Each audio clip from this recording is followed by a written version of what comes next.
All right, good morning, afternoon, wherever you are. Hello and welcome to Low Ink Day 2, November 2022. I am one of your first casters today. I am Debbie, and I am joined here by Cirque. Hello, it's a pleasure being here again. It's been a while, been stuck at Smash Ultimate for a while, but I'm glad that I'm finally back. And it's such a special moment to me because I've been watching Low Ink for a while, and I absolutely love just what you guys are doing, what IPL Splatoon are doing for the community, no matter what kind of rank you are at. Today, we have Marine Melody versus Team Biscuits. Both, I've seen they got some history, don't they, Devi? They do. Marine Melody has been around in the scene for quite a bit. Team Biscuits is new to me. I know I've ran into a couple players around. I've seen them play.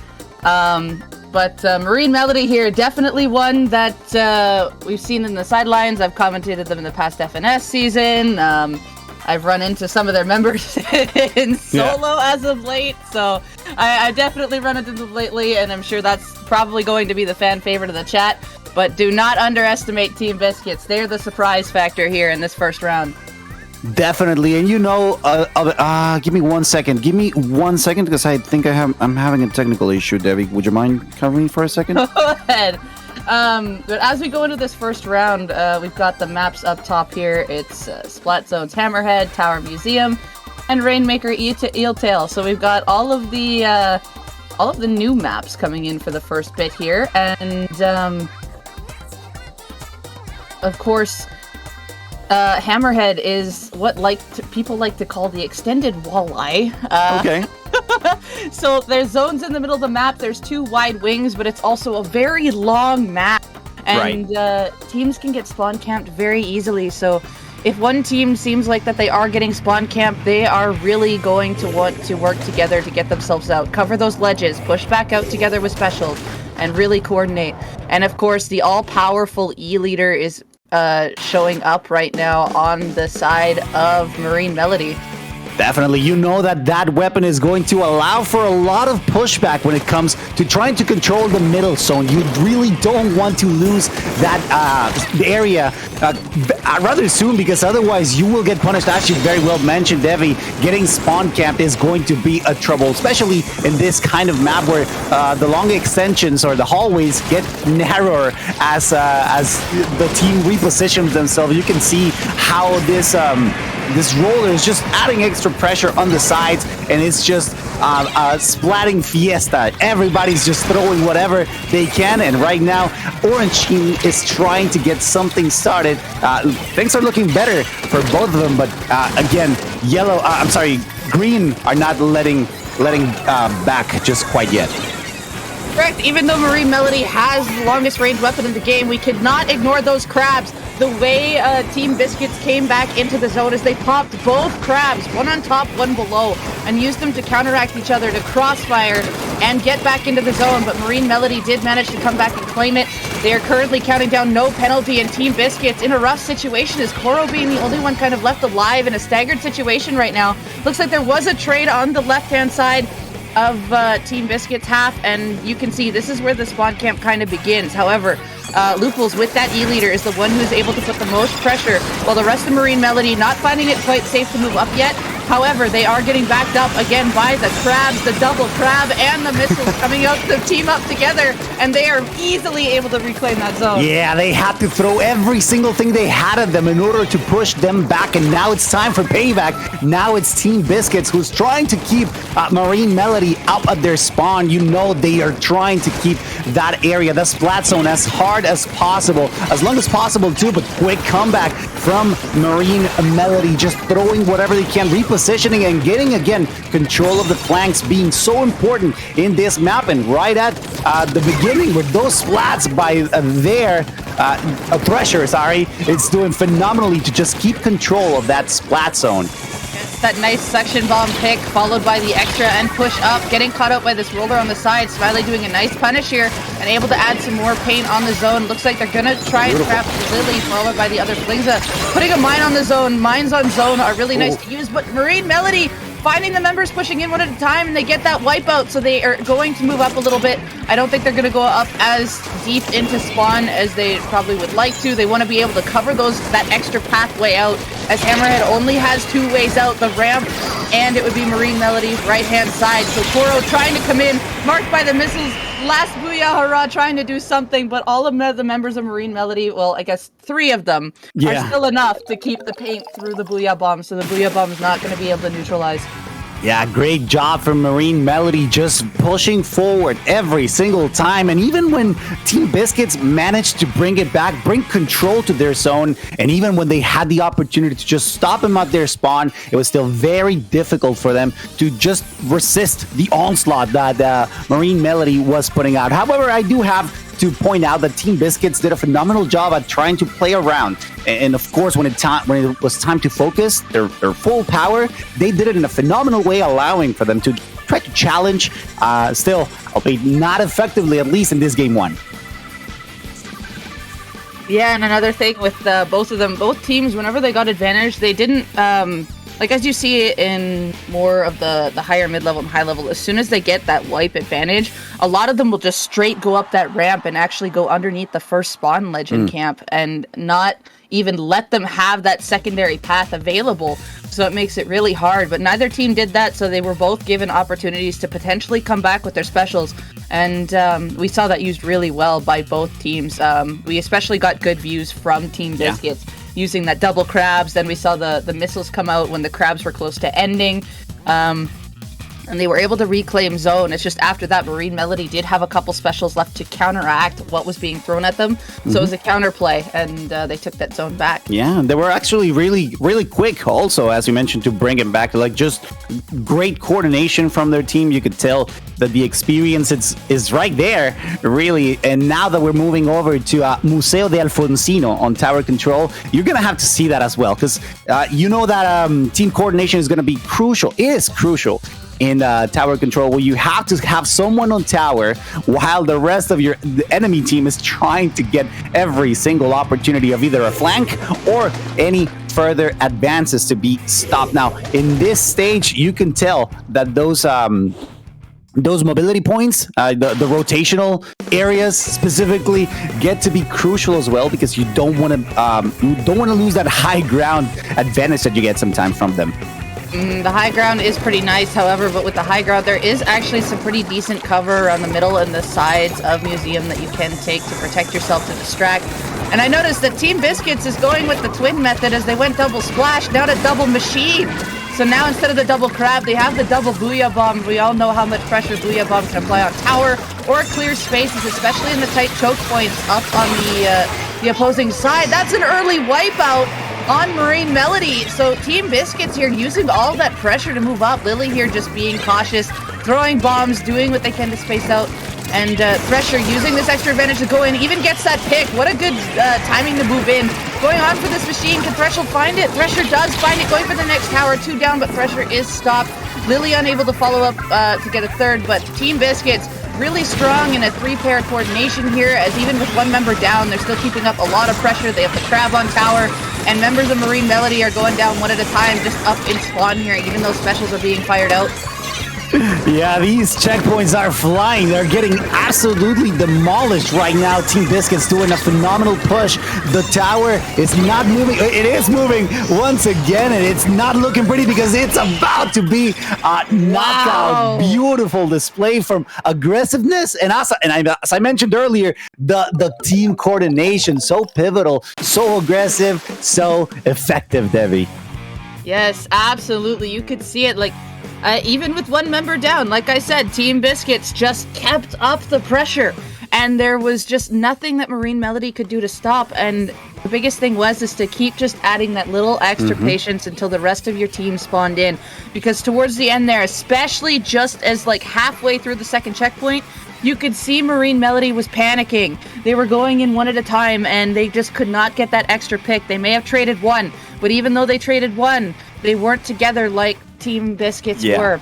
And Team Biscuits was still able to collapse on the potential 3. It was basically a 3v1 versus a member of Marine Melody in the corner. So Marine Melody coming in staggered at a time, and eventually the leader couldn't do enough to be able to poke off the tower. Just didn't have the right angle at the time with how much pressure was being applied way up deep in their own base.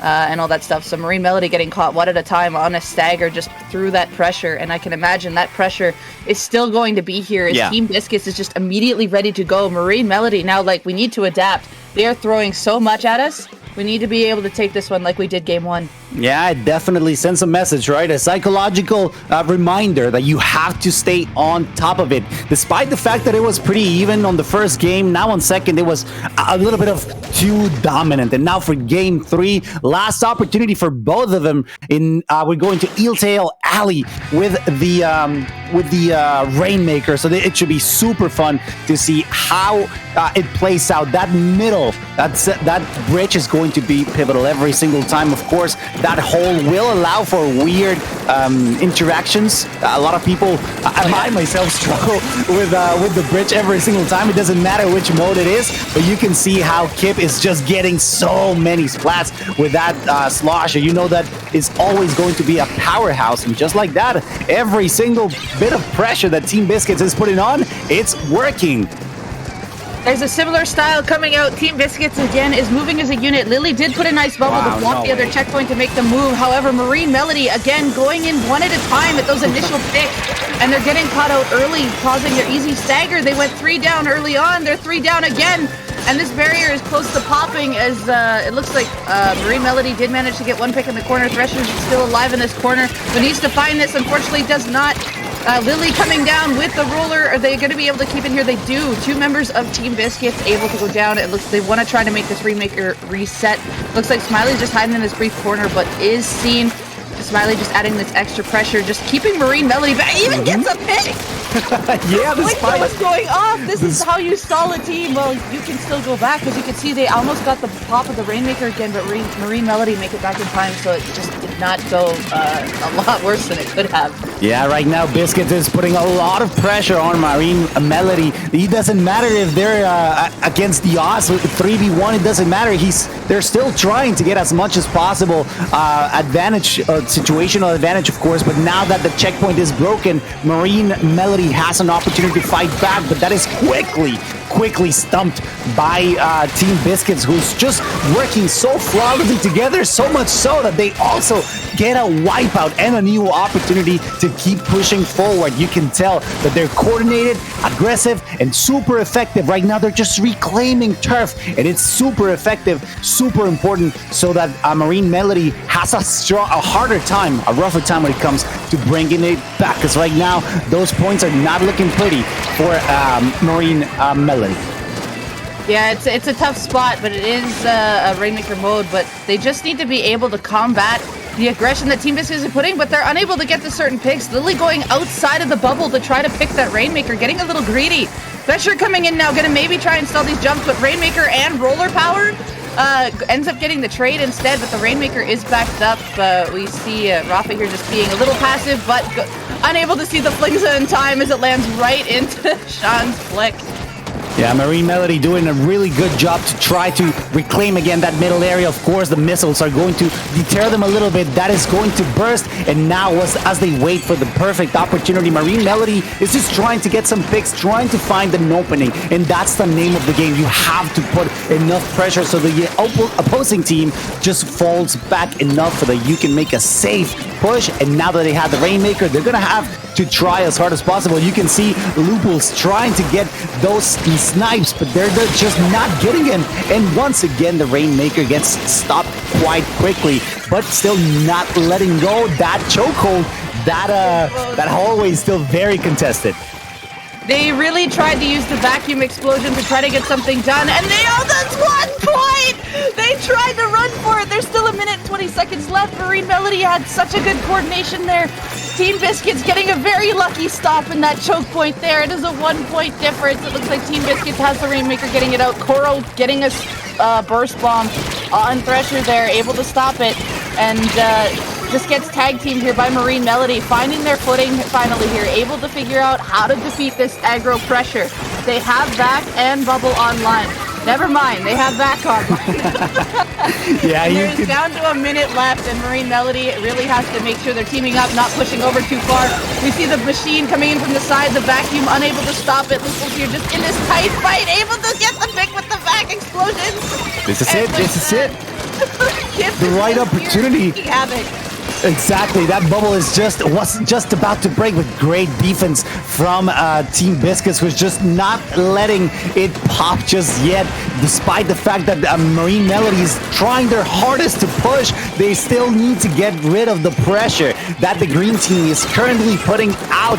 You gotta be careful because they have a lot of stopping power. They have the sloshers, they have the flip, they have the roller, the wipeout happens, and this is it. Last couple seconds, they could determine who the winner is going to be, and right now it is going to be Team Biscuits with great control of not only the area, but also the pace of the game, especially when those pushbacks were so effective, so much so that the only difference between winning and losing was just 1 point, Debbie.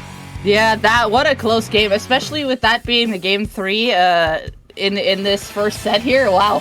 The one thing that I noticed, of course, with the time slowly ticking down, I can only imagine the callouts here. But I noticed how towards the end, we saw Sean there trying to get the burst of the Rainmaker to get that extra paint. Didn't quite get it in time, went down. Lupus was on the top, was really close to Vacuum. I feel like if they just took literally 3 seconds, and they had 3 seconds to just keep their space as much as they could instead of going in to potentially like take the fight or just kind of holding off on kind of a side corner here, they would have had the Vacuum to help them. It was that close to being ready, and that Vacuum could have really helped them there. But there was still a lot of counterfire and all that, so it could have potentially helped them. It is a potential like counter thing that I did notice that could have maybe help them secure that choke point. Another thing as well is how both teams push the same way. I noticed a lot of teams will take that little choke point because you get the points a little bit faster. But if you notice that everybody's on the one side, which Team Biscuits were, Marine Melody could have did a shot call shift and shifted to the right path instead to go up the ramp. They could have still had that cover there with the extra members. There were 2 over there. They could have did that quick shift while the rest of them are trapped on the side, and especially with them not having as much range until like the Machine Fizzies or a Booyah Bomb comes out, they have more of an opportunity to get up that ramp on the side and potentially get to the exact same spot. Yeah, to be fair, despite the fact that they took the same tactic, I mean, you have to give it to them. They played wonderfully. They gave us a great Game 3 set. And I mean, to be fair, the difference was 1 point, right? So if the tactic worked, I understand what you mean, and I kind of agree with you, actually. But on the heat of the moment, it's hard to make these kinds of decisions, especially when you can see that your team are struggling. There, you can see the hunger, right, to get those splats, to get that one more point, and that could what is it? Fog your judgment at those kinds of instances. You gotta love the way that both teams adapted and gave us a great set, despite the fact that it was Marine Melody who got the first game in a bit of a dominant fashion, but then Team Biscuit did a phenomenal job to show that they still had a lot in them and bringing it over, translating over to game number 3, where they gave us a hard-stopping final game for the set.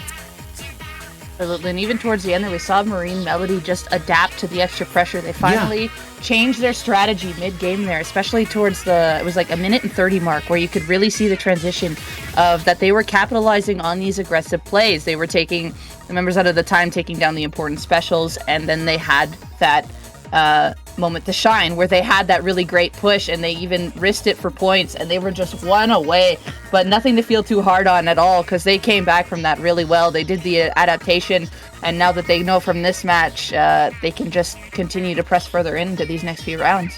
For sure, you could tell that their teamwork felt stronger on those last instances. You could tell that they kind of, as you mentioned, and I think it's funny that you mentioned this, the comms at those heated moments, they should have been a mess. But that's what starts separating the low echelon of competitor teams and the highest ones. You know, how clean can you make your communications? How effective they are also, because as you mentioned, like maybe make a last second rotation that could have changed the outcome of the game. But the fact that it didn't happen, you have to consider whether they're still working at it or they're improving every single time they play together. And that's exactly the beauty of Splatoon, especially Splatoon 3 in this case. It's how you get to understand, how you get to flow with your teammates, sometimes even without speaking. Yeah, absolutely. And now we're going to be moving on to the next set, as it is quickly getting set up right away. Is round 2 in the works here. We've got Squid Knights and Red Pacific, 2 teams known to this scene, especially in this level. They've been making their names known. Squid Knights, though, I personally haven't seen much of them as of late. I'm sure they've been there. I just haven't noticed. But Squid Knights, definitely a name to remember in this scene. I always run into Okul all the time. And then Red Pacific, I have commentated them several times in the past, and especially during the end of the Splatoon 2. But both of these teams definitely have improved so much in the last I have seen them, and I am very much looking forward to this match. Definitely, and I'm sure everybody in our audience is just as well. Thank you, everybody, for being here. We appreciate your viewership. We appreciate your comments on the chat section. It's always nice to hear you excited and happy or sad that your favorite team lost. It doesn't matter what it is. We want to see you guys active. We want to have a conversation. Look, we have Seaya Montre's Squid's Night Sweep.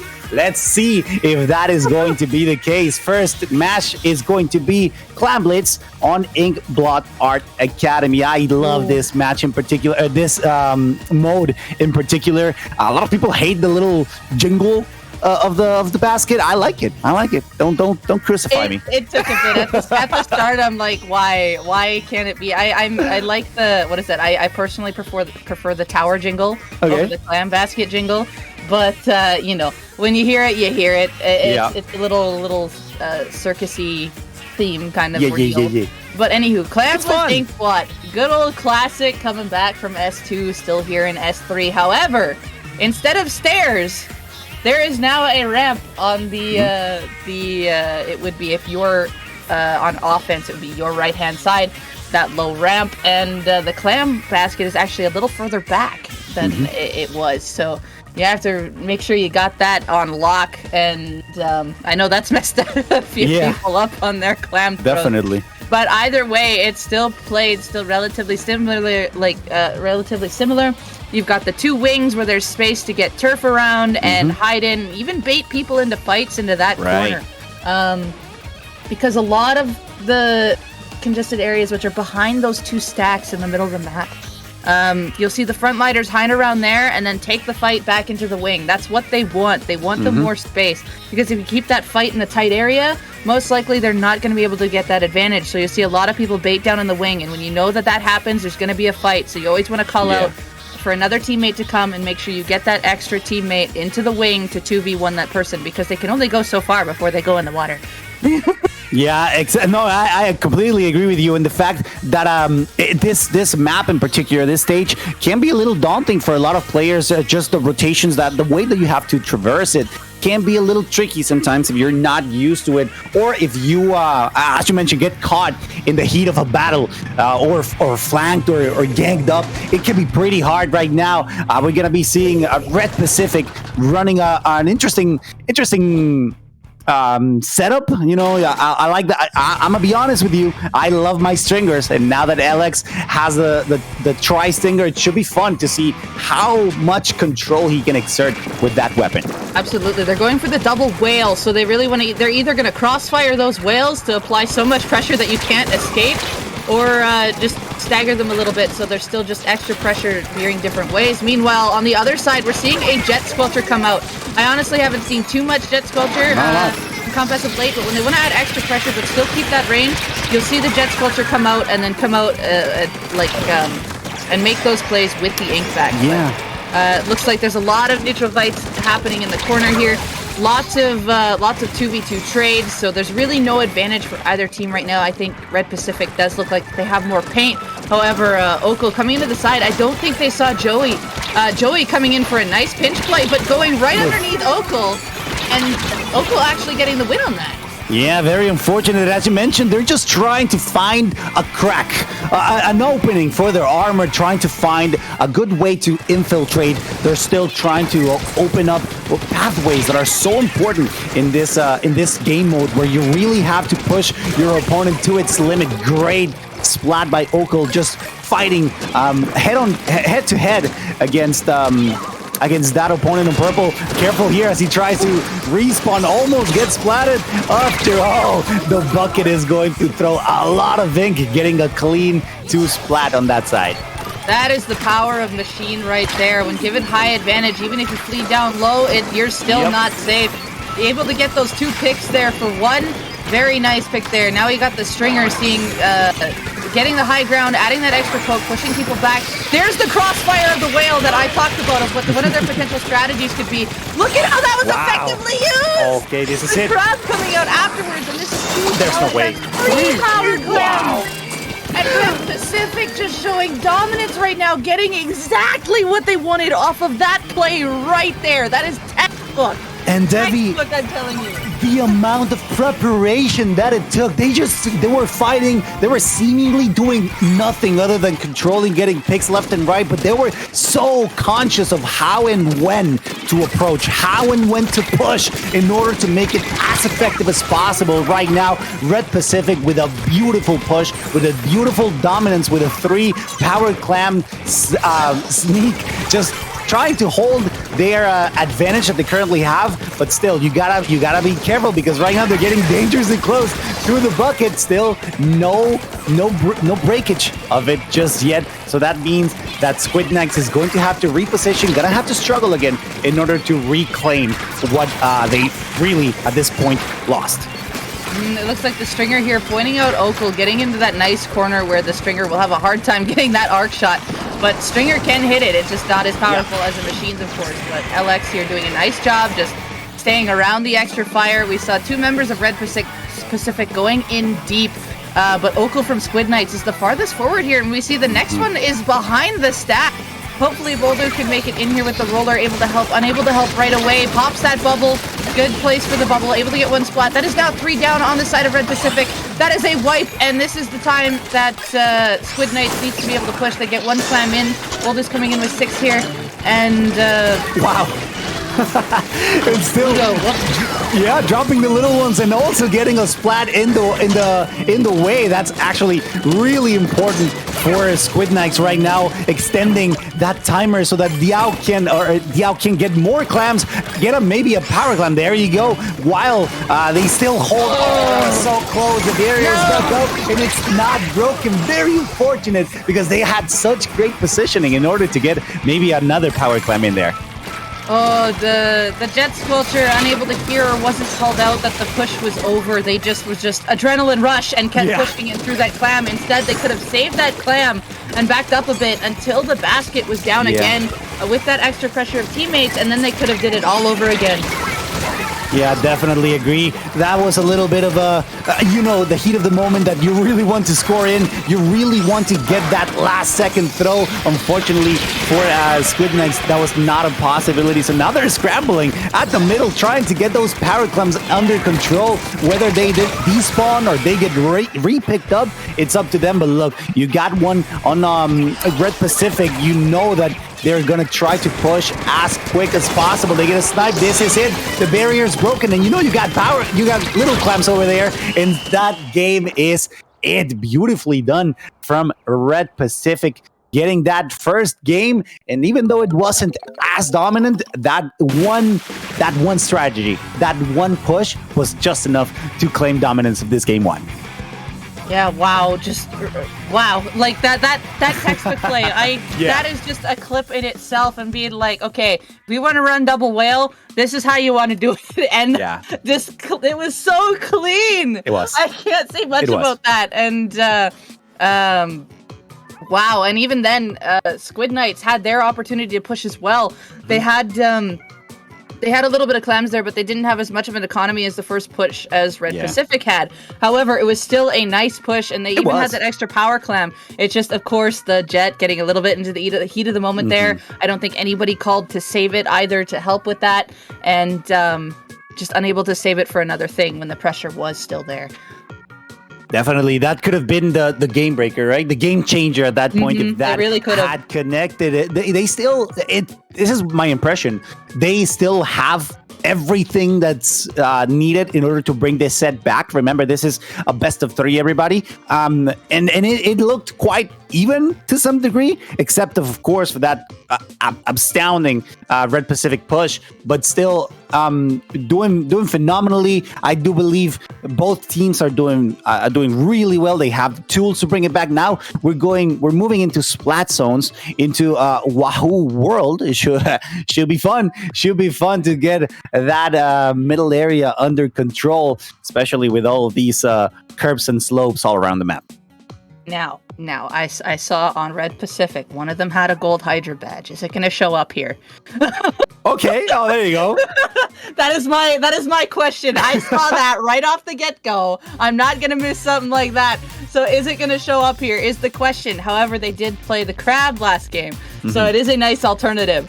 But on this map, this is where the range definitely can shine. Right. Or if you're very good at getting those sneaky flanks off, that's where your all offense are going to be able to pull off. So you can coordinate those pinches from your short range. So then you're not pushing into what could be a death zone. Yeah, suppressive fire is always extremely important.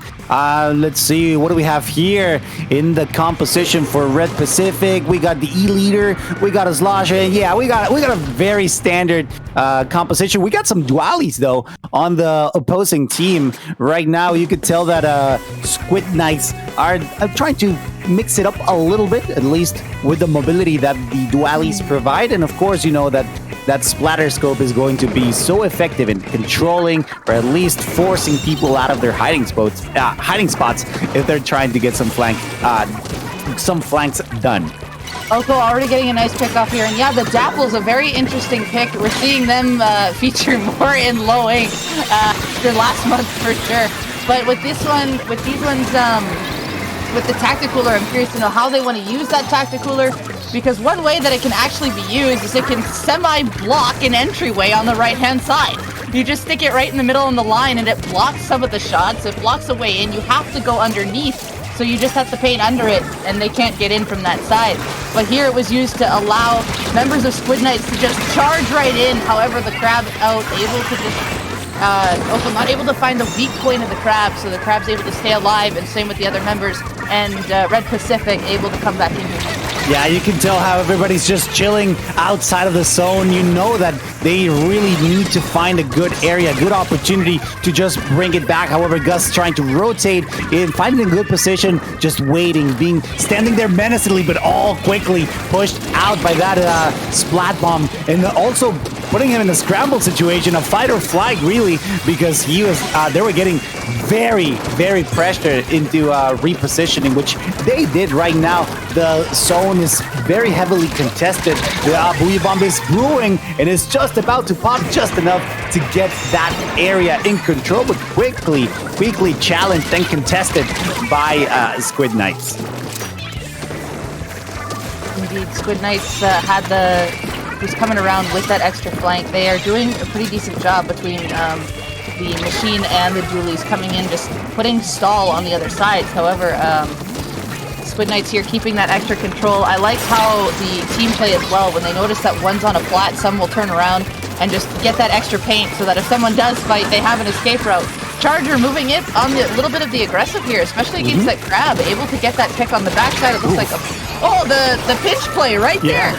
There we go, getting those two down, and Squid Knights here continuing their lead as they don't have the penalty back yet, and Red Pacific here really going to have to get a couple of their specials. They don't have any online, but they're running out of time. They have the nice pick from the E-Leader here. E-Leader can cover those ledges really well. If you get caught out there, you are most likely going, and as I said, they need to make their move. This is where their move is going to start. The back getting caught out on the zone here. Booyah Bomb coming out. There should be a recap here, but unfortunately there isn't! The counter, and Squid Knights able to just capitalize behind, and that was a wipeout to just a KO. Yeah, great vacuum there as well to try to mitigate their advance. Still, phenomenal job from Squid Knights to just bring it back, complete dominance, and of course, a knockout from a purple or pink team in this case, doing phenomenally, just controlling the area. And I listen, I gotta clear the air here. A lot of people are saying dualies. That I say dualies? The thing is, in Spanish, it sounds like that. I'm Mexican, by the way, so that's the pronunciation of the weapon. Don't chastise me for speaking my language right. You're good. No, and you know what? I think it sounds better. I'm gonna put it out there, out for consideration. Dualies. I like the former, how it sounds. But yeah, phenomenal job from Squid Knights bringing us into. Yeah, it is better. Thank you. Bringing us to game 3. This is going to be another amazing set, Devi. First round 1 going to game 3, now round 2 going into game 3, and this is definitely a map mode as well to put a game 3 on. TC Hagglefish. So much can happen here as well. You can get pushed back into your base pretty easily. Is actually your spawn point is a really big checkpoint, choke point when you're trying to defend, especially on the upper left. And as a backliner, I know this because it is a lot of bombs and everything coming your way, and you don't have a lot of space to move around on them, so you don't want to have too many people defending up there. You really want to make sure they're kind of spread out, even like having like 2 kind of in front of the tower, 1 kind of off to the side, and 1, if you can somehow get 1 somewhat behind the tower, that's even better. Then you have kind of a semicircle play that can just move in slowly but surely while you're still teaming with each other to move in. So it's no 1v3 or whatever. You're still working as a team in like a semicircle formation, and you can just close in on a tower there. Yeah, and of course those flanks, right? The hallways on the sides are always very crucial in order to find a good pick, a good flank. Those, I dare say that the battles that happen on the sides of this map of Hagglefish, market are going to be as important, if not more, sometimes, depending on the position, of course, of the tower. So, as you mentioned, spawn can be a little tricky sometimes to get out of, especially if your opponent just completely controls the space, really. But it's definitely a good opportunity to just try to flank, trying to find a good opportunity to advance, as you mentioned, in a semi or rather circular formation formation. That's about it. Yep, and the biggest thing here is that a lot of teams will want to kind of control the middle, and they definitely have the flank routes on both wings to take. However, one is definitely more easier to get up than the other. On one side, you have to go up on a box and jump over. The other one, you can just hop up like a staircase. So yeah, it's definitely choosing that wisely and how you got it. We see both teams running double Ninja Squid. We see Diao running Respawn Punisher here. And again, here is the initial neutral game of covering zone. We see the charger here painting up, it was Red Pacific's charger painting up that one side, just so that if it's painted, they can see that and call a potential flank, or just to keep an eye on it. But we see it looks like the machines on both sides taking a 1v1. Okul coming out with the win against Gus there, but look at these specials just coming out on Okul, and the Booyah Bomb able to save him. However, it's Diao that goes down by Joey. Yeah, great job from Squid Nice to stop the advance, which was looking pretty interesting. However, great Booyah Bomb to just relocate everyone as they try to push. Now we're going back into the middle, and now it's time for Squid Nice to start pushing, taking a short lead. And right now this Booyah Bomb is going to be amazing for them. Gonna give him so much space. As it brews, they're just repositioning while Yao is trying to break that checkpoint, and they do effectively once again, pushing, getting closer to the second one, and it's not looking pretty right now for Red Pacific, who are unable to stop them, at least not quite yet. I love that special usage by Squid Knights. For those who saw, they had the Booyah Bomb pop first, but it was actually technically used second.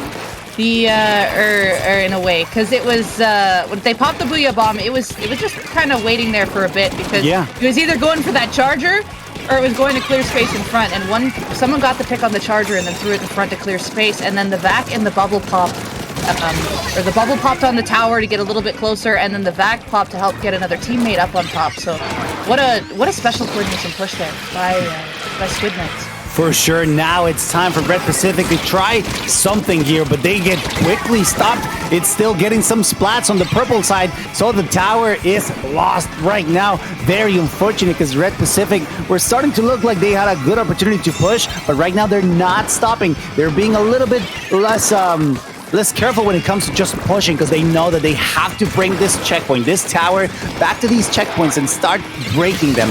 Now for Squid Knights, they're not making it any easier. That checkpoint is going to break. Of course, great coverage from that vacuum, and it's time to reposition. 2 on the left side, just pushing, just forcing Squid Knights back in their spawn, as you very aptly mentioned at the beginning of the match. But still, the push from Yellow Team, Red Pacific, is looking very well right now. One point of a difference, and it's changing. The checkpoint is just about to get broken.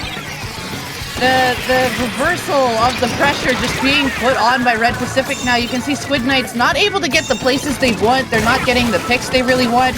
And Red Pacific is just catching them out one at a time. Of course, like Biao in the corner. And you can see just members are following in one at a time on the side.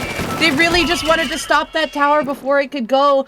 And seeing who could make that hero play to stop it when they just needed at least one more person to come with them and control underneath. But Red Pacific just completely controlling that in there, getting their specials off one at a time, getting some key picks from down below. Even there was I'm pretty sure the shot got it, but they had they're just from straight down below and basically shot straight up, and that little tiny arc that goes up over the ledge as they jumped and was able to get a pick on one. And members of Squid Knights were just falling one at a time, leaving them staggered for those last two checkpoints. Yeah, unfortunate for them that they couldn't bring it back at the last second. Still, as you mentioned earlier, how that 1 point difference started to add a lot of pressure on Squid Knights. It was a little complicated for them to just try to regroup, trying to find the right places to flank, to get them off the tower, really, and of course stop them as they tried to push. It was a great effort from Red Pacific to just bring this game back, and of course taking the set with them. They're going to be advancing. Just a quick reminder for everybody in the audience, this is a double elimination bracket, so that means that even if they lost right now, because I do believe they're in this is winner still, right? So they are still not of the tournament just yet. This is like the top 32, so it's a top 32 Swiss round, which goes into the bracket phase. So people are still out here, which will go from there. So there's really not too much for eliminations yet before they get put. It's round robin, right? Oh yeah, I remember that. Yep. Because this is the second month where the format has changed, just because of course S3 there's a lot of people wanting to come back into competitive Splatoon. Yes. So there's a lot of signups for Low Ink, and it's fantastic to see and how much it's grown. So big event that's always looked forward to every month, and with that there had to be a format adjustment, and even then this is quite the interesting format adjustment, and it's working really it's working well. Exactly. Yeah, a lot of people are having fun with it. I personally enjoyed the media push for Play Low Ink. I'm as I said, I'm from the Smash community, and even I saw that, like the Play Low Ink everywhere. It's working, guys. Everywhere, it's working. So definitely a lot of people and a lot of teams are finding their compositions in order to play together, to enjoy this new iteration of Splatoon, which admittedly is so much fun. Every single one has been fun, but this one, I have a particular soft spot for it. And even though I haven't found a team of my own to start competing, that's something that I'm definitely trying to find down the road. I still want to get a little bit more knowledgeable on the game, and I think it happens every single time I share the mic with such talented commentators that the Splatoon community already has.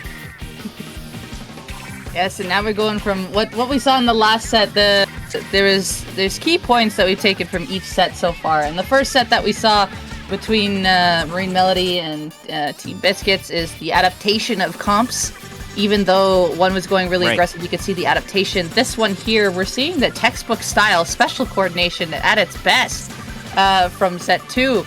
And now we're coming into the third round, and we are going to see again at least one team you'll know for sure, and one's kind of like a semi pickup here, but still will be familiar. We're going with Ink in the System versus Crimson Waves, and It looks like this Crimson Waves is a partial half of Crimson Quake. wait, what? Whoa. Crimson Quake is a team that played a little bit ago, but I think they disbanded, if I remember right. So I recognize a few of the members from that team. Okay. And they are facing Ink in the System, which is an established team that we've seen around for quite some time now. Right. All right, well, that should be fun, seeing how you can get some interesting strategy changes whenever you get to mix and mash teammates from, as you mentioned, from older teams into forming a new one. It could be interesting to see how Crimson Waves starts moving further on, and as you mentioned, Ink in the System just being it does seem a bit more structured. Per se, in order to just knowing their strategies, knowing how to work together as a team, that changes every single time, of course, as every time they play, either it's scrim or a bracket match, you get to learn a lot from them. You got to review those matches. You got to make sure that you're constantly adapting and, of course, implementing new ideas, new strategies, and as we're gonna get the chill season coming up, a lot of the kits are going to be changing, and that is going to make I dare say maybe a small shift in the meta, or maybe a big one. I don't know. What do you think, Debbie? I'm not 100% sure. We'll definitely see as fully go. There might be one that might have a shift, but I'm not 100% sure yet, because there's two that seem kind of like in particular that seem relatively 50-50 that can be really strong or have a really big weakness. So we'll definitely see that as it comes. And with chill season coming up here, I'm sure there's definitely a few of us in this world where chill season has already hit. Actually, it's hit a week ago, but you know. For sure. As me already scraping ice off sidewalks. Yeah. Well, not here. Not in Mexico. We're pretty sunny over here. Of course, where I'm at. Yeah. I gotta take advantage of my my orange filter. The meme from Breaking Bad. But yeah, this is definitely, we got nice weather over here. I'm right at the border. For those of you who don't know, I live in Tijuana, Baja California, right below San Diego, or California, as you know. So it's pretty much the perfect weather over here. I have a question for you, Debbie. How do you feel about, because I know that a lot of people don't like it or are not particularly excited. How do you feel about the new charger, the pencil case sniper that's about to come out? I saw it and I'm like, maybe this is a charger that I could be familiar with. Of course, me being a Splatling main, the main reason why is because I know I'm not too keen on the whole, or not too keen. It's not that I'm as experienced with the accuracy of the one-shot pick, right? So now you're getting these extra shots, and I'm like, yes, second chance? Yeah, it should be fun. I hope you guys are excited as well for the changes that are up and coming for Splatoon 3. I do believe it's going to make for interesting new compositions, at least on the maybe not the highest of the meta, but of course it's going to, at least a lot of people are going to try them. You're going to see them a lot, and I don't know. I'm a undercover Brella kind of guy, so maybe I kind of like it. The new charger. I think I'm gonna try to learn it, try to be accurate as well, because with the Brella I can just go pop, pop, pop, and that's it, and be covered behind my umbrella safely. So I don't know, it's gonna put me out there. It's gonna challenge what I know. But we have a match coming up. We have Eeltail Alien is gonna be again the Rainmaker, so you know that we are about to see some aggressive plays, maybe coming from Ink in the system, or I don't know, maybe Crimson Waves have something up their sleeve as well. I've noticed as well that Ink in the system have Sauce subbing in for them this time around, and for those who know Sauce, they have definitely made their name known in this scene, and definitely right. Done some plays where it's all or nothing, so Sauce can definitely pull those out. But again, all these players familiar in the scene, we'll see how well they can work together, and who's going to get this initial push.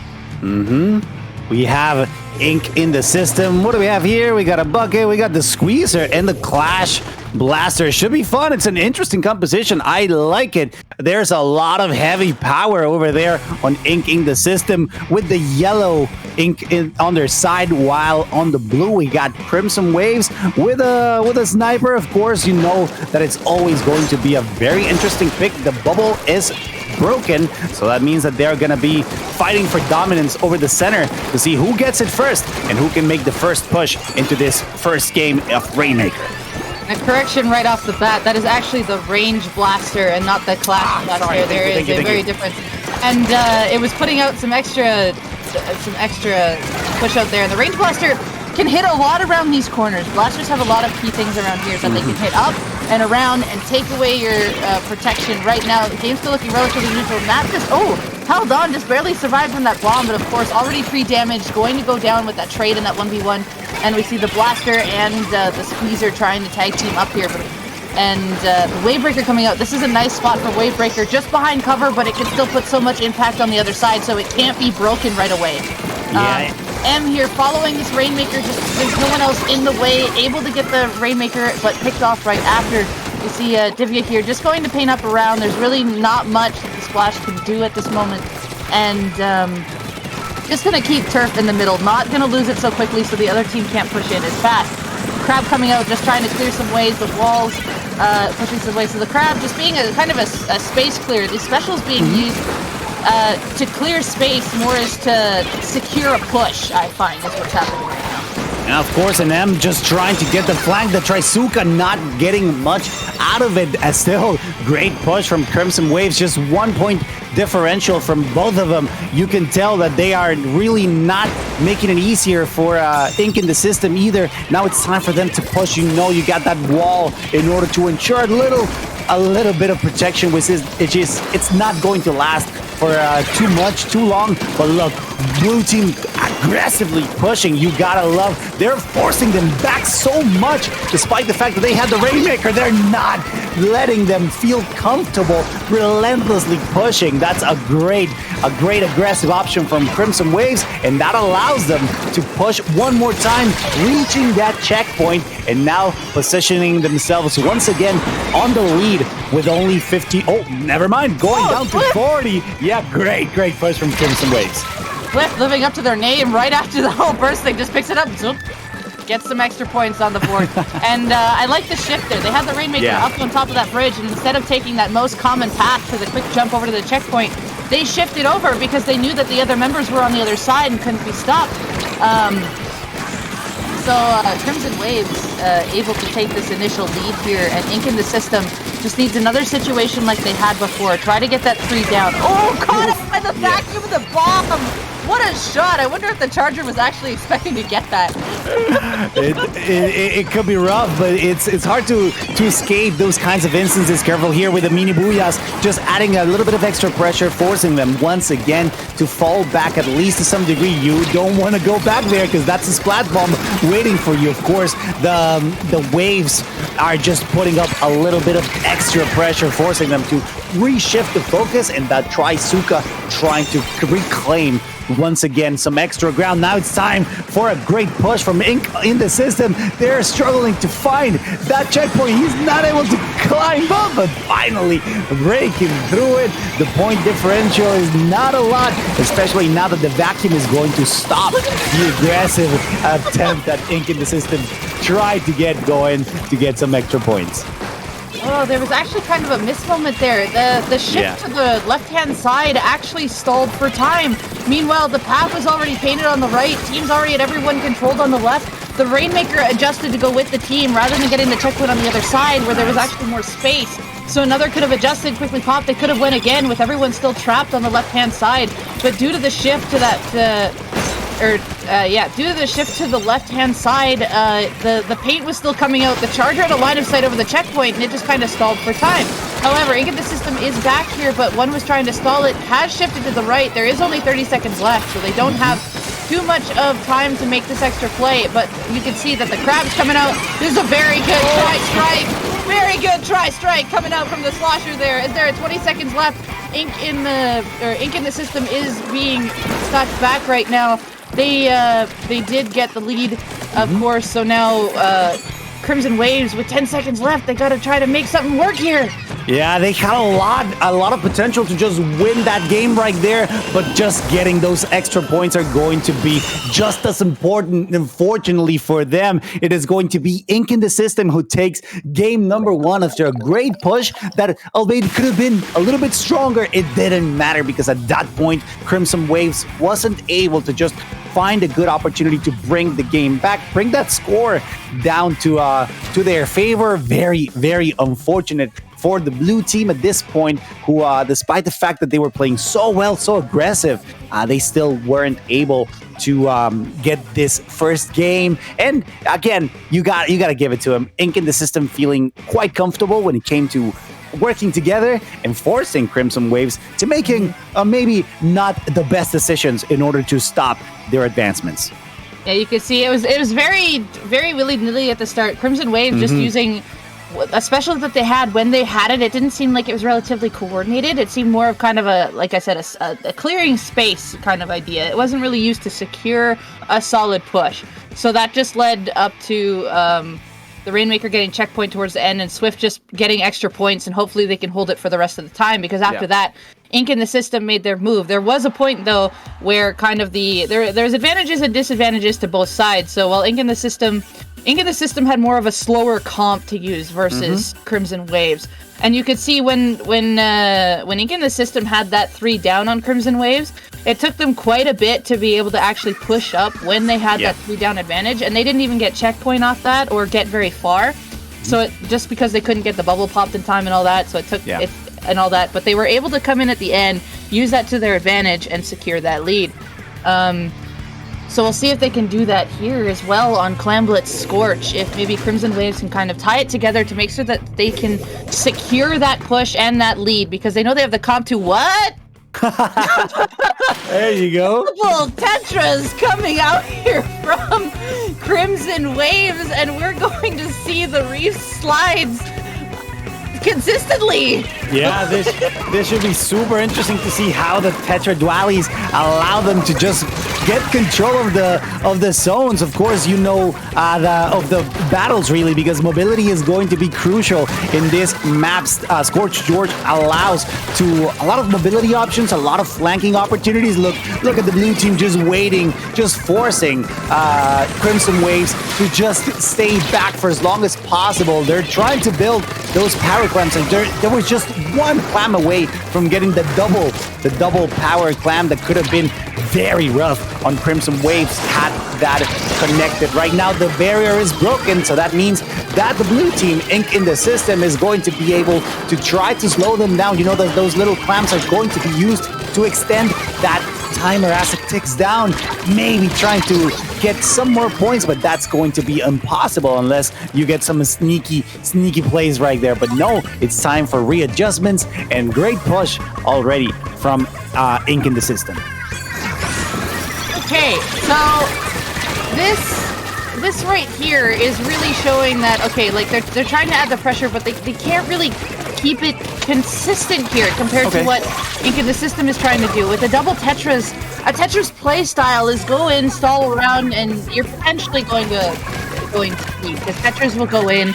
If they don't get those picks, it's just like, okay, I stalled them back a little bit, even though I went down, and do it all over again. Yeah. So a big thing here is with this all quad frontline comp is okay. Wipeout is that they're going to go in, and if they don't get the picks, it's going to be a bit of a disastrous thing, but they really need those picks. So yeah, here's the clam. They managed to get the score in, and now we'll see if they can hold this pressure on the front, but Ink in the system already getting one pick. There's a Reef Slider coming in as well. Can they catch it out? They do. Blaster can do that, no problem. Just catch it out right after a Reef Slider and pop. Matt's going to chill here in the corner and just wait for something to happen. But yet with the all-aggressive comp, the big thing that they're doing is they're doing what they did on Rainmaker, is they're going to go use all their stuff willy-nilly, and the teamwork isn't going to fully be there. They have to really communicate this and make something work there. But right now, everything's just kind of everywhere, and somehow they have it working right now. But there's still 2 minutes and 30 seconds left. Exactly. You can tell that those the Tetras are doing phenomenally to just wait. You're playing, as you mentioned, maybe not a lot of teamwork, but they're playing to their roles effectively. Just trying to flank, trying to get those splats, and they're getting them, at least right now. Crimson Waves with the double, even I think the triple splat over there, despite the fact that they're already respawned and ready to fight back, is still a great opportunity for them to just wait patiently. Look at them just trying to add a little bit of a mobility confusion on their opponents. Like, how do I approach when all of these sips and saps are happening, making it really hard for me to find a target? Ink in the system able to find 2 out there, and one advantage that this all-aggressive comp has is that it's going to be pressure from every angle, and they're really going to rely on their 1v1 fight. So if they win it, that's huge. You see the Reef Slider just went in and got a pick as well, but both Tetras now down. Ink in the system coming in on some nice pinches here, but unable to win the fight. They just weren't able to get the shots on lock, and that's an end up white. Matt just cleaning house there in the corner, and really using their mechanicals here to get something off here. You can see that this way's being called. It's like, come up here, we've got the pressure, get clams. They finally have 11 clams, but Ink in the system's almost back, but they're coming back up over this ledge, which they can kind of guard with the extra, with like the Tetra's power and the extra bombs. 3 down now, they have the basket open. Ink in the system now have these 2 power clams at the ready, and they just need to use what they have here to clear this space. Try to single one out, find out their most keen target. Here we go. Now this is where the teamwork's coming into play. Crimson Wave able to come pinch in together, call out a side, and take that to their advantage. 30 seconds left, 2 specials ready to use. We'll see if they can get him in. Yeah, you could tell that Emma's just waiting for an ambush, and they're trying to get it. They do up of the tower, the middle, where a lot of important things happen, but not as important. That's a huge triple wipeout with a Trisuka paying homage to their name. This could be it. The barrier's broken once again. Crimson Wave's doing phenomenally. The crab tank to stop whatever kind of aggression or pushback Ink in the system was trying to do, and even though they are still getting the picks, the damage has been dealt once again, Debbie. I think that Zuka hit me too. Oh my god. I can't! Why is it always clamblets? Anyway. Middle being painted, Ink in the system has these clams. Look at the chickens! Needs to survive these chickens! Just the blasters just kind of second below the front, but they just died in the corner. They had it right at the end, but couldn't. That Zuka shot! I can't! That was absolutely ridiculous. Crimson Waves putting themselves on the scoreboard 1-on-1. This, I gotta tell you, this stream has been absolutely bonkers. We've been getting game 3s all around. The double dualies definitely work. The Tetra's doing their job, flanking, getting splats, and of course, ones that what's the word for this? Demonic, there you go. Demonic Trisuka came out. You could tell that things were about to go even south. It's unfortunate, but you gotta love it when things like that happen, and whether it was planned or an accident, you gotta enjoy it. I'm sure everybody here in chat and watching our beautiful low ink for the month of November are enjoying it just as much as we are, Debbie. Still another game left, and I'm still recovering from this. That was pretty rough, yeah. This is my Opsidus 3 power clams all over again, but in a single Zuka shot. Anywho. We're on to Splat Zones Museum, everybody! Game 3! Again! What a day! Yeah, that's insane. You gotta love it. I'm sure everybody is enjoying it so much. Now, this last game, once again, for this set, Museum de Alfonsino is going to be the tiebreaker. Of course, Splat Zones being a bit of a hectic mode, a battle mode. It changes in matters of seconds. You can't let your aggression stop for a single second. Otherwise, you grant your opposing team to just go in and try to reclaim that splat zone in the middle. As you mentioned earlier, just those rotation areas are extremely important. And I personally love the high ground that they provide. But as you mentioned, those sides, the flanks, are just as important, especially in this map. Okay, they still got one Tetris here. Now, a big thing that Crimson Wave is doing here with these all-aggressive comps, especially on the last one, is that eventually, over time, they're going to get into the other team's head, and that is what happens at the end there, the last game. So now, again, Leica here with the Tetris keeping up. They have a pinch play here with the machine. Unfortunately going down, but it goes 2 for 2, so still relatively neutral. We see the Flings that coming out has missiles, but still 2 members down. Zone has not been capped yet. There we go. Zone has been capped by Crimson Waves, and now they have the initial advantage here.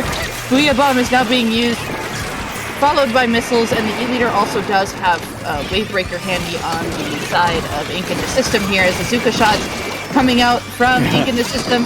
And we see shots coming around, but there's someone on the plat, but does get stop before they can pick Sauce off. Ooh, Nice Sauce shot. doing phenomenally to not only stay alive, but also get insane picks with an E-leader doing phenomenally. It's just insane how well positioned Sauce was, just trying to survive for as long as possible, and of course getting so much out of that insane mobility. Oh, great job, Divya, knowing that someone was hiding, waiting to pounce and attack, but still not getting much of it. Trisuka is not getting anything other than stage control, and you know what? That's all that matters, because right now it's time for Crimson Waves to start breaking that penalty, and of course the rotation, the pressure that Maddie can put out is just paying off so well. Crimson Wave really doing what they can do best is use those aggression, really relying on their mechanics to help get those corner plays. They're establishing pinch plays as well in the corner. They're doing the cat and mouse play. We're gonna put you in a trap so we can catch you into the corners, and it's working out for them really well as they do have lead here. Missiles, Zuka shot coming out, trying to come back and control the zone, potentially get back here. Kuya Bomb just trying to clear some space. Again, a lot of members of Ink in the system are clumped on the side. Yeah. Reef Slider able to get one. Velvet here trying to trade is able to get it, and it just left with the Flingza in the corner with the support of the E-leader on top. Yeah, they've been splatting each other out so much that it's really hard to keep up what they're doing, especially them who are trying to keep track of their opponents, of the zone. It can become very hard. Careful here, trying to get the sniper. Unfortunately, Sauce doesn't get it quite yet, trying to get those flick shots, unable to find them, but at least providing a super jump location for their teammates. Great job. Now it's Velvet's opportunity to just try to get some aggression now, but quickly stopped by Swift, or rather, should I say, swiftly stopped by Swift, because that was an insane display of aggression, and of course, very accurate. That's going to be it. Crimson Waves taking the game faster than I couldn't even tell that the timer was going down. That was complete dominance, not only on the ground, but also on the field. Great job from Crimson Waves taking this set once again with a double win back-to-back. Oh, biggest thing here. Big thing here is, of course, with all that pressure, it makes it really hard, especially the under ledge guard. Ink in the system playing all around each other, and that's not something you want, especially with a backline comp. With having the frontliners where the backliner is unable to get in, that's just not the play you want, because then you're adding extra pressure on the backline, and the backline's not going to actually be able to help you to get forward. So there was a lot of extra pressure coming around. It seemed like that it was very, like, they didn't know what side they wanted to go, or they didn't have kind of a certain way to work around the leader's shot. So, like, put the back line on one corner and have the front lines take the other, so the leader can cover them from an opposite angle. That way they're not all fully clumped together. There's some space, and that they can come in back together, because it seemed like on Ink in the System's part, their two front lines were just getting stuck, and it left the leader and the Flingza just alone, trying to potentially even neutralize its zone just to stop more points from happening a lot of the time. And they just couldn't adapt to that one there, and just staying really far back, just letting them kind of keep moving in instead of potentially taking a side angle or getting a potential flank off the bat. They just felt like the other drops were going to be guarded way too well, and it just, all were really stuck together. I was almost afraid there was going to be another moment from the last game there. There was one moment on the left where Sauce was behind that left-hand pillow there, and there was two other members of Ink in the System, and the fourth one was just off to the left. They were all together that you could fit them in the palm of your hand. Right. It was just basically screaming, move or you're going to go down. But the Crimson Waves, they're taking advantage of that clumping there from how they did on the last game, and able to use that pressure and the pinch plays. Crimson Waves, again, pushing them into a trapped corner and locking them back, and just couldn't recover from it. But overall, still very well from both teams. Right, and you mentioned that Crimson Waves was a bit of a mix and mash of previous teams and once existing. I think they did pretty well, to be honest. They seemed very well in tune, maybe dropping sometimes when it came to like pushes together, but overall a phenomenal display from their skill as a team, and of course, individual skill, which is very important as well. Knowing that you can clutch situations where you're fighting 2v1s or maybe judgment calls, it's always extremely important, especially in this game. Splatoon 3 has shown that if you can work together, you get the prize. If you can work on your own, you get double the prize because you can carry your team, you can fare on your own, and that's exactly the beauty of this game. Hope you guys are enjoying it as much as we are. I do believe we're going to be taking a very short break, so please stay tuned with us. Do not go anywhere. In fact, make sure to share the stream so more people get to know what the beautiful Splatoon 3 community has to offer.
All right, everybody.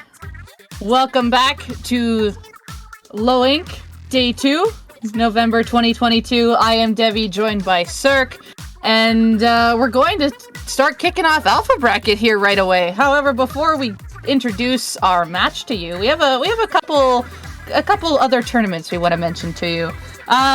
Starting right off the bat, as we want to mention, Mulloway IT's first ever major storm break has just been unveiled with a shocking $1,000 starting prize pool. Don't miss an opportunity to strike on December 17th and 18th at 5 p.m. UTC, 1 p.m. Eastern Time. Be sure to join the Discord server over at discord.io/MullowayIT and grab the Stormbreak roll for more information. I know the Mulloway staff has been so eager to announce that, and when it was finally announced, just like the relief, like we did it, it's here, and now it's coming. There was so much excitement. And of course, if you live upside down or if you're a degenerate and don't have sleeping hours, you have IPL's Oceania Tournament. The Reef Rushdown number 13 is coming back with a monthly basis. So whether you want to stay up all night at 1 a.m. EST or 7 a.m. in the morning for the locals, registration is open now. Reef Rushdown has been on a bit of a hiatus for a while, but now they're back. So please give it a try. You know you're going to have a great time with my good friends of the other side of the world. But yeah, those are definitely going to be two events to really look forward to for really wherever you are. There's something for everyone. Yep. But going back into here, we are starting with the first round of Alpha Bracket. We are bringing you two teams that I will say I'm personally not familiar with. We've got Sanguine Seas versus RNA coming at you for this round one. Sturgeon Shipyard is going to be our destination, and Splatoon's very interesting match. You already know that team composition here is always going to be extremely important. Every single time they bring something new to the table, you know that you have to adapt on the fly. Now remember, this is going to be a best of 5, so this gives ample opportunities to adapt or maybe counterpick your opponent into a good scenario where you feel more comfortable. You know that these teams are a bit on I assume they're a bit of a newer side if Devi doesn't know them, but it's definitely something that these kinds of tournaments, the low ink format, just brings all the new competitors that are trying to get better, that are definitely getting better. I mean, we saw insane sets on top 32, and I wouldn't be surprised if we get also even hyper sets as we get into the alpha bracket.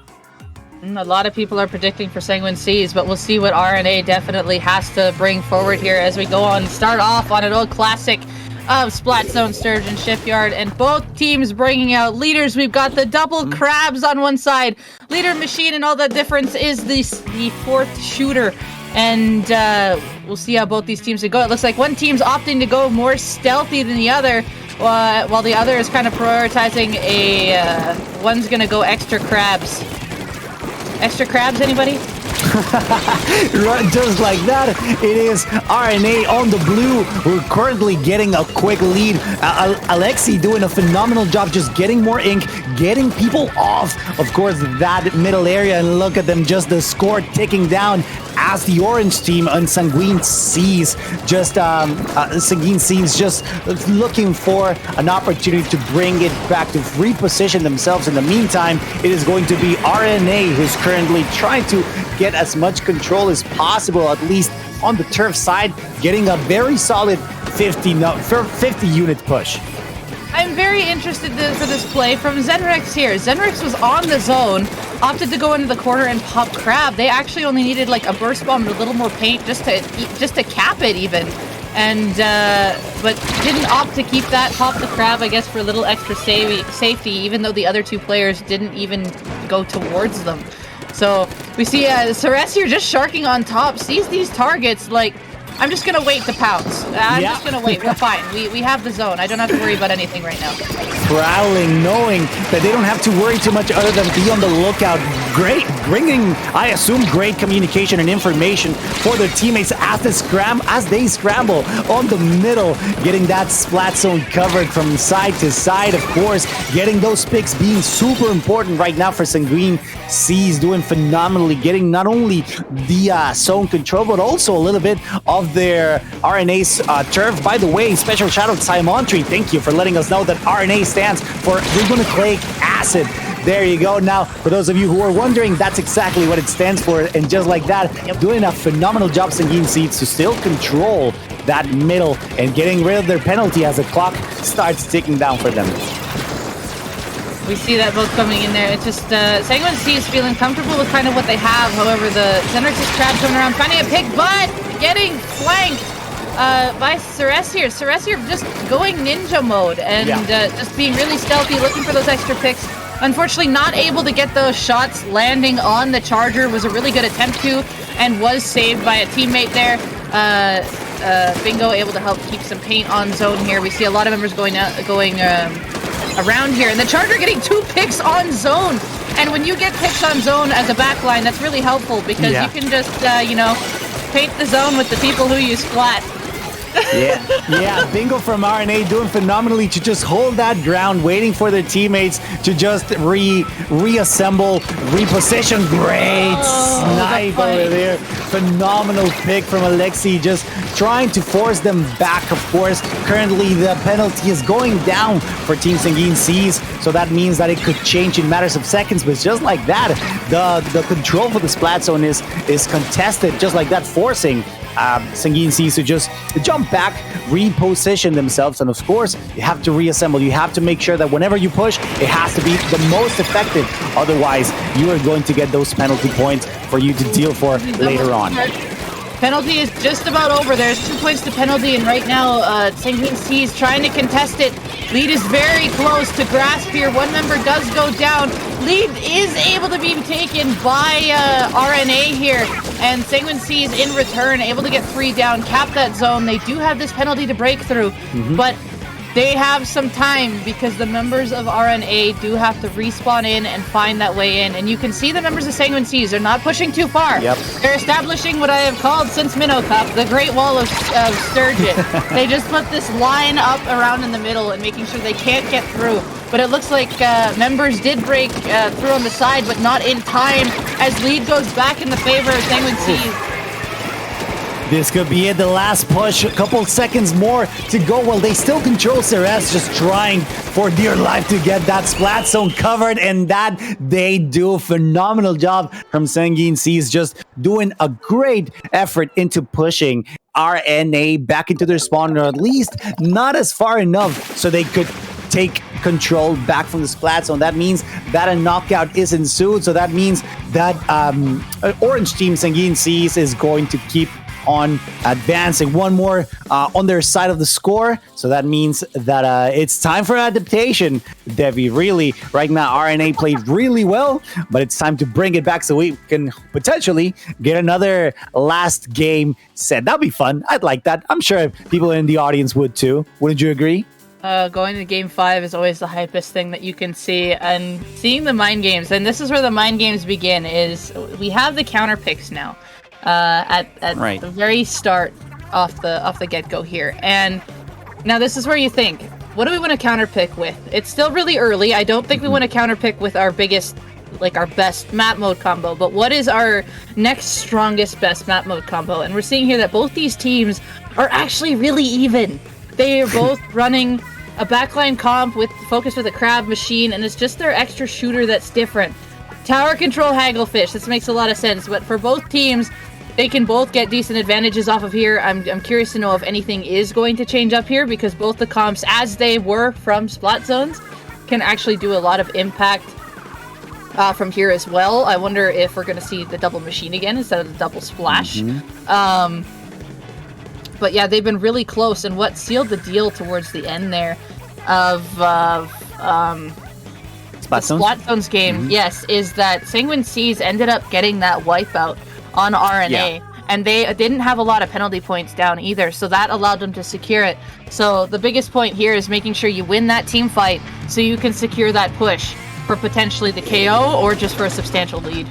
Yeah, we can see a bit of a similar composition at least. Not a lot of changes, but we do have the blaster on deck on the RNA side, so it should be fun to see how they deal with multiple targets. I think that's one of its biggest strengths, you know, just area of effect damage, or at least if you're close enough, if you're clumped enough together with a teammate, you can get stray hits and maybe a couple splats. I do love the fact that they are fighting for dominance of the wings, of the lateral sides of this map, but oh my god, what great a snipe pick! from I love Alexi. that jump over. Realizing that one member of Sanguine Seas is going to go over and contest that side, Alexi hops over, has the charge ready, and just fires that shot and able to land it too. Also, this is a very nice bubble coming out, but it looks like 2 members down from both sides with the push still semi-going, but now there is the wipe. Sanguine Seas able to get that wipe, but currently a dominant start showing from RNA. However, this is still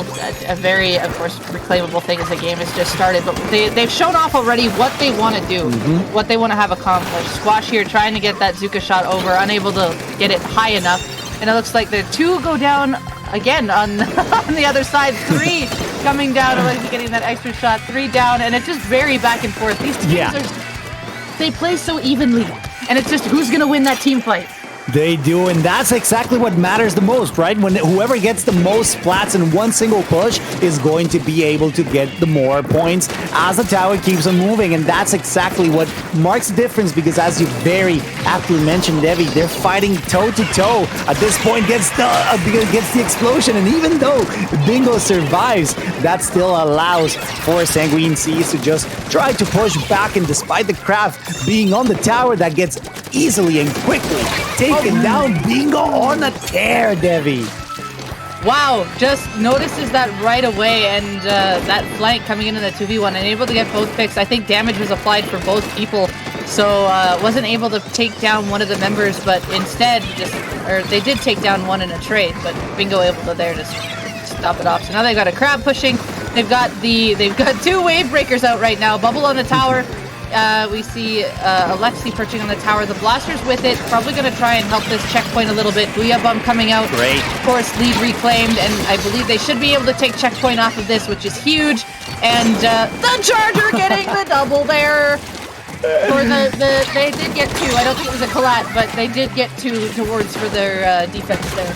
Yeah, beautiful way to stop your advance, and despite the fact that the crab tank was ready as well, that was a huge displacement there with the Booyah Bomb forcing the crab to move down, and now it's time for RNA to keep on pushing. There's not going to be a lot of challenge moving forward, but you can see that light from the Charger just blooming menacingly. Of course, that Booyah Bomb is going to take that splat, and once again with a bit of a trade there, or at least in Sanguine Seas' favor at this point, allows them to just keep on pushing. Right now, it is RNA who's currently on the lead with a little less than 2 minutes left to play. However, you know that they are really good at bringing it down in matters of seconds when it matters the most.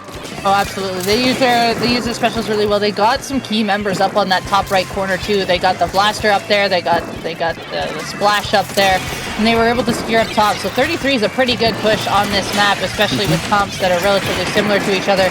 Yep. Booyah Bomb here going to help clear the tower. It looks like does pick off the machine. It looks like the splash is picked up from the side. Again, Alexi getting a nice pick on the tower.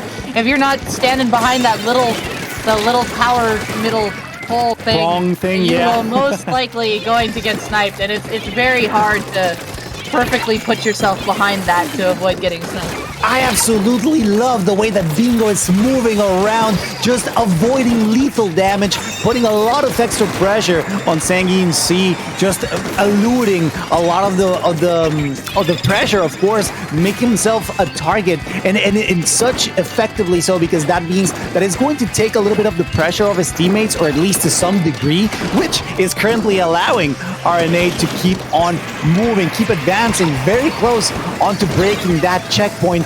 Despite the fact that it's not ticking down, you can tell that they were ready to keep on pushing it. That the push gets stopped by RNA once again, and it's time. By Sanguine, so it's time to keep on moving once more. Despite the fact that the turf, it's pretty favored on the orange team. RNA doing a phenomenal job to keep that turf covered. Absolutely, but now with literally under 10 seconds left, Sanguine Seas really has to know who's going forward here, how they want to do this. They use the Booyah Bomb to clear space, but that leader's still in the way with the blaster. Their machine gets picked off, and there's what we like to call the GG Booyah Bomb, and if they can survive and get back on, they cannot. Just picked off on the tail end, and just the last member on Sanguine Seas just too far away to cover up after that Booyah Bomb. Otherwise, there could have potentially been a one-on-one fight on tower there, actually, with how much space there still was. But this game going in favor of RNA, showing that pressure. They got what they wanted up in the corner and got that first checkpoint broken. Almost got the second checkpoint too, but that was a solid place to be in towards the end and never let down the pressure. Sanguine Seas really couldn't move back in after that. And even towards the end, the specials that were used, they were used a little earlier. They didn't really displace their biggest threats either to get that push going. So it just allowed them to keep in place, and the Booyah Bomb able to come off, the leader able to guard the tower. Everything was all set in a proper defense. For sure, you could tell that those booyahs on the opposing team were actually working so well to just displace. We saw them displace a crab right now as a GG Booyah, as you mentioned. That's a cute name. I've never heard it before. So thank you. I'm gonna add that to my repertoire, to my dictionary.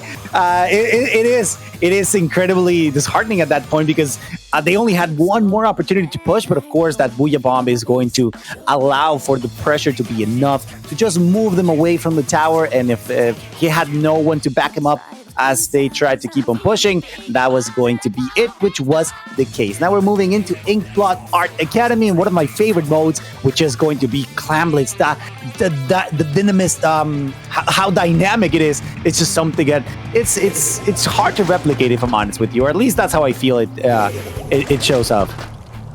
All right, liking the switch here as both of the leaders are now gone. We're bringing in, Aquira's bringing in the Explo. The Explo and Machine combo really well together, and I've seen a lot of powerful Explo players as of late in the comp scene. So, especially on this map, this is where it shines. So, with the Explo getting extra space, as long as Sanguine Seas can take control of that area, can really allow the Explo to do what they need to do. However, 2 members are down. RNA able to take down 3 members. That just leaves the Explo. So they're going to get pushed back, and they're not going to be able to do much. As we can see, they did get the last picked off there, and RNA just moving in like a storm. Alexi doing a phenomenal job too to get another power clam in, and that is going to be a huge push. Now it's time to get those mini clams out there, get into the basket, gets a wipeout. Sanguine Seas doing a phenomenal job to repel the aggression and also getting a lot of picks as they try to reclaim some ground on their own. They know that they've been quite pressured by RNA. A very hard push from the get-go, really. Booyah Bomb getting cooked up, and that is only going to allow for a little bit of displacement. Not a lot, let's be honest with that, but still quite important at this point where they really have to start pushing and getting those power clams in there. I noticed there was a few specials used on the side of Sanguine Seas there, and they were used a little bit early. We saw the Explo painted for rain and popped it directly behind the stack instead of going forward and putting it up so it covers more of the ramp and even behind the basket, so it lasts a little longer. And because those specials were used early, it didn't really push RNA back that far. They still had a solid defense on their plat, so it was purple. They had the paint that they needed, and Sanguine Seas just could not move in, and in return, this team fight happens in that wing, taking down it. Just the Explo yet again versus this blaster, and the Explo missing that last shot. Very key bubble. This is quite the fight, but the blaster able to finally get the pick on the Explo. Of course, they can be seen in the ink because of that clam, and here comes RNA yet again, and they are very close to potentially even knocking this out, but the Blinks was the last one. They managed to save it. There were a lot of good numbers of clams there if they won that fight. Definitely. But, good defense there by Sanguine Seas. It's not over yet. There's still 2 minutes and 30 seconds left in this game. Squash getting a nice pick. You're going to try and target this blaster. The blaster's been a really big threat to Sanguine Seas since they rotated it in. So, Booyah Bomb coming out as well. Squash getting in another pick. Squash is putting in some work right here. on fire with those dualies. The Squelcher dualies doing a phenomenal job getting picks. Of course, the mobility is going to allow for that kind of pressure, and it's just keeping on working. And it's exactly what they need. Sanguine Seas really needs to find a good opportunity to just push back, because despite the fact that you are right, we do have plenty of time to get something done.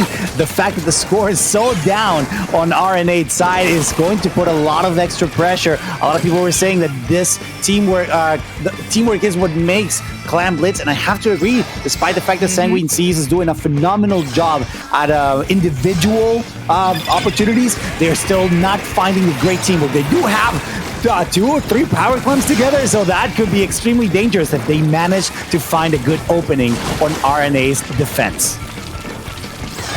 We see RNA just painting up some extra paint here, and it looks like members are taking fights on the side, but RNA just applying so much pressure, and the Explo went down, the machine went down. Sanguine Seas has been struggling a lot from this extra pressure. Squash has been able to clear a lot, but the rest of Sanguine Seas hasn't been able to really come in and help Squash out with some of these. But yes, Basket is really close here. There's definitely enough clamps here for a KO. There it is. Bubbles set up in a very nice place here, and just shots not able to land on the Flingza. I'm pretty sure there was a 1 shot left, and the Flingza would have went down, just judging by how orange they were. And, but yeah, what a game. What a knockout from RNA. Definitely feeling quite comfortable from the very beginning. You could tell that their teamwork was just paying off so well, despite the fact that Sanguine Seas was doing so well too. We saw Squash getting squashes, getting splats left and right as well. So it's unfortunate that they couldn't find a good footing for themselves in this map, or maybe the game mode. But now it's time to. Oh, the score is even, right? 1-1. So that means that this is where 1-2. 1-2. Oh yeah. Sorry, RNA got the second win on this one. Their first counter pick for game 2. They won with their counter pick, but now they just beat Sanguine Seas on their counter pick. So now Sanguine Seas counterpicking again. It's going to be Rainmaker Eeltail. They want to add that extra pressure. I think they want to be able to have that charger back. Right. I think they seem like they're more comfortable on that weapon than they were the Explo. And have that solid backline to move in and keep that neutral out. However, RNA able to capitalize a lot more with their front lines. Their front lines are really bringing the heat. And it really goes down to what's going to happen on that fight and how much they can follow up. So the front lines will go in together and see who can take that, and then their back lines can move in with them, give them some extra pressure or safety, I guess. You feel more safe when you have that your own laser looking over your head. For sure.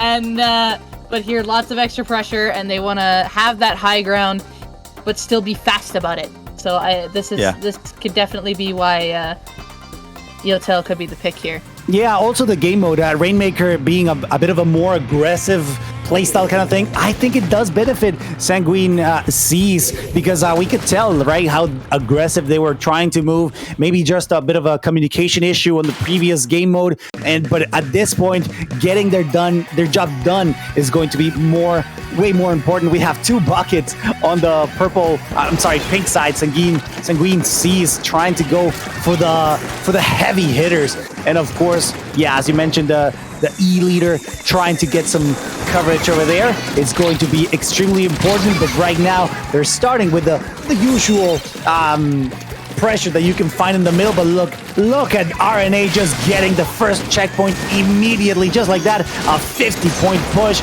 and it's looking like it's going to increase just a little bit further, Debbie. That miss is a very good place to put it, just stalling them from going forward. The try just dunks on them. Just literally drops down and gets 3.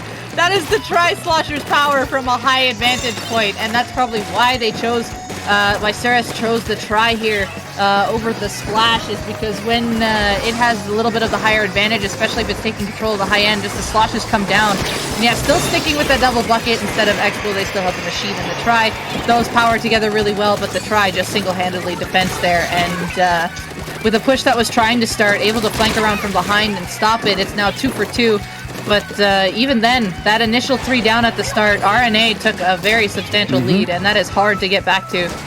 For sure, jumping back into safety, just knowing that their job was done, just getting a little bit more extra turf, and of course, getting some recon out. It's time for Sanguine Seas to try to find a good opportunity to bring it back. Of course, the pressure, look at the double crab tank, adding the suppressive fire. The Rainmaker again, reset, but it doesn't matter because the bubble is just about to break, so you know that they are prepping up for another push. Yet another one, because right now they're holding a great lead. And again, you can see those flanks just working so well on RNA's side, just getting a lot of not only the green ink on their side, but also a lot of splats that will ensure a safety push whenever they decide to do it. Absolutely. Again, lots of just neutral play happening. We haven't really been able to move the Rainmaker from mid. Booyah Bomb coming out. We see Aquira here just keeping the space. Missiles coming out, just displacing the leader a little bit, and able to just keep that space. That's all they really have to do. But now they want to be able to push forward because they are behind. They need to be able to find a way to get these people off bridge and allow their front lines to move in forward, because the bottom is also very painted. Saris trying to get a pick there, just falling short. There was a 2v1 there. Two go down on both teams actually, but in the end it's the Seas that actually have the Rainmaker. Yeah, they're trying to get a push, but they're struggling to find a good opening, and it's all due RNA's constant pressure. The Rainmaker stopped once again by shutdown. Great job. They're starting to jump together, repositioning, recollecting themselves, knowing that that bubble is nowhere near breaking, and at least it's heavily challenged. Never mind, pink team, Sanguine Seas are definitely going to make another push, and just like that, things are starting to look a little bit better for the current pink team, which is Sanguine Seas. Oh, they were so close. Again, this is really good. When you're behind and there's only a few members alive and you know you're not quite in range, you want to use whatever you have in your kit to just paint their feet. And, they managed to take it. So one member of the Seas managed to sneak in behind and take it for the lead. I didn't even see what fully happened there with that view.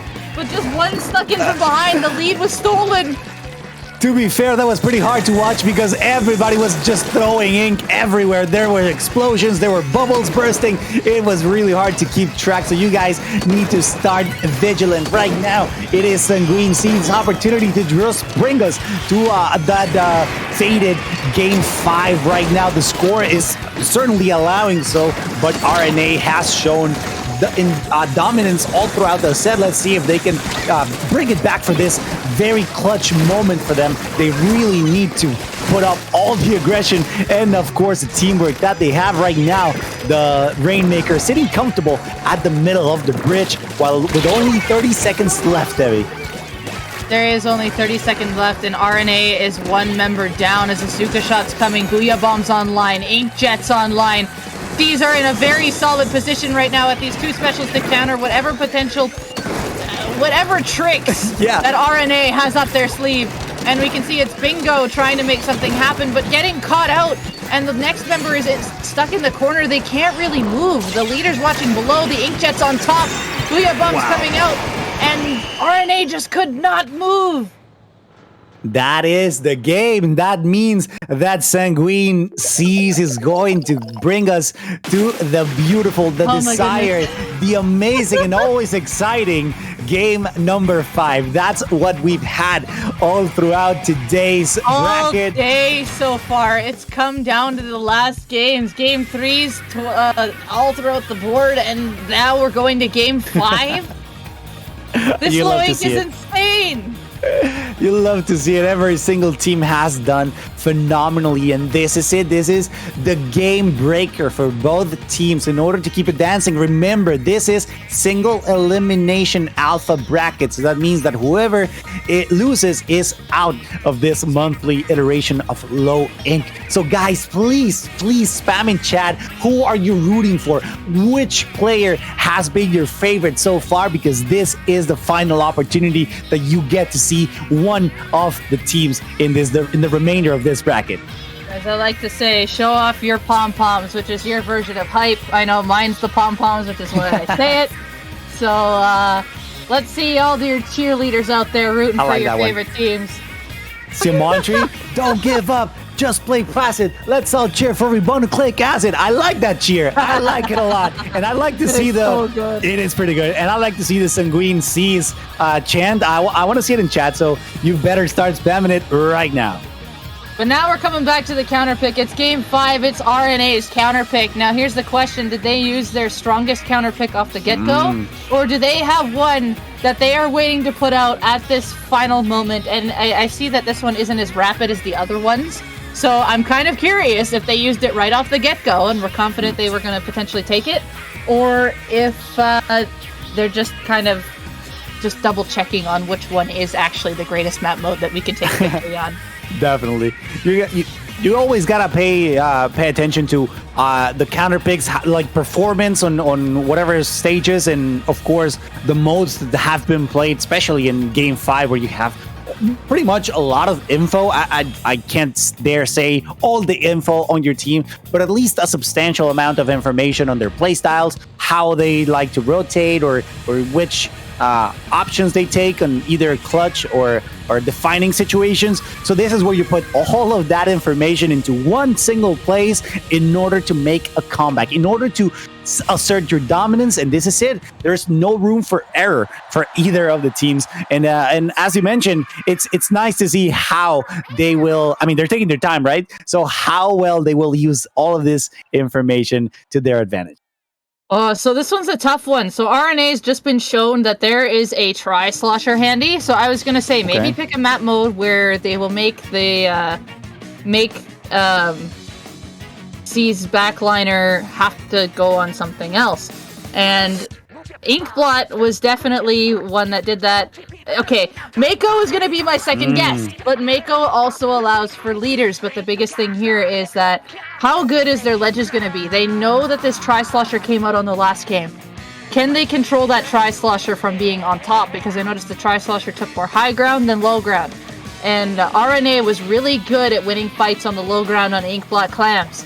So I wonder if they're using that to that kind of strategy for Mako zones. So they'll have to control the zone, and then they can really control underneath the ledges, but be aware of what's above. So the question is that Tri going to come back out? Is the leader going to come back out? My answer is yes, because those two players readied up right away. Right. So, but what are they going to be able to throw out here, and what is their plan? Are they going to try to bait those fights into the corners? Are they going to just be sneaky and come around from the side? They can apply a lot of that pressure, and they just need to make sure they keep Sanguine Seas off that zone. And you know what? I gotta be honest. I gotta be brutally honest with you guys.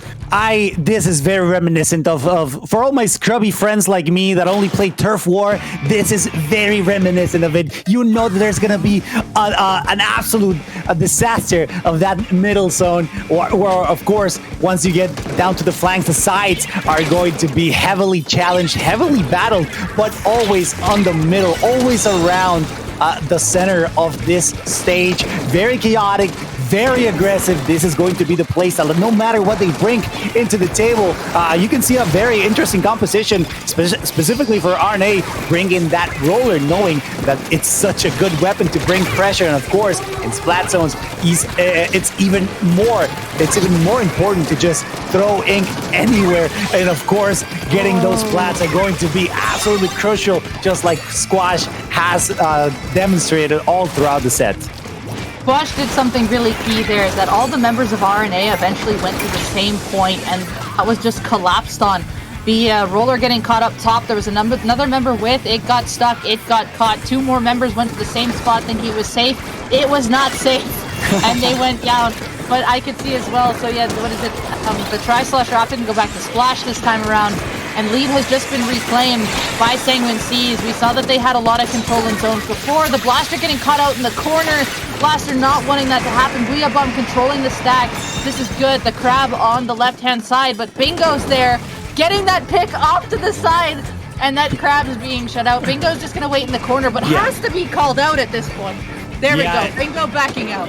And you know that you have to rotate as soon as Missiles possible. and Crabs. This is where RNA is coming back in with their special push, and they have a lot of pain around to get that cap. They do, and they're just trying to get those last few members. I imagine these members of RNA know that they're there, and Squid Surge, unfortunately, not doing in their favor. When one person already Squid Surged up, you know someone else is going to do it. So the members of Sanguine Seas read that and was able to punish it. So this goes for more of a penalty tick down for Sanguine Seas. For sure, and as long as they hold it, they still feel quite comfortable. You know, you can see that E-Leader on the left, but still destroyed. Whoa. Great job from the E-Leader, just asserting dominance and maintaining it, which is ever so more important. Just looming with that laser, knowing that if you get to cross those crosshairs, you're gonna be on a lot of danger. 20 ticks down on the yellow team. Sanguine Seas doing a phenomenal job at holding this position. Now it's time for RNA to bring it back as quickly as possible before that goes down even further. They got 2 picks, but the Blaster isn't the one that can paint the zone. The Blaster needs to go up front and make sure they lock out the spawning and E-Leader, but the Blaster opting to stay around on the stack, popping the bubble for their teammate, with the Crab actually goes in front of it, just trying to keep some extra pressure. The penalty is now over. There's 2 minutes left in this game. RNA needs to be able to keep Sanguine Seas on the side. The burst bombs from Bingo are finding these members of Sanguine Seas. That's so much poke, but no one's there to capitalize on it. The machine wasn't down there to help punish that. Run away, knowing that the crab tank is looming. Knowing that the pressure is on, but right now, RNA doing a phenomenal job to try to assert dominance. They do get control. No penalty for them, so that means that only 10 ticks are down, but that gets swiftly This is probably it. There's only one member in the way, and it's Splash, but it's a splash in the way of the other splash. And RNA able to seal the deal at the very end. They did not give that up, and they were able to hold that side. It was actually looking a little scary there, but so much bomb pressure towards the end. They had Sanguine Seas held back, and they're like, I'm being poked, I'm not full health, I can't engage yet, so they have to heal and come back. And then when they tried to come back in, they got picked off on the sides. You saw one member go down, then another, while all 4 of RNA still remained standing, and they were able to claim that at the end. And I'm gonna tell you what, I do believe, I'm not throwing shade to their skill, but I do believe the whole reason why RNA won is because of you guys in chat getting those chants out, making sure that your team stayed positive, they stayed excited knowing that you guys were rooting for them, and that's exactly what brought them to victory with a very heart-stopping Game 5 and a best of 5 set. That was definitely an insane display from skill from both of them, really. Absolutely. So RNA moving on with the 3-2 victory over Sanguine Seas. And we also got rated by Dapple Productions, another organization. They had another event going on today. So thank you very much for that raid, Dapple. And for those of you coming in, just so you know, we just wrapped up round 1 of Alpha Bracket of Low Ink. We are going to be moving on to round 2 relatively shortly, but this is also the end of our time on the mic here. Yeah, it's been absolutely fun. Hope everybody enjoyed their time here as well, as much as I did, as much as I know Devi did. Everybody, the competitors, you guys in chat, us here on the mics, we thank you. Our production, thank you as well, Inkfair, for being such a nice stream master. I appreciate your work, and thank you everybody for still tuning in. As Devi mentioned, this is it for us. Make sure to stay tuned. We're not going to take a lot of time. We're just starting with the alpha round, but we're gonna make a quick commentator swap. So thank you very much. A short break for you guys to get something to drink, get some snacks, and maybe share the stream as well so more people get to enjoy the beautiful skill and matches that Low Ink can provide on a monthly basis. Devi, thank you so much. Please send us off. So Cirque, basically, where can people find you? I know you're relatively new around here, and I'm sure we'll see you again, so where can people find you? You can find me on Twitter. I'm mostly a Smash Ultimate commentator, but I'm definitely enjoying my time here. I put it in chat, Cirque GMC, just like my tag. You can find me everywhere, YouTube, Twitch. I'm not streaming right now, but eventually I'll come back whenever I fix my computer. So if you like my job, my work, please consider dropping a follow. And of course, Devi, please, where can we find you? You can find me here on Twitch at Devi_Duvie or on Twitter at DeviDuvie. You know me. I'm the Hydra mom doing all the Hydra games all day. So you know me. Anywho, but yeah, that's it for us. Stay tuned for Pop Gun the legend himself and Dura are going to be taking over on the mic. So stay tuned, everybody, and we will see you around.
Hello, friends, and welcome back to Low Ink November 2022. I am Popgun, joined by the Portuguese champ. The champ is here, Dura. Welcome to Low Ink. Hello, it's a pleasure to be here for the first ever time, and can I just say, Popgun, it's been a long time coming.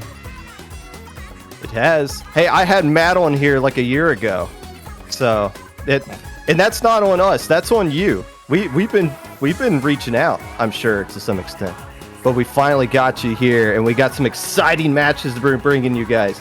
Banana Basics, who you saw on stream at the end of the tournament yesterday, squeaking out round 6 so that they could make their spot into top 32, is now in the quarterfinals of Alpha Bracket, taking on Epsilon, the team that won Delta Bracket. That's right, Epsilon won Delta last month, and we've never had a Delta Bracket before until last month, so this is uncharted territory to see how good a Delta Bracket team would do the month later. How about going 5-1, winning your Swiss group yesterday, and being undefeated so far in Saturday, finding your way into Alpha Bracket semifinals or quarterfinals?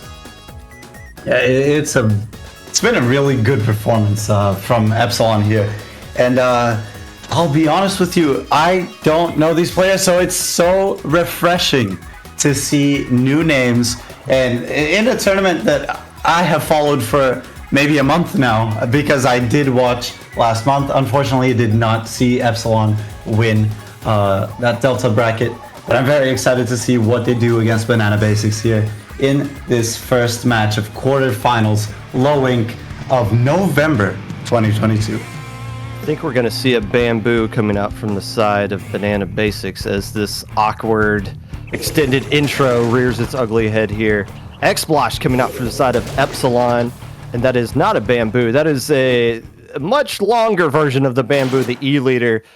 And of course, it's got Respawn Punisher, as what else would you run with that thing?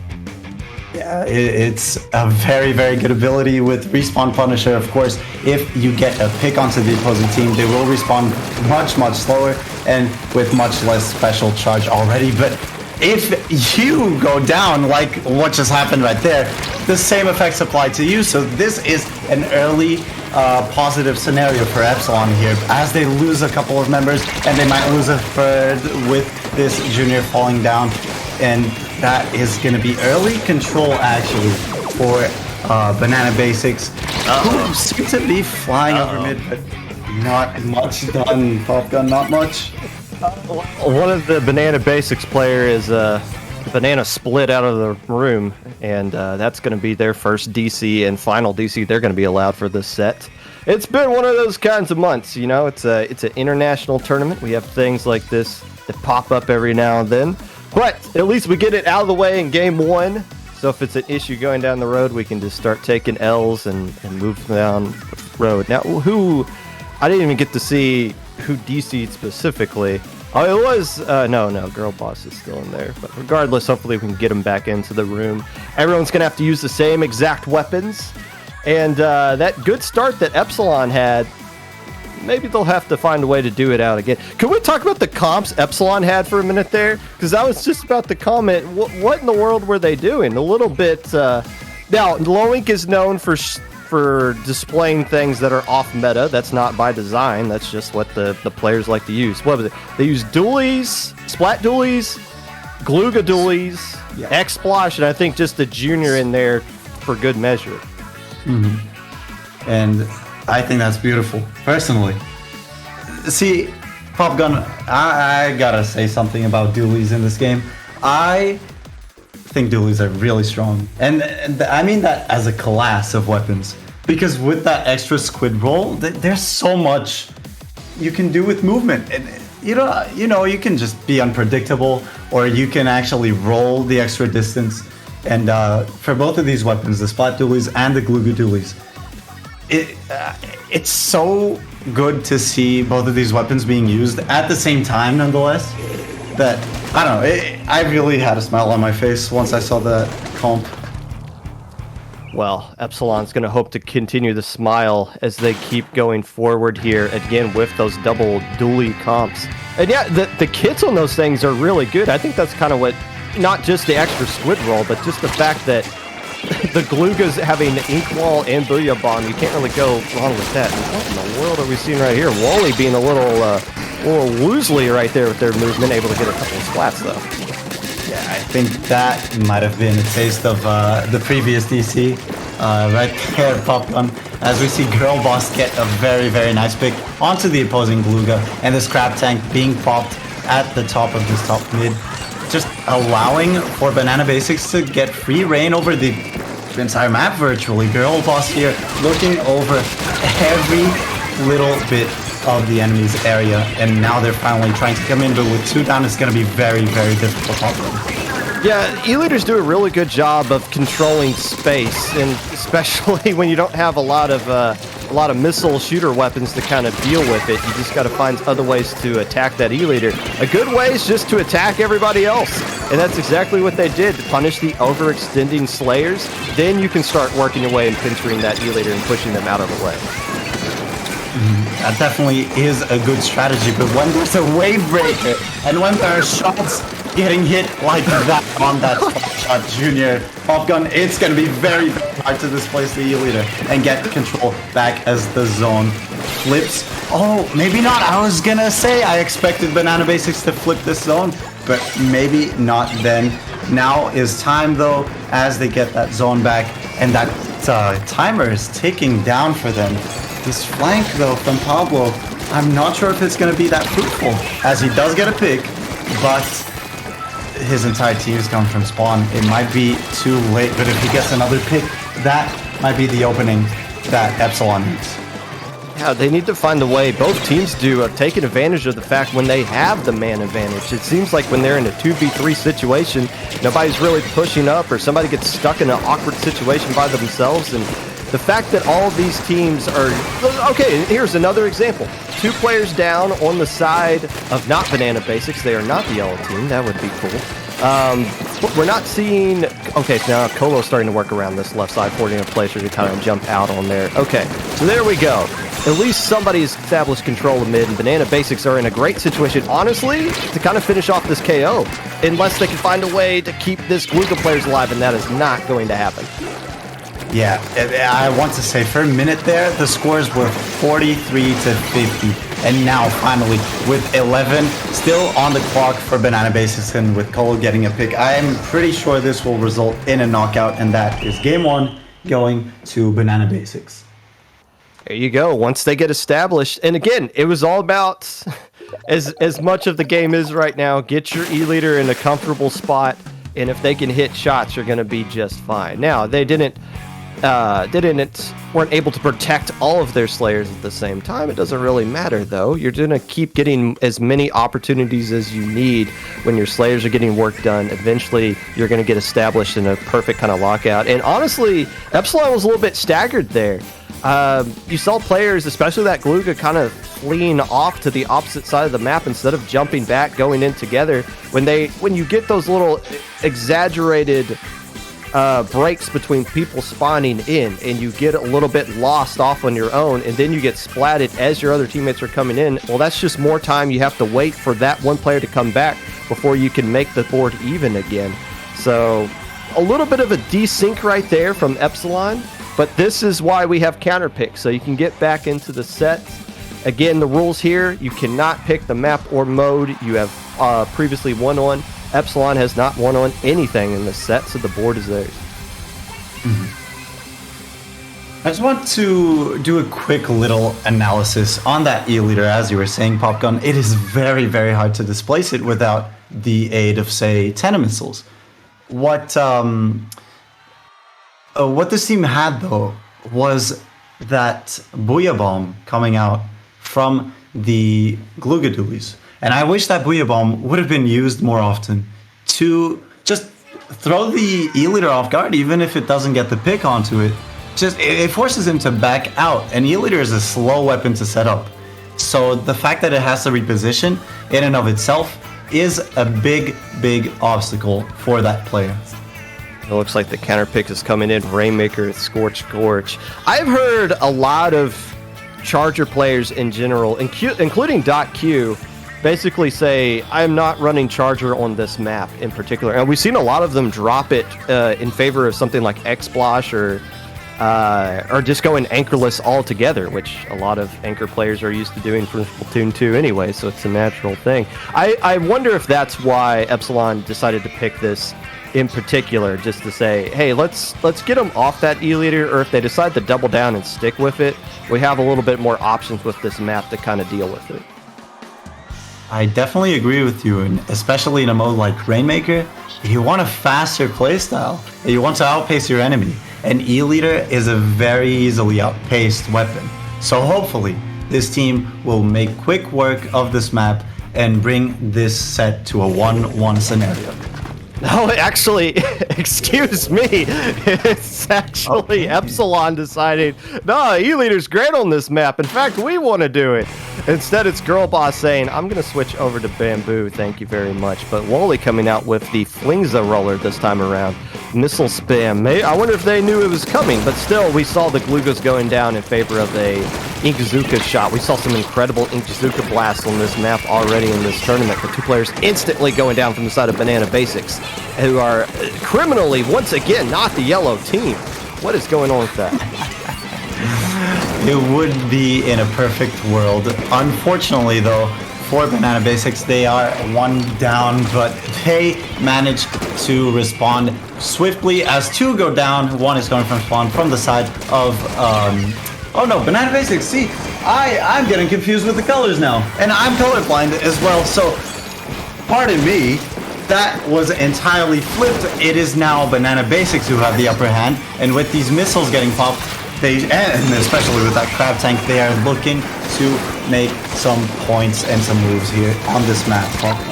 Yeah, I couldn't quite understand why Epsilon wasn't able to get a push going right there. They had the man advantage, and they had the Tri-Slosher pinned down. The E-Leader even knew where they were. They had everybody pinned, but I guess somebody left alive was able to flank through. Now, Banana Basics has cleared this first checkpoint already. They're opting to pick it up and just inch it forward a little bit, but they're slipping past a couple of players. 47 remaining. Yeah, it's only a minute and a half gone, but on a map like this, that's a winnable score you can have. I really like the play of trying to push it the most you can, because as we all know, getting the checkpoint does not mean that it's a satisfying push.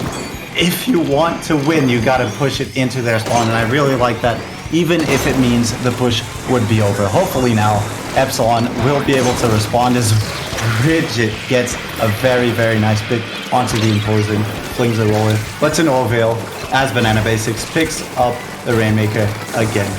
Yeah, Bridget can get all the splats that they want, but if their players keep going down like that, Bridget is constantly forced to retreat. They're getting splats and then forced to back up, and here you go. This is going to be a wipeout, or at least a technical wipeout since the roller jumped back. But here's your opportunity if you're Epsilon. Start painting the map, start pushing up, get away to that second, or that first checkpoint that's going around here. But look how quickly Banana Basics, you got Colo flanking around the backside, and they just completely lose track of this Tri-Slosher and going to get punished for it.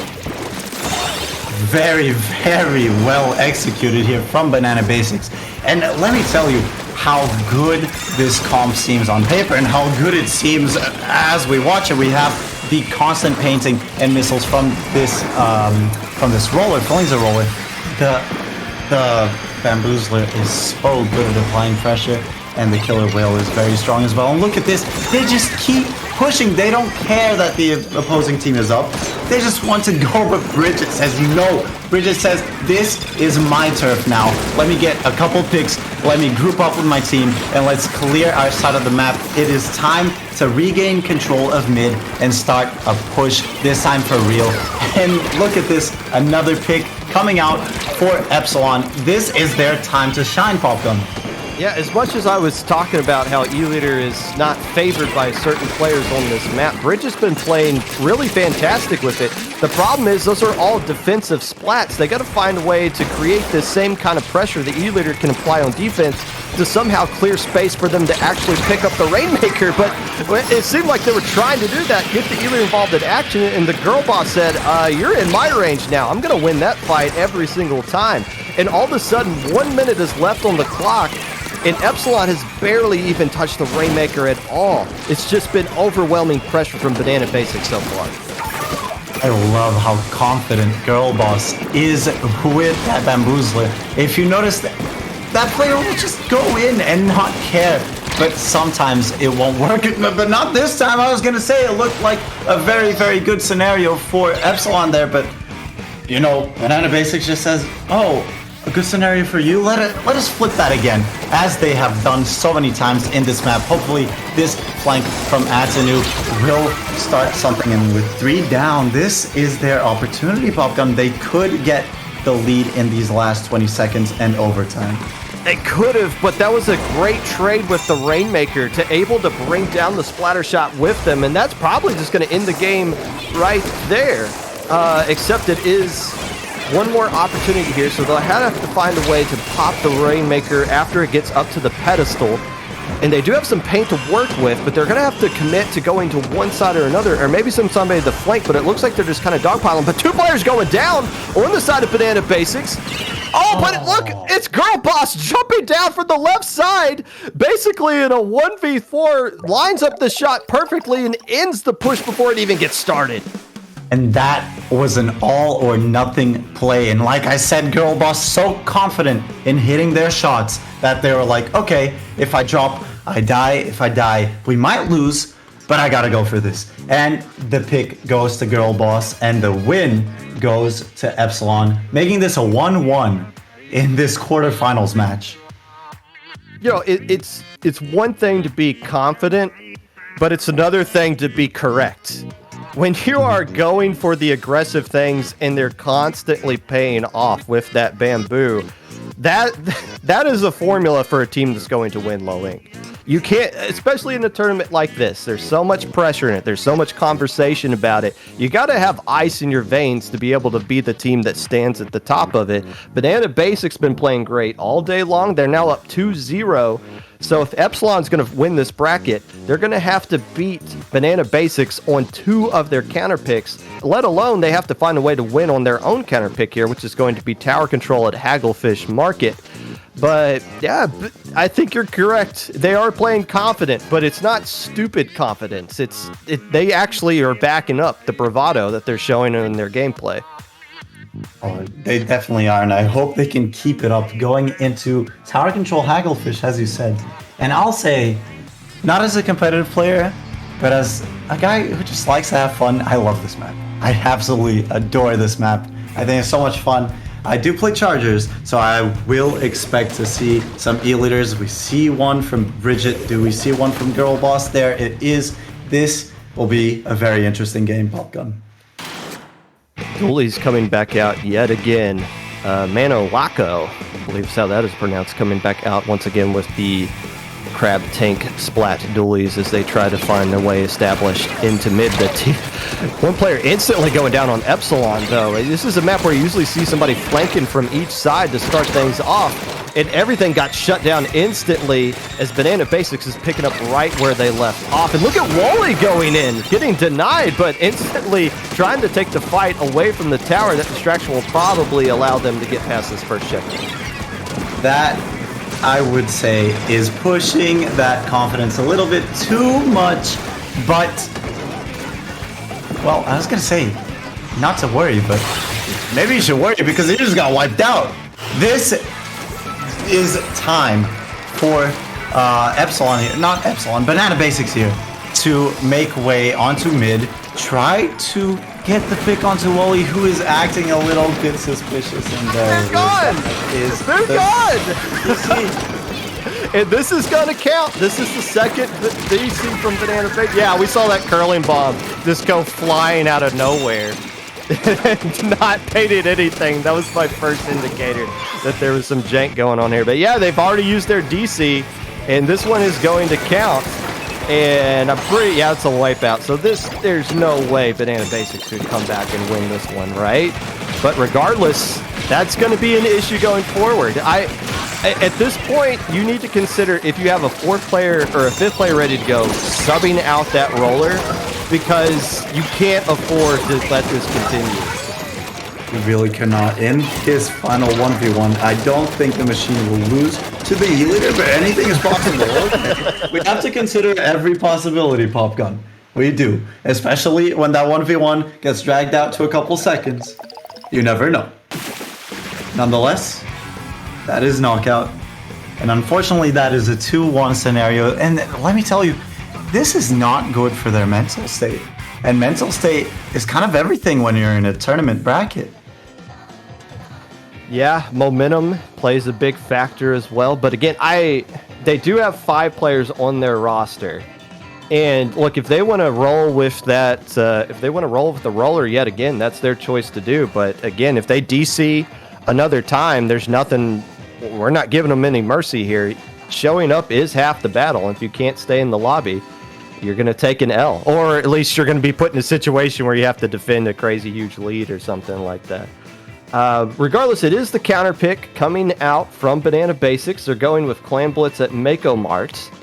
The counter pick rules only come into play for this team because they're the only ones that won something. They can't do splat zones. They can't do Rainmakers. So why not roll with Clan Blitz? But it doesn't matter what they pick. They need a fourth player in the lobby. So yeah, are they going to bring in their sub, or are they just going to... I'm assuming they're picking a map like this. They want to use roller again. It would be quite good. I mean, roller excels in maps like Mako Mart, where there's a ledge that you can kind of hide under, and then you pop out of the ink and smack. Oh, okay, you're dead. So yeah, optimally, the roller player coming back with Wally coming back into the lobby would be very good. Unfortunately, it would be a huge risk because Banana Basics are at risk of losing the set and getting knocked out of bracket here. So I don't know. It's really tense for me as well. And I'm sure it's tense for you because I don't see anybody coming into the lobby. It's not... hey, I got nothing on the line here. This is... I already won this tournament 2 years ago. This is fine. Now, my sources are telling me, and by our sources, I mean our lovely and talented producer, Ink Fair, who's done probably the last 30-ish low ink streams for us, is telling me that Banana Basics has already said earlier in this tournament that they don't have their fourth. They do have 5 people on their roster, but their fifth isn't around. So they're just gonna have to roll with the players that they got. It looks like we are resetting. Wally is resetting their Wi-Fi. So I mean, you got to try something at this point, because again, 2 DCs in 3 games is. Or in 4 games, I guess, is not ideal. Especially if we want to win this tournament. You've still got 2 more rounds to go, including a best-of-7 grand. So we got a lot of tournament left to play, but it looks like we are going to try to get the roller player back into this one, which makes sense. Clan Blitz Mako roller works out really well. I guess the question here is, because Girl Boss seems to be the one player who's flexing from different weapons. Obviously, Wally's been doing different rollers, but... On a map like this, E-Leader works out really well, but I wonder if they're going to go back to Bamboo, considering it's a little bit smaller. It is Clan Blitz. Maybe they want a little bit more mobility. I mean, at the same time, if you're around that mid area with E-Leader, you kind of have free reign over the enemy spawn. And that's all I'm saying. Because if they can't get out of spawn, they can't really win. And in my head, the ex-Charger player in me is telling me, do that, please. The ex-Charger player? What, you're not going to pick it back up now that there's no armor anymore? Or are you just afraid somebody's going to use reflux against you nonstop? I'm going to be honest with you. I haven't played that much Splatoon 3, but when I have, Splatanas are so much fun. They're so much fun. And every time I get on, I'm like, oh, I just want to play Stamper. So. You know, I would like to see some Stamper at some point. I feel like when more people use it more, I know Chara's using it, but that and Bo, I just feel like people aren't going to touch it just because they're not used to playing it We're not going to see either one of those here, though. I feel like we're just going to see another... Okay, this isn't promising, but as long as everyone stays in the lobby, we're going to be fine here. That is the flings are coming out and the bamboo. And that is a Hydra coming out from Bridget. Okay. I'm pretty sure Bridget is just tickled to death that there is no E-leader on the opposite side of the map now, because that would have been a scary thing to see with that Hydra. Definitely would have been. That Hydra, what it offers is just, I don't know, once you start shooting with Hydra, if I'm looking at the Hydra, I just don't want to go in. I really don't. I get too scared, and maybe it'll happen. But right now, Atinu with this flank, getting 2 picks beautifully done by him. Wally, last player up, weak from that splash damage from the splat bomb, jumps back. Very good decision. Now only the tri-slosher from Banana Basics onto this left side. With that Booyah coming out, this will be the start of a push. Bridget, unfortunately, going down. This might be the end of the push before it even starts. Oh. Yeah, how you were talking about how an E-leader can control the map by staying on one of those stacks. You would have liked to see the Hydra get set up on that right side. Instead, they weren't really paying attention over there. It got flanked, and that shuts down the push. Kind of what this crab is doing. You can just kind of dominate the entire map and put pressure across the board. If they can find a way to get their Hydra set up on one of those stacks with no true range and just missiles the only thing to kind of slow them down, it'd be a great situation for Epsilon to get back into this one. Instead, they're losing a couple of players. Afternoon 8 New says good afternoon to a couple of these players, and is going to start cleaning them up, shutting down what could have been a potential push. I will say, it was a good 8 noon for him. And for that, I leave. No, I do not leave, but who leaves is all of the players who found themselves to be in that right stack, because it was a bloodbath right there. Or should I say an ink bath, as Manawako gets another pick. And this ball does not get thrown. Girl Boss goes down before they can throw the ball, and now just the splash, the soul splash, hanging around this basket. So this is going to be very good map control for Banana Basics. They only have 7 clams though, so they got to build up on that. But in order to do that, they got to win another team fight in a 3v3, 2v2 scenario. No one predicts what is happening. I was just about to say, finally, both teams are letting the game breathe a little bit, and then we just see another collision in mid. Yeah. This is where tournament nerves start to play in a factor in here. Epsilon, they're 1 game away, or potentially 2.5 minutes away from being eliminated from this tournament. So you start to see people play a little bit more nervous, to start to go for a little bit more aggressive plays that might not be there. And right now it's Banana Basics coming back here trying... I'm confused what side of the map they're on, but there's a Hydra falling from the ceiling. What is going on right now? There's just pure chaos, and I would just like to see one team set up, build up some clams, build up some specials, and I think that's exactly what Epsilon is able to pull off right here. Finally, with another ball getting thrown in. Unfortunately, the junior goes down, so they won't have many clams. They will have 0 clams, actually, to continue that push. As everybody goes down, the Hydra is on this opposite side of the map, and Colo is looking for a pick. He is so close to that inkjet. I want to see this inkjet getting popped on this left side. Maybe taking this fight first is advantageous. I am biting my nails there with that 1v1. Unfortunately, nothing really happens, and there's 1 player down for Epsilon right now. There's 2 balls coming in. They score both of them. That's lead. They get so many picks. This is going to be so many points for them, Pop Gun. This could be a game-winning push. It might not be, but more importantly, they need to just be satisfied with the push they got right there. Yeah, Girl Boss wisely backing up, saying, okay, we sacrificed a lot of players, a lot of bodies to make sure we got that massive lead. A minute left to go here, but somebody's able to take a splat on the dualies. That's going to slow down what could be a great push coming out from the side of Epsilon. This Brio's going to force this J13 player into an awkward position, and Bridget just goes in and pops back and jumps out. So nothing's really going to be accomplished with this push right here. And with a lot of players going down, this map's going to turn banana yellow very quickly. Yeah, and look at this, 30 seconds left. You just gave the opposing team, who has the lead, another pity clam. So this is very, very dangerous, especially if you go 2 down. I'm gonna be honest with you, Popgun, I have zero faith in Epsilon to take this game. I really don't think it will do it, especially with that ball going in. Maybe, just maybe, but with 3 seconds left and with as many clams as J13 has, he just needs to sneak one in. And there it is. It wasn't even his. But that's game. Yeah, it was the other player on the backside rolling back in there, doing a little bit of a squid roll throw and doing enough to get the lead. Man, the pushes that Epsilon was going just had zero value to them. It seemed like pushing at the times that they did were hurting them more than they were helping them. All they were doing, they were sacrificing a lot of bodies to get those pushes, and when you do it on a map like this, you're basically surrendering mid and your own side of the map. And it was just they're chipping away pushes built up to what ultimately was just an overwhelming push by Banana Basics there at the end.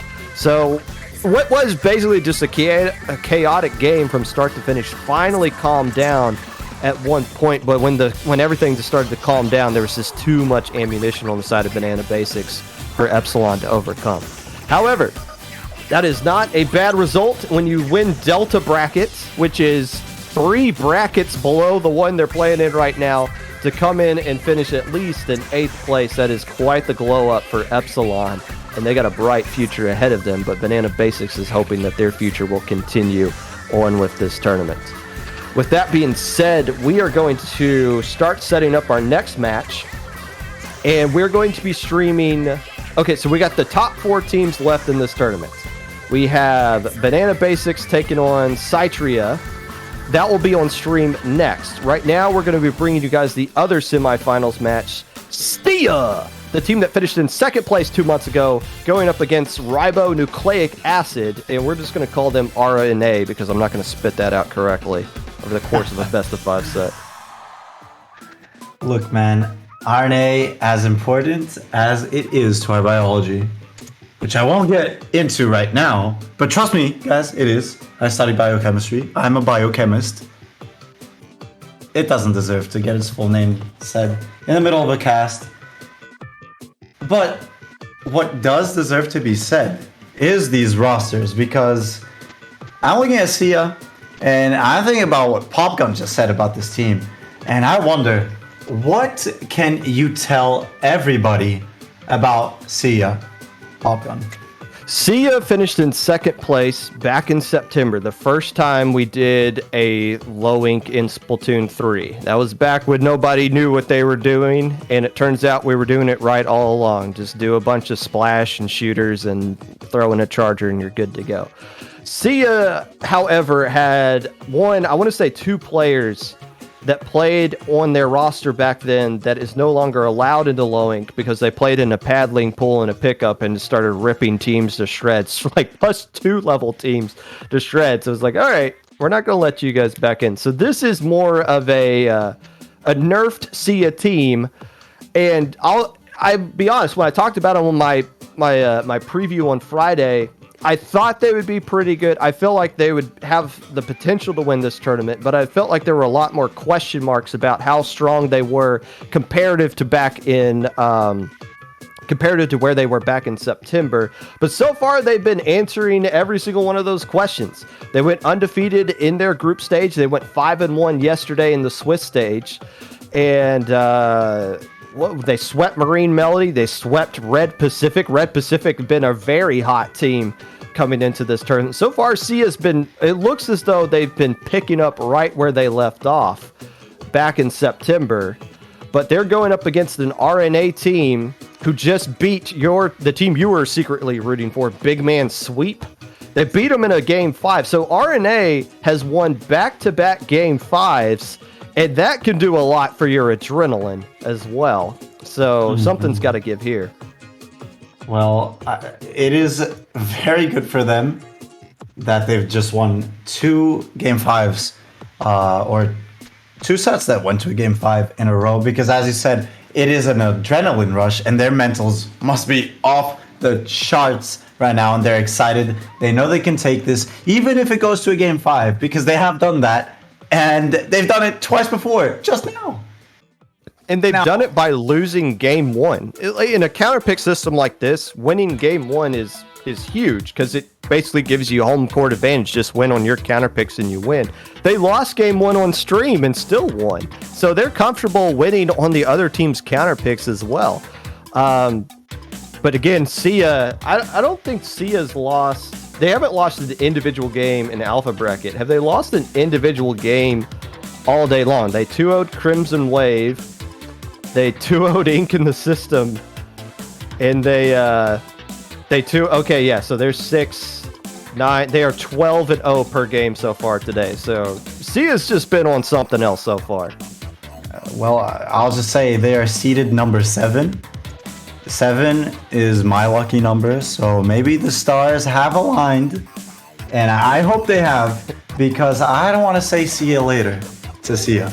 Not today. Well, their logo's an alligator for that very reason. I love this branding. I love it. What I don't love, in fact, and this is going to be a bit of a detour from what we just said, is that Popgun decided to rub it in my face that RNA just won a game 5 against the big man sweep, and as soon as I saw that name on the bracket yesterday, I was like, I'm rooting for this team, because life should just be a big man sweep. Unfortunately, it isn't. Well, I will point out we've never had a team sign up for Low Ink as the Shiver Stands, if that makes you feel any better. And no mention of Fry either, unfortunately. However, all the idols are out of the tournament right now. It's just Banana Basics, Cytria, and RNA that's going to be taking on Seaya right here in the semifinals. Winner goes on to grand finals to try to win the whole kit and caboodle. Loser's going to go down to the third place match and play for bronze medal. And I guess we're just waiting. Game 1 going to be Splat Zones, Mako Mart at this point. A map we always like to show off at some point in this tournament, just because of how popular it's always been in competitive, just this map mode combination in general. And that is a GooTuber. I'm genuinely kind of surprised it hasn't been more popular than what it is, because the kit is really good. It most certainly is. Of course, 10 missiles. You can never go wrong with 10 missiles, but that torpedo is also a very unique sub. Not many weapons in this game have it, but torpedo or not, what matters is that this crab tank, along with some other chip damage, did get the first pick for the side of Seaya, and that is 2 picks already, which means that this opposing team is quite staggered as this Puya gets popped. I don't think they will do anything or capitalize much off of that Puya. Now, with this crab tank, it might be a different story. That is the zone flip going out. The opposing team is backed up. That is 1 pick. That might be 2 picks with Bingo here dancing around the enemy stack, and these burst bombs getting thrown. Poor member of Seaya there, forced to back out. Those burst bombs definitely were scary, coming at your face, and it's non-stop special usage here from Bingo and his teammates. That is another crab tank in a 3v3 scenario. This game has no time to breathe, Popgun, no time at all. I was just going to point out, RNA was able to cap the zone initially without hitting a single splat. They just used their specials to force Seaya to be a little bit honest, back up, and they took it, and they haven't given it up control of it just yet. About 40 points away from a KO, as now finally one of the Splash players gets taken down on the right side as Crab is going to be popped here. But there come the missiles from the GooTuber that can be very versatile, and it's going to force at least one player to jump back. And what should have been a cap zone at this point, you do see one Seaya player kind of flaking around that backside. Eventually it will go into the favor of Seaya.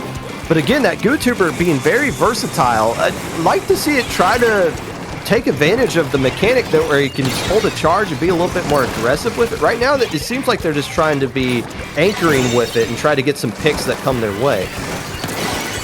Yeah, I definitely agree with you. I would love to see it play a bit more aggressive, especially when the team has missiles locked onto every single member of this opposing team of RNA, and they had a pick going for them in their favor. Now, this Tri-Saucer trying to get a pick, a very, very cheeky pick there And the Flingset does go down, not by the hands of Tri-Slosher, but scratch that. The Tri-Slosher gets and the taunt, the BM just stood. I love to see the BM with that inkjet getting popped. Another pick for the Tri-Slosher. That is a huge string of picks there. And this is lead. It might even be KO, but it doesn't seem like it as RNA caps back the zone and gets a pick onto the GootTuber for a good measure, Popgun. Seaya with the swag! A little bit of a stare down. Did you just see me cancel your crab tank and clean up another player to boot? This is what you got to deal with for the next possibly 5 games. The Seaya gets the lead, but they need to dispatch that thought right now because they're in danger of losing it right there. And Bingo gets them back. Say, were you looking at me down earlier? Nah, I'm just going to shoot you in the back right now. I'm probably going to steal lead from you as a boot. Bingo here. Doing so much in this lead just goes back and forth. This is their last chance to flip this if Seaya wants to win, but RNA is not giving up yet. Not yet. They have the splash penning the zone. They have the flings up penning the zone. They get one down. Bingo goes down. This might be horrible for them. Seaya will flip the zone and live to fight another day. Now with these missiles coming down, with this person going down, 2 people going down. Very, very good pick from this GootTuber, and Bingo decides to back out. This is such an intense game, Popgun. They might win, they might flip, especially with the pick and this inkjet. This is so dangerous. This is so dangerous, Popgun. Able to get the tray with the inkjet. If they booyah the backside and start painting the front, instead they opt to paint the left side, and that just kind of stalls things out a little bit. But Delta doing a good job staying in zone and providing a lot of paint with that junior. Ultimately gets taken down, but look who's back into the action. It's the Tri-Slosher that's trying to feast right here. Gets a double before going down themselves. Bingo gets taken down at the zone, and it looks like Seaya's going to clean that one up as well. That is a wipeout. There it goes. Seaya! Goodbye to game 1.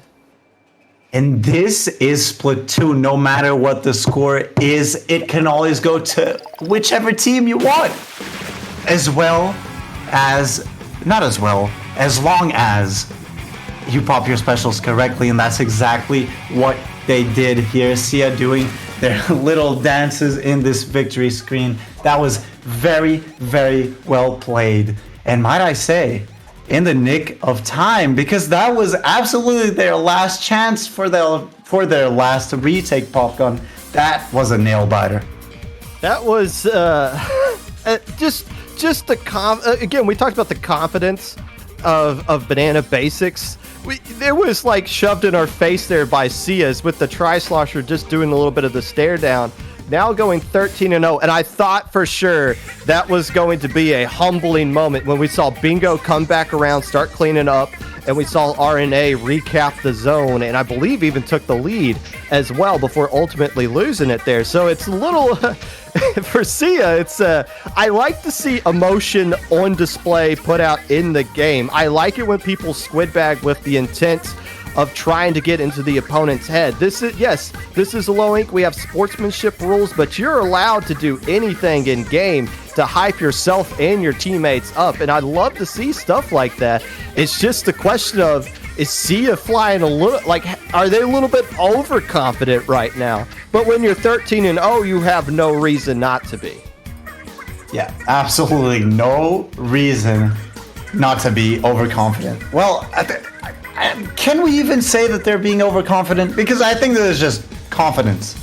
It's not overly confident that they're doing this. If they had lost, I think it would have been fair to look back at that one play and be like, what are you doing? But it's the fact that they followed up with the victory is the thing. But now, here's the thing. RNA has already lost on game 1 before. They don't care. They know how to win anyways.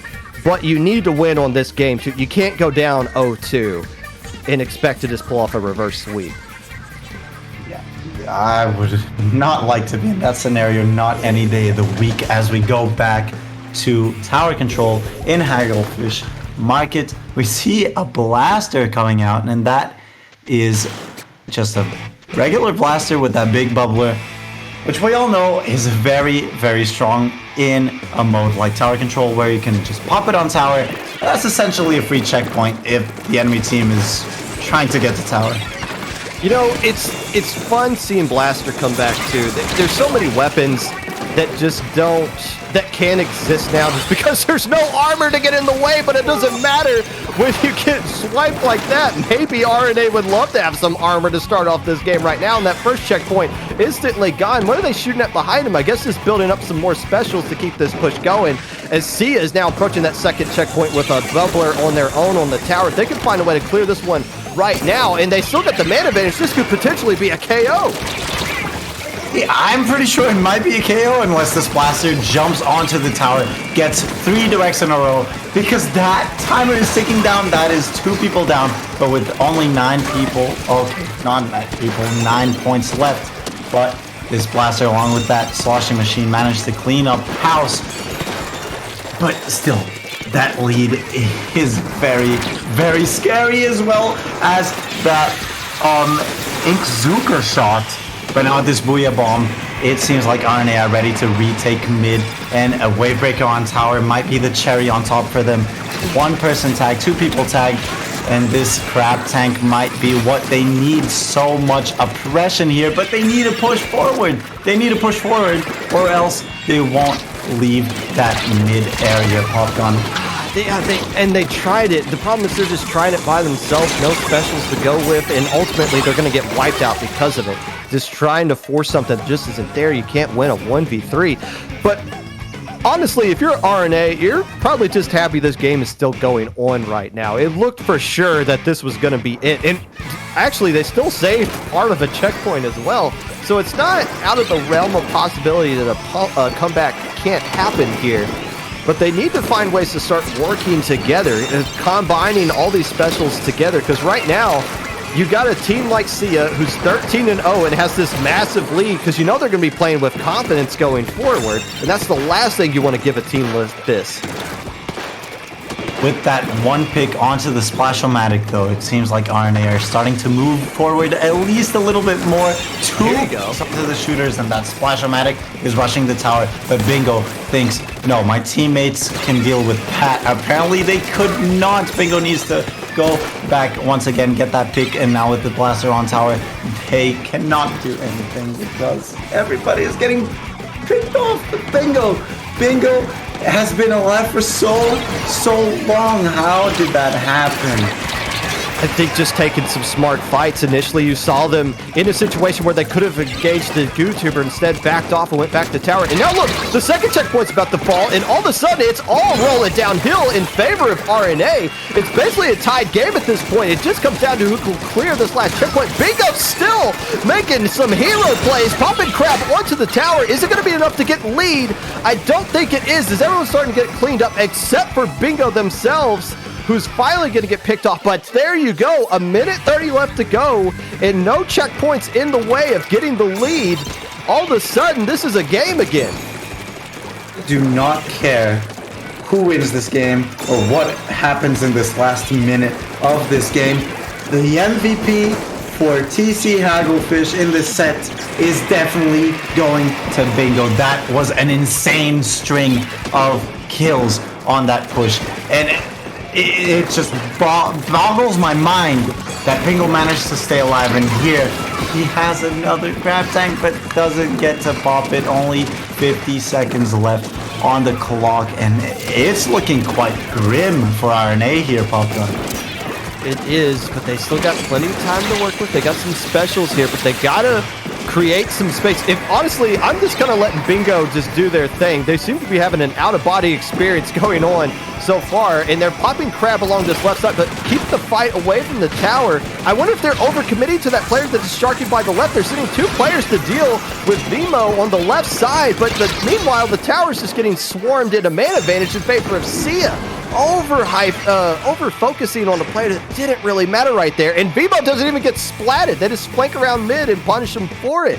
Great distraction and a little bit of an overexertion on a little bit of a misplay there by RNA, and that's going to cost him this game unless Bingo has one more hero play they can pull out.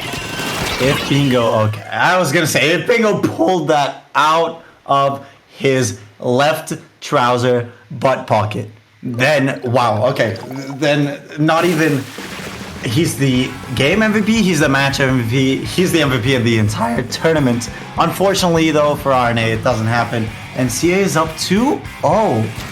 This is bad. This is quite bad.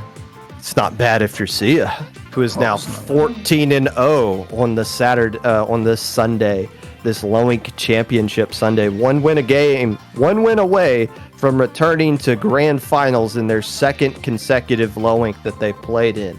Surprising, probably nobody, especially not themselves, with how they've been playing here. And we do have a player leaving from Seaya, so I wonder if they're going to be subbing out, as game 3 is going to be Clamblitz at Scorched Gorge. Okay, so if you just look at the scoreboard, it looks like Seaya is just flat out dominating. That's not the case. RNA has had very winnable moments in both games. And quite honestly, other than that bad opening, RNA seemed to be like the team that was playing better for the final 3 minutes. It's just the opening from Seaya was too much to overcome over the final minutes of the match there. But RNA's been right with them in all these ones. They just can't find ways to close out and get those final picks that they need when they matter at the absolute most to put Seaya away. And part of that is just credit to Seaya for being so scrappy and being more clutch themselves. I definitely agree. But looking at this counterpick map, Clamblitz, Scorched Gorge, all that is running through my mind is, what is the game plan, RNA? What are they thinking going into this map, Popgun? I think, honestly, strategy kind of goes out a window at some point when you get to a place in the tournament like this, and you just kind of ride the hot hand. If I'm doing something, I'm just kind of putting as much paint down as I can and firing as much specials as I can around Bingo until somebody else just kind of starts popping off themselves. Or maybe create some more room for that blaster to kind of get things going as well. All anchor players are gone. No more no more GooTuber anymore. Instead, it's just the longest range, I guess, would be the blaster in the machine in this comp, combined with the Flingza, who can put some missiles down. You can never go wrong with adding missiles to your comp. That can help everybody out if the other team's constantly running for their lives. Yeah, constantly running for their lives is kind of good for your team if you're on the opposite side of that spectrum. Nonetheless, though, kind of a skirmish in mid. Not much has happened. Not that many clams coming out from each team. But as they are building up these specials, they might need to start pushing, as Luna here is getting so pressured by the enemy team. Bingo here tries to get a pick. There it is, and still no clams. No clams from, or power clams from either team. Oh, okay. And there it is, like the first push. RNA's able to finally get something going there. Yeah, they were able to control that space for a good chunk of time, but didn't have the clams necessary to pop the basket. Finally they do, and Shutdown stays alive somehow, but still only 65 remaining still. You would like to get more value out of that push than what they did. So that's a good defense by Seaya, but I think it was just a little bit of discombobulation of not having the right clams at the right time for RNA that could have made that push a little bit better. Yeah, it definitely has seemed like there's not been that much coordination this game, but hopefully this will all change as Seaya starts their own push. Big Bubbler down so they can safely score. Not if Bingo is inside that bubble and there's a huge Booyah bomb explosion in front of you. Nemo here, do not get a pick, or I'll be very mad at you, RNA, for letting that happen.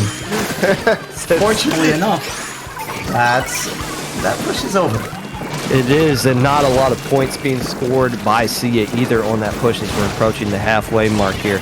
Somebody's kind of working around that left side. I believe it's our old Tri-Slosher friend yet again, getting a nice pick and then swarming back to mid as Alexi trying to stay alive. Bingo absorbing a bit of a suction bomb right there, but look how backed up RNA is forced to be. They're retreating heavily, and it's the pressure applied from the crab tank, but now the crab is gone, so they're allowed to at least come back out here, and Bingo waiting for these right kind of opportunities for something to happen. But this map is very orange right now, and there's a lot of clams being stockpiled by Seaya. Yeah, the clam count has been, I'm not gonna say crazy, but it's been constant this game. 5. But yeah, I'm not too sure what happened there. But as I was saying, as constant as and high as these climb counts are, not many points have been scored. Maybe this will change as he has the people advantage. They have the map advantage. They have a Trizuka getting popped, and they might get a pick. They might not also get a pick if... Okay, there we go. I was gonna scold them right then and there, but the machine does go down. This is the perfect opportunity to start the push. They are close to that inkjet. They are close to the big bubbler, and these missiles are about to wear off, so they should be getting ready to push this pop gun. This game has been stalled for about the past minute or so. Sia's had control of mid, and they've had a lot of clams, but RNA's not biting. They don't want to make the mistake, and the pressure's all on them. They lose this, they're done. So they don't want that to happen. So instead, they're just kind of being patient. They're saying, Seaya, you need to come into us. And finally, Sia's able to do just that. They do tie the game. If they throw one more clam, they get the lead, and they do just that. However, if they don't add more points, which, okay, so they do. So I was about to say, if RNA were to just pop the basket, they would instantly get the lead right back, or basically be tied with it. But now they got to pop basket and throw a little bit more in there. But RNA opting to just kind of back off and absorb the blow from Seaya now has to push out, and they have some time to work with here, but you don't have a lot of time to just sit back in your base and wait for something to happen. You got to create something. You definitely need to be a creator here as this Tri-Slosher tries to push that crab tank. And honestly, that was quite successful, even if it died because the crab tank got stalled for quite a bit with 3 balls online for the side of RNA. It must be stressful to be in Sia's shoes right now, especially with these 10 missiles going down in only 10 seconds back on the clock. But this crab tank might be everything for them. Pop gun, it might be everything. We're going into overtime, and they have one chance at defending this. Demo doesn't get any splats with that crab tank as 2 players for Seaya get taken down, and now it's just a 2v3 situation, but RNA's being a little bit slow here, a little bit hesitant. There's the 3 of them. They do pop the basket, and they just got to find a way to get one more of these power coins in, and that is a wipeout, and that is going to be Sia's ticket punched to grand finals as they let us know with a little drip pick at the end. 15-0 and a lot of swag heading into what could be a redemption for them winning this tournament. It seems like Seaya, they might be back from that 2-month run. Because, they weren't here last month, but they just let us know that they're back. They are. I mean, and RNA knows about it as well. And again, it was a good 3-0 loss for RNA. They were in all 3 of those games. They were very winnable, very close. It just might be Sia's day. That just might be the difference. Sometimes you just got to tip your cap and say, we just got beat. It happens, but Sia's got a little bit of a break now. We'll come back to them in a minute, and we're instantly... hold on. JPEG's alerted me to something, so I think we're moving on. We'll get him. Huh? I don't know. We've had... Okay. Hold on. You talk for a second. I'm trying to figure something out. All right. Well, I'll be right back. Since I need to buy us some time, let me tell you guys how proficient I am at buying time. I can make a conversation happen out of thin air without any sort of theme or topic or anything. I can just blabber on and on and on, but that is not what we're doing today, because today we are talking about the very high possibility of Seaya winning Low Ink of November 2022, granting them the second Splatoon 3 Low Ink win, which is that's just impressive statistics. Like, come on, there's been 3 Low Inks, this is the 3rd Low Ink of Splatoon 3, so that would mean that 67% win rate would go to Seaya. And let me tell you that 67%, that's a high percentage, especially for a win rate. I think, chat, are we clear? Are we clear? 67 is a high number. I think we're clear. I think we're clear, and I think we're good now.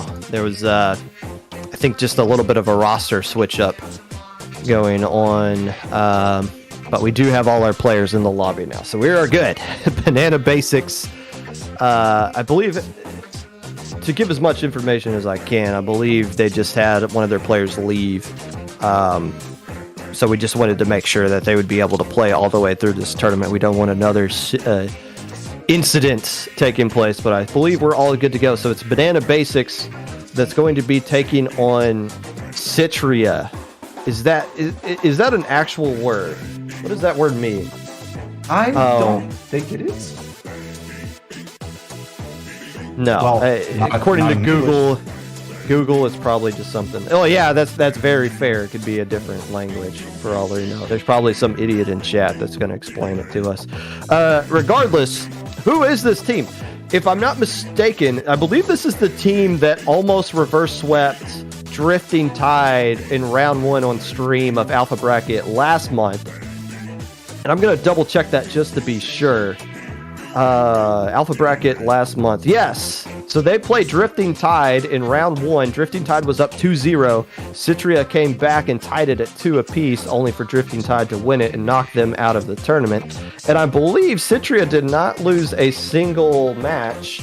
That might be the only match Cytria's ever lost in low ink. Let me just double check on that real quick. So what I'm hearing is there's a couple statistic low ink titans in this month's low ink, because we got Seaya. We've crunched the numbers already, guys, so we're not gonna go over, but 67 is a high percentage. Okay, that is pretty high for a win rate.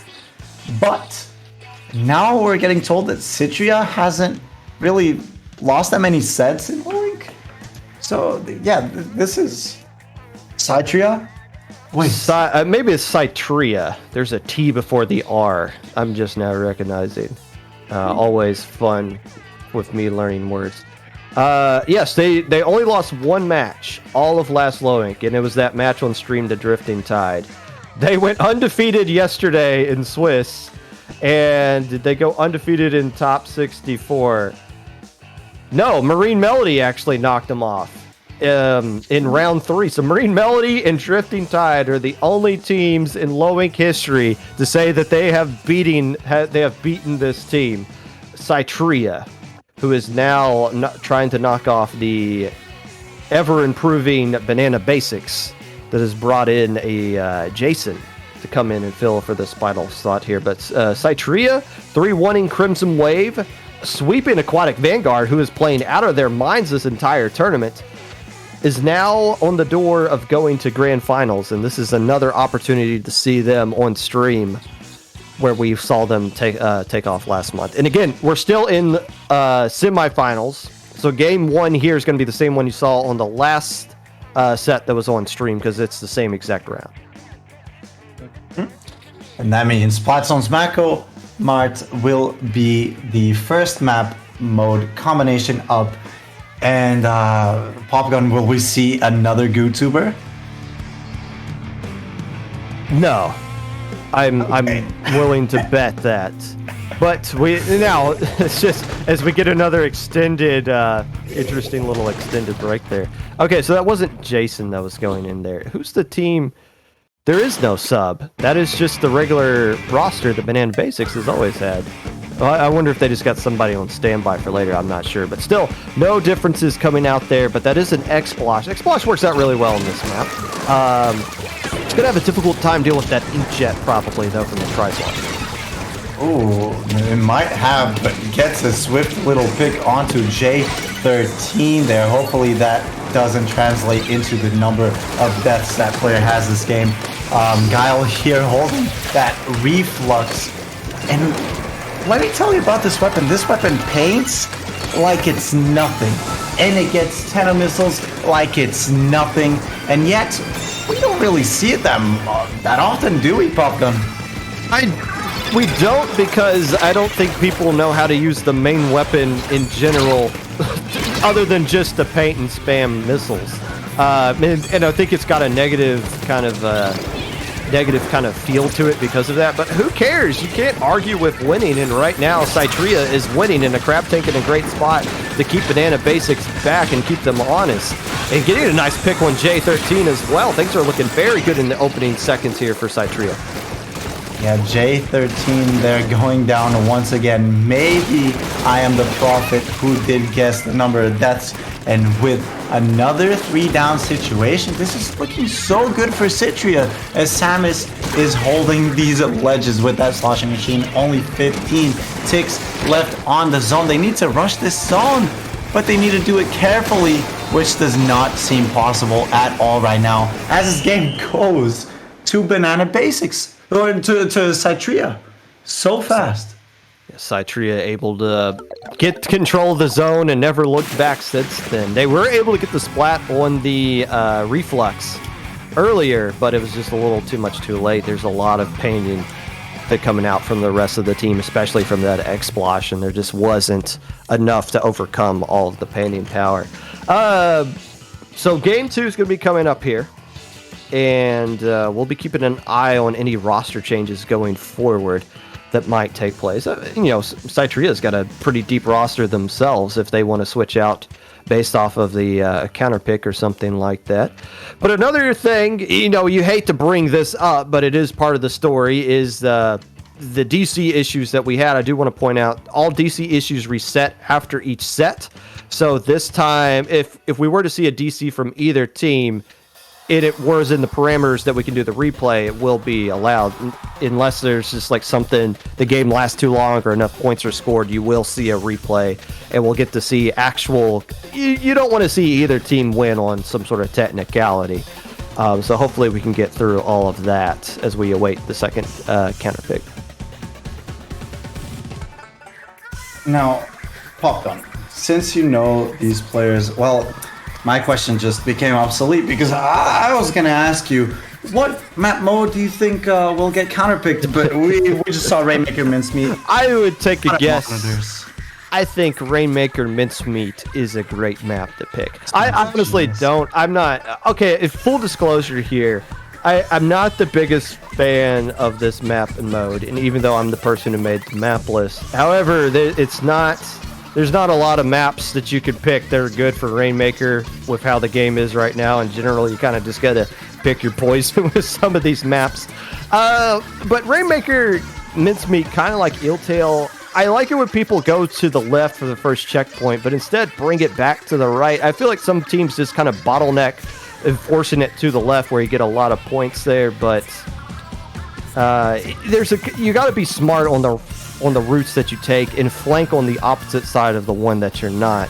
I don't really know why Banana Basics picked this one specifically, but if they're going to bring out an E-Leader again, E-Leader on this map is, on a lot of maps it's really strong, but probably for the maps that are tournamentally viable here, this one is a really good E-Leader map, and I think that might be what we're going to see.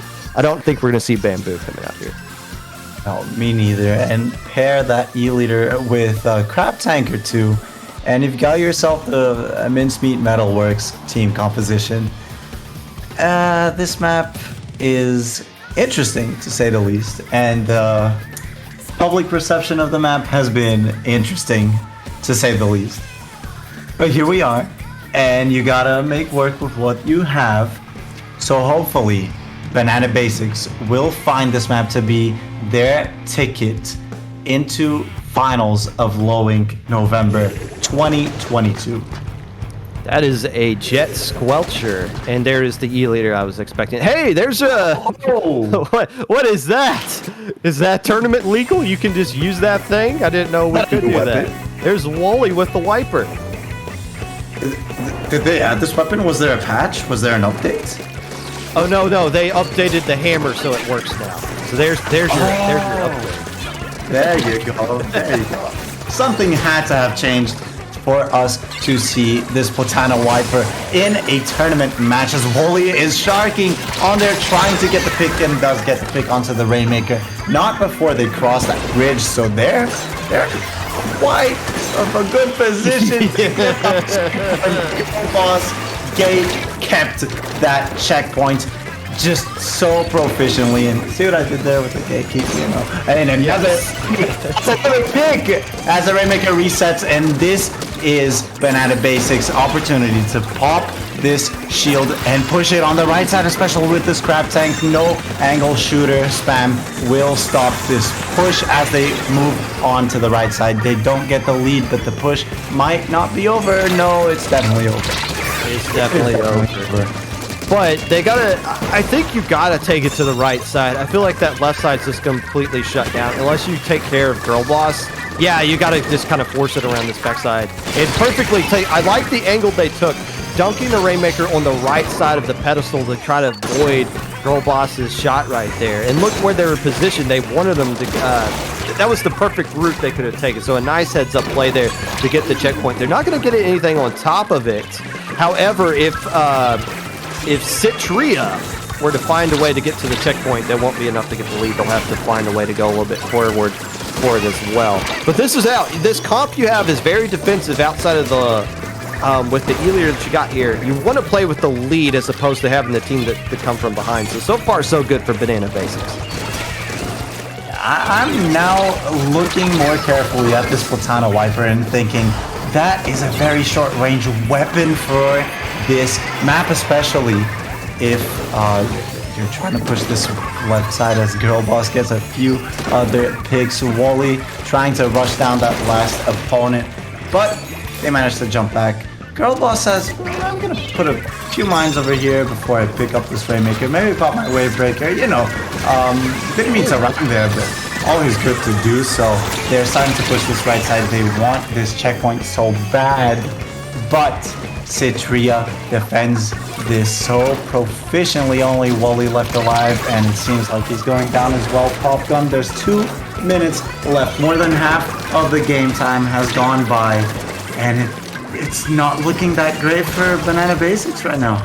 Yeah, they tried to force something that just wasn't there. It looked like the game plan was let Wally pop their hammer and just go right behind it. But as soon as they popped their hammer, it instantly got splatted. And instead of just being like, all right, well, let's just hold mid, let's just kind of hold forward instead and just end the push right there.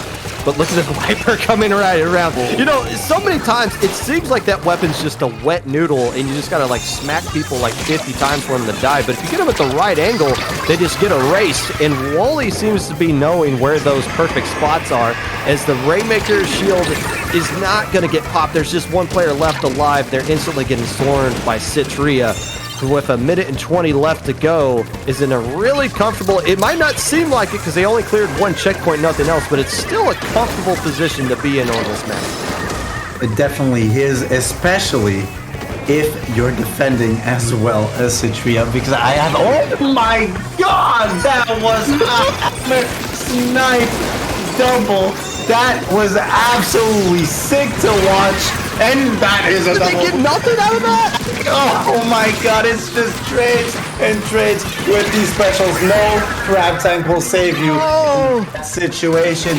Popgun, what did we just watch? A 1 in a million hammer throw, and they get nothing out of it. Nothing. That was your window. I think they were just a little bit too slow. I think they were kind of bit like, whoa, what? We just erased all of them with that random hammer throw. Okay. But yeah, now nothing has changed. A fantastic play that ultimately accomplishes nothing. And look how yellow this map is for Cytria. They're in a great position to go up 2-0 right now, unless Wally can pull out one more miracle play. A 1v4 situation is not it, though. And Girl Boss getting taken down as well. I think that's going to be the end of this one as they pop it instead of just leaving it yellow. I mean, they did give them an opportunity to pick it up. Oh, okay. All right. Well, a little bit of a misplay there at the end, but it doesn't hurt them at all. I would have just left it yellow and forced the other team to pop it, but still, missiles cleaned it up. Well, Popgun, what have we learned? And correct me if I'm wrong, because I'm pretty sure you do have quite a bit more of life experience than I do. But if you go outside holding a hammer and you throw it at a 45-degree angle upwards, full force, it might hurt somebody when it lands. Is that correct?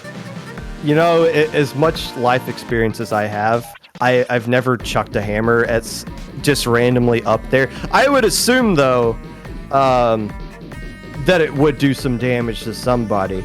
But you have to, I get that.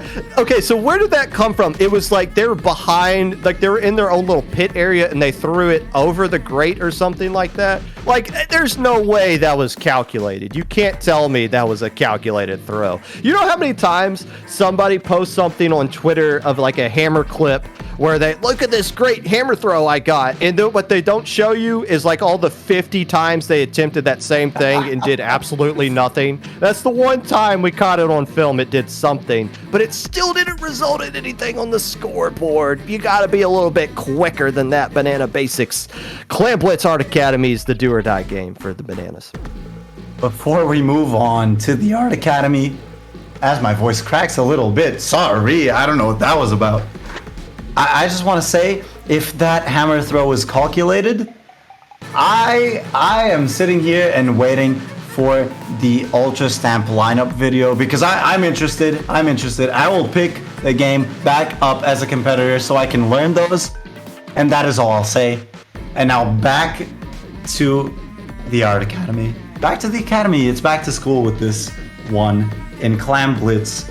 And what do we expect? Do we expect this Platana Wiper to come back, Popgun? I mean, I don't think so. It worked out well there specifically, but I don't, it's not like it's not going to work out well here, but I think you kind of go back to that roller. There's good ways that you can ledge camp. You, especially if you go back to the normal, just regular roller, just put down a bubbler while you're trying to score or shut down a ramp. There's a lot more you can do with the bubble special instead of just trying to hope that you get another miracle hammer played like you did that last game. No real comp changes coming out from the side of Cytria, and that is the bubbler roller coming out from the side of Banana Basics. Girl Boss opting to go with the heavy splatling as well. Yeah, I do believe that the Wave Breaker, if you position it correctly, does cover so much ground, either in defense or offense in this particular map. So I do quite like that pick. What I don't like is that you're already 3 down, or 2 down. That was a bloodbath. Once again, what is up today? Everybody is thirsty for ink as J13 gets another pick. Wally. The dance of the century. What is happening? Goodbye. There's no way they're going to stay in the lobby after that. I think they just got possessed by a demon is what. No, they're still here? Okay. Okay, so first off, spectator cam shows you some things that aren't 100% accurate to the game either. So like what we just saw might not have been what is actually there. But there's a roller going back in. Well, that's been an interesting first minute of this game. Interesting is an adjective, Popgun. It definitely is an adjective. Girl Boss here, trying to defend this left entrance, getting a pick onto that reflux. They know that this other player has come in, getting a pick, but only one pick, thankfully. Colo picks back up that power clamp. And again, spamming that angle shooter, not the most conventional strategy. But I mean, if you know where they are, you can predict their movements. I guess that's it. Only trying to go back in, ultimately gets taken down. Just trying to force something again that's not really there. And Cytria is doing a good job of punishing that. And they got a great situation right now to go up there and pop the basket and do some more damage on top of it. Colo trying to just slow down something. Might have been able to get a double right there. Who's Wally jumping right back in, trying to shut down that crab, and they do. And all of a sudden, it's Cytria making a little bit of a mistake, trying to getting absolutely nothing out of that other than just giving Banana Basics a free Mercy Clam to work with. Hey, laggy or not, you cannot deny that Wooly put in work during that defense. Only scoring 20 points, aka one single power clamp, is not what you want to see in a game of Clan Blitz. With this Wave Breaker, though, maybe Banana Basics will be able to start a push. They drop a ball, they drop a bunch of clams. It doesn't seem doable. And now Popgun, it seems like they will wipe. They do get the lead, but what does a lead of 74 mean? it won't mean much, especially when you're losing a lot of players like that. Girl Boss able to just kind of stay in there a little bit long. You don't want to stay there when you don't have any teammates to follow up with your great position. And ultimately, look how quickly this map is turning into this green color. And yeah, they lose lead, but again, all they gotta do is pop basket, they instantly get it back, and they have a Mercy Clam to follow up with it as well to do some more damage. A lot of specials being built up, missiles as well. Oh, Colo getting... Oh wow, Colo able to turn that into a trade. That was a bit of an awkward overextension that at least got saved a little bit by the fact that they got traded, but now Banana Basics still back on the back foot, a minute 30 left to go. And with this player going down, actually one player going down from both teams, make that 2 for the side of Banana Basics. Maybe Cytria will try to increase this lead. I think they definitely should. They have 12, 15 clams at the ready. They don't have a power clam yet, and they do have a player down, so maybe now is not the time to push, unless they disagree with me, of course, because Jason is just logging in with this ink vac, and so is Guile. That's a pick. That might be 2 picks if they get the roller, and that is a lead. That is the lead, and it's going to be a substantial one. 46 remaining. You got a great position from players. Jason taking the fight up top, and that's allowing players to come back in through the ramp. The machine able to throw some clams. Here's 3 more coming in from the remix. And 5th Gen saying, nah, I don't have any clams. Let me hold back. Let me not get wiped. Let's hold mid a little bit. Let's be satisfied with the fact that we just made a push that might have just bought our ticket to Grand Finals. And, well... we see Wally trying to get something going here.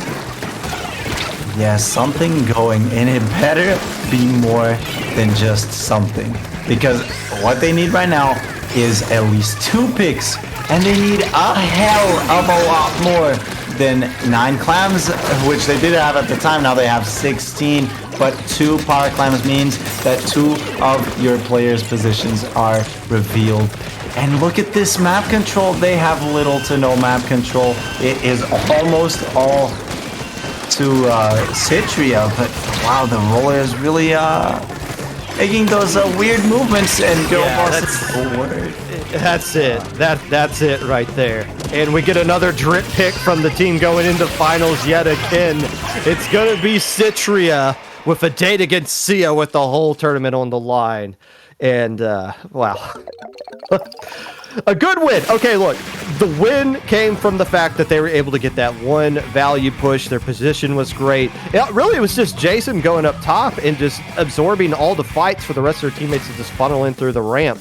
And that is how Cytria was able to pull off the sweep against Banana Basics and move on all into Grands. And congratulations to them, because that was a very good idea.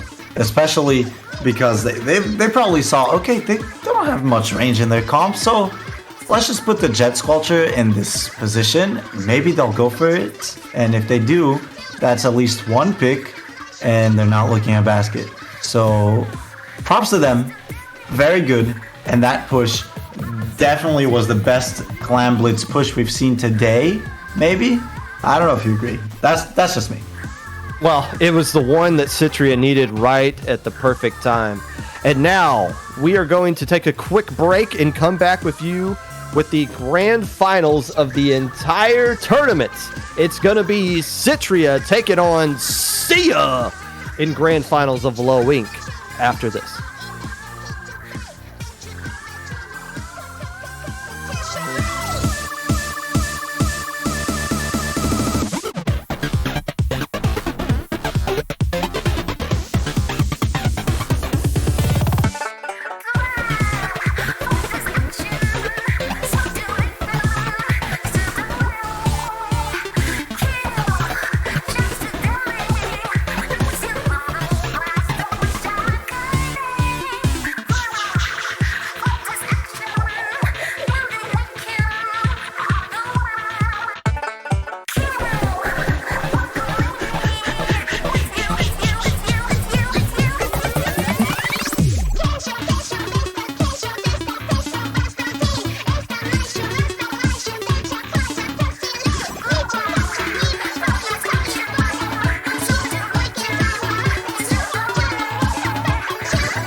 Hello, friends, and welcome back to the grand finals of Low Ink, November 2022. I am Popgun, joined by Dura. The Portuguese champ is here, and we got a best of 7 set for the whole kit and caboodle. It is going to be Cytria taking on Seaya. Oh, great. That's there's no way I'm going to get that mixed up between those two teams.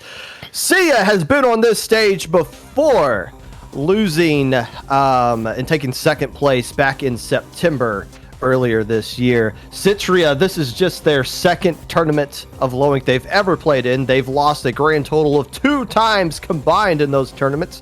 Drifting Tide beat them in a game 5. Marine Melody beat them today in a game 3. Something's got to give here, and just as a reminder, Seaya has not lost a single game all day long. I've said this before, and I'll say it again, that there have been, this is the third Low Ink in Splatoon 3. And so Seaya has a 67% rate of reaching grand finals, if that makes sense to you. If it doesn't, you should look at the numbers once again. Here's the story of Seaya, because they were playing in Little Squid League earlier this year. This is one of these success stories of Low Ink. Well, it's often we have teams that make grand finals that started off playing in Low Ink like a year or so ago, and they'd go like 1-5, or they would just be happy to make Gamma bracket. Seaya has been one of these success stories we've been watching all year long. Now, Cytria has been coming out hot right out the gate and have been very strong leading up to this one. And a dominant win over Banana Basics, as we saw in that last one, getting a 3-0 sweep of their own. So both teams coming in here with a lot of momentum. Game 1 being Splat Zones at Hagglefish Market. The first team to win 4 is going to be crowned your champion. And it's not going to be right now. What happened? You know what? Did somebody leave the lobby? Or? I think there was a DC, but you know what, Popgun? Sometimes it's best to delay the great moments in life. Is the is the prediction still up? It is. Hey, go ahead and start predicting. Just give this a little bit more time. Maybe some of you were waiting to vote until you saw some gameplay action, because I see the timer lasts a little bit longer than that. That's why the game stopped, to prevent you guys from, I guess, doing some insider trading on who you're going to vote for. But go ahead and drop your money here. You're not going to do anything else with those channel points. There's literally nothing else you can do with it other than flex. Go ahead and drop some money on one of these teams to win this tournament. Right now, the betting favorite is Seaya. That might just be because Seaya is more of the established team, the name brand team people know more of. But Cytria was looking really good in coming into the last one. Not to say Seaya wasn't, but I think this one's going to be a little bit more even than the money line is suggesting. You know what? I am doing exactly what you said, and I just bet all in on Cytria, because I love an underdog story, and I like those odds of getting a lot of channel points back. So yeah.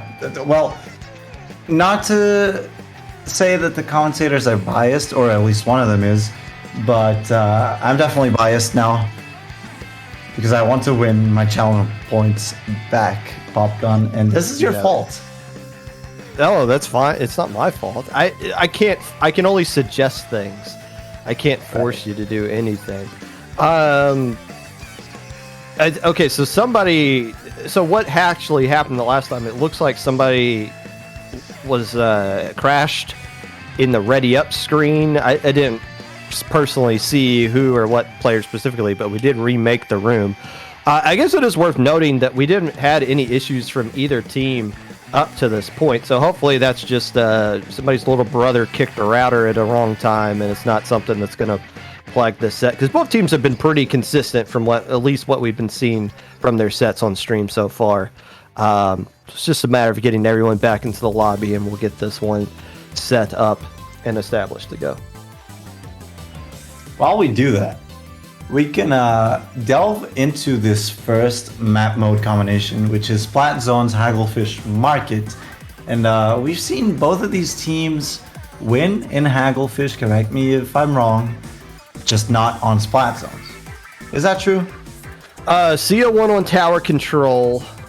Cytria, I don't remember them playing on Hagglefish specifically in the last set. They played on Art Academy, Mincemeat, and Mako Mart. That's so yeah, we haven't seen Cytria play here specifically just yet. But I mean, it's not a map they're not familiar with. Obviously, is this the best singular map mode combo for competitive right now? I think people like it a lot. I would not call it the best, but that is my opinion. I think that this map is kind of easy to lock out, but I don't want to go that much into it. That is my personal opinion. Maybe I will some other day, but for now, I want to see how both of these teams do in this map, because let the truth be out there. Splat Zone's Hagglefish Market is a pretty good map to test how teams play together, because if you get that full map control and if you use your specials correctly, you're in for a breezy. In for a breezy? Is that what you said? A breezy game. Maybe. Oh, I get you. An easy breezy game. Yeah, there it goes. I'm gonna reference that at some point. We're gonna bring up that phrase there. It looks like everyone's back into the lobby now. We're gonna be starting up the game, so once more we'll be getting everybody hyped up for this game of best of 7 grand finals here. There is no bracket reset. This is a single elimination tournament, so it makes no sense to have a bracket reset. Nobody's lost. And there is a little bit of a rule change. So before with best of 5, the counter pick is you can't pick a map or mode that you've won on in the set. That doesn't work out in best of 7. Eventually you're going to get in this awkward spot where you can only pick one mode for the entire time. So we'll explain that as it pans out over the course of the set. But so far, everybody from Cytria is here ready to go. Everyone from Seaya is locked and loaded as well, with no GooTuber and just an X-Splosh to kind of keep everybody at bay. And that X-Splasher paired up with that Reflux that will most certainly spam those 10 missiles will be very oppressive. And I really want to see how Seaya will deal with that. Maybe these Toxic Mists will help, but for now, we're just going to see specials getting popped and no play really going down. It seems like both these teams know when to recede space and when to go back in, especially with this Crab Tank being popped for the side of Cytria. And his Inkstorm, still no picks, 30 seconds in, and as I say that Commentators curse, that is 1 down for each team, 2 down now for the side of Seaya, maybe 3 as this Splash-O-Matic chases this last player, but no, they managed to jump back, and this looks very, very good for Cytria right now, Popgun. Yeah, I was thinking the same thing. I was looking at the top to see, is anybody going to get splatted, or are we just going to trade the zone all day long? And finally, 5th Gen just kind of flanked around and found the way past the Seaya's defenses and were able to get a lot of splats right there. But now, it's Seaya with the response, taking care of the crab in zone and flipping it back into their favor. The Tri-Slosher getting taken care of. The Tri-Slosher played very well last time we saw them on stream, but look how all the pressure being thrown at him. I believe that was Crab Tank missiles and the Ink Splash, the X-Splasher as well. Just overwhelming Seaya right there. That was so unfortunate for the Splattershot Junior player there who was hiding below that big bubbler. But Venom missiles raining down on it, so it rendered it useless. Maybe with this new big bubbler, Seaya will be able to flip the zone and score some more points, but it doesn't seem like it. They need a pick, they need to dodge these missiles, and they need to avoid this Ink Storm. Maybe an Inkjet will aid them in flipping the zone, but there's only 30 seconds left, no picks, and their pinning power right now is not looking the best. Maybe with this pick, yes, there it goes. That's a pick onto the Reflux, and now a trade. It's a bloodbath in mid. It's terrible for Seaya right here because they need a stable position in this middle part of the map. Popgun. Yeah, the Splashmatic doing a good job of keeping everybody back. So it looked like Cytria had the man advantage, but the positioning from Seaya was good enough to allow the rest of their teammates to jump back in there. But just the overwhelming painting power. It's going to be hard for Seaya to get any credible points up on the board because there's just so much overwhelming. You're getting destroyed by rain and missiles forcing you out, and then the X-Splosh is just raining down the zone combined with the Crab Tank as well. It's just a very overwhelming comp that even when you do have the man advantage, Seaya's struggling to hold on to the zone here, and those 30 penalty points they have to chew through feels just like an eternity. I really like that big bubbler coming out from Delta, just committing that entire special onto that. Unfortunately, didn't really pay off as they instantly lost the zone back as soon as Cytria had their team ready to go. But now, hopefully, with this Crab Tank, they will find a pick or at least a flip, especially with this big bubbler. They should be able to flip, but now they actually need to commit to mid and push fourth, but they don't. Instead, the junior gets picked off by that Booyah Bomb, and now they're in no position at all to be aggressive. Maybe now with one pick and that last team member coming from spawn pop gun, but it's a tense fight in mid right now. I love this inkjet position. It's kind of like Anchovy Game in Splatoon 2 when you get it up on the fan wall there. But at least kind of keeps everybody honest. But Seaya, once again, has controlled zone. But look, whenever they get controlled zone, they just have to retreat instantly. Rain's pushing them back, missiles pushing them back to X-Flash. It's just so much. What are they supposed to do here? They held the zone for such a long time and got absolutely nothing out of it. It's just going to have to be death by paper cuts. A little chunk of points here and there, but they only got 30 seconds to work with. If Seaya wants to win this one, they're going to have to get a wipe, and this Inkzuka might be the key that they're missing. It might be, but in order for it to be the key, they actually need their entire team to be up, and they need to play these last 20 seconds with a bit more confidence. They need to push in, especially with that big bubbler that was popped onto zone, but unfortunately for them, that is 2 members down, and with this machine and 2 shooters, especially with this Crab Tank now, this will be game over for Seaya, and this map will definitely go to Cytria, and that is first map of grand finals in this low ink pop gun going to Cytria once again. Yeah, Seaya had no answer for that. I mean, there was nothing they could do. They could cap zone, but they couldn't hold it long enough for there to be anything substantial going into their favor. It was just way too much. Cytria just overwhelmed and bullied them the entire time. I don't think they got more picks than Seaya, but they just absolutely bullied the zone and constantly kept Seaya running. So there you go. The wind's taken completely out of Seaya's sails. They got their first loss of the entire day. Their win streak is over, and the streak for Cytria is just continuing as we are now going to be heading over into game 2, waiting for Seaya's counter pick. Oh, and this counter pick better be good, because that was not a convincing gameplay at all coming out from Seaya. Like you said, every time they got control, they were instantly forced back. And maybe if they tried to inch forward as a unit more often, they could have won the fight and come out on top in that map. But it's really hard to say after the fact. Now, in this next map, I definitely want to see them play either more aggressively or just maybe pick better times to start a push. Tower Control Museum is the map that's going to be picked here. We do have a sub coming in.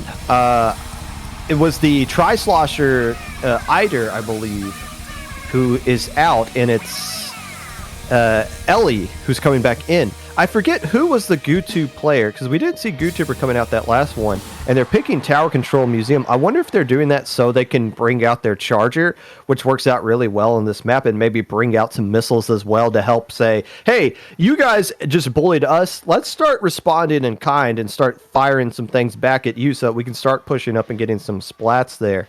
But there's also some different flank routes you can take on this map as well. I like this counter pick, especially with how that last game went. This should at least force the playstyle that Seaya was struggling with shouldn't be as present on this particular map and mode. Yeah, I don't think it will be because this map is definitely not as linear as the previous map. So if you need to back out, it's not going to be as predictably, as well as the flanks not being as obvious too. I definitely agree with you in the fact that they will bring a charger, especially as we've seen Ellie does like that GooTuber. I would love to see a new leader come out on this map. It is very good, especially considering that Cytria just played an Explosher. And Explosher does not have a favorable matchup against any long-range charger for that fact. So yeah, definitely be on the lookout for any sniper rifle on the field in Tower Control Museum d'Alfonsino. This is going to be game 2. Again, this is a best of 7. It's not a must-win situation for Seaya, but you never want to go down 0-2, especially on your own counter pick here. Comps are coming out here. We got Cytria going with the Stamper now.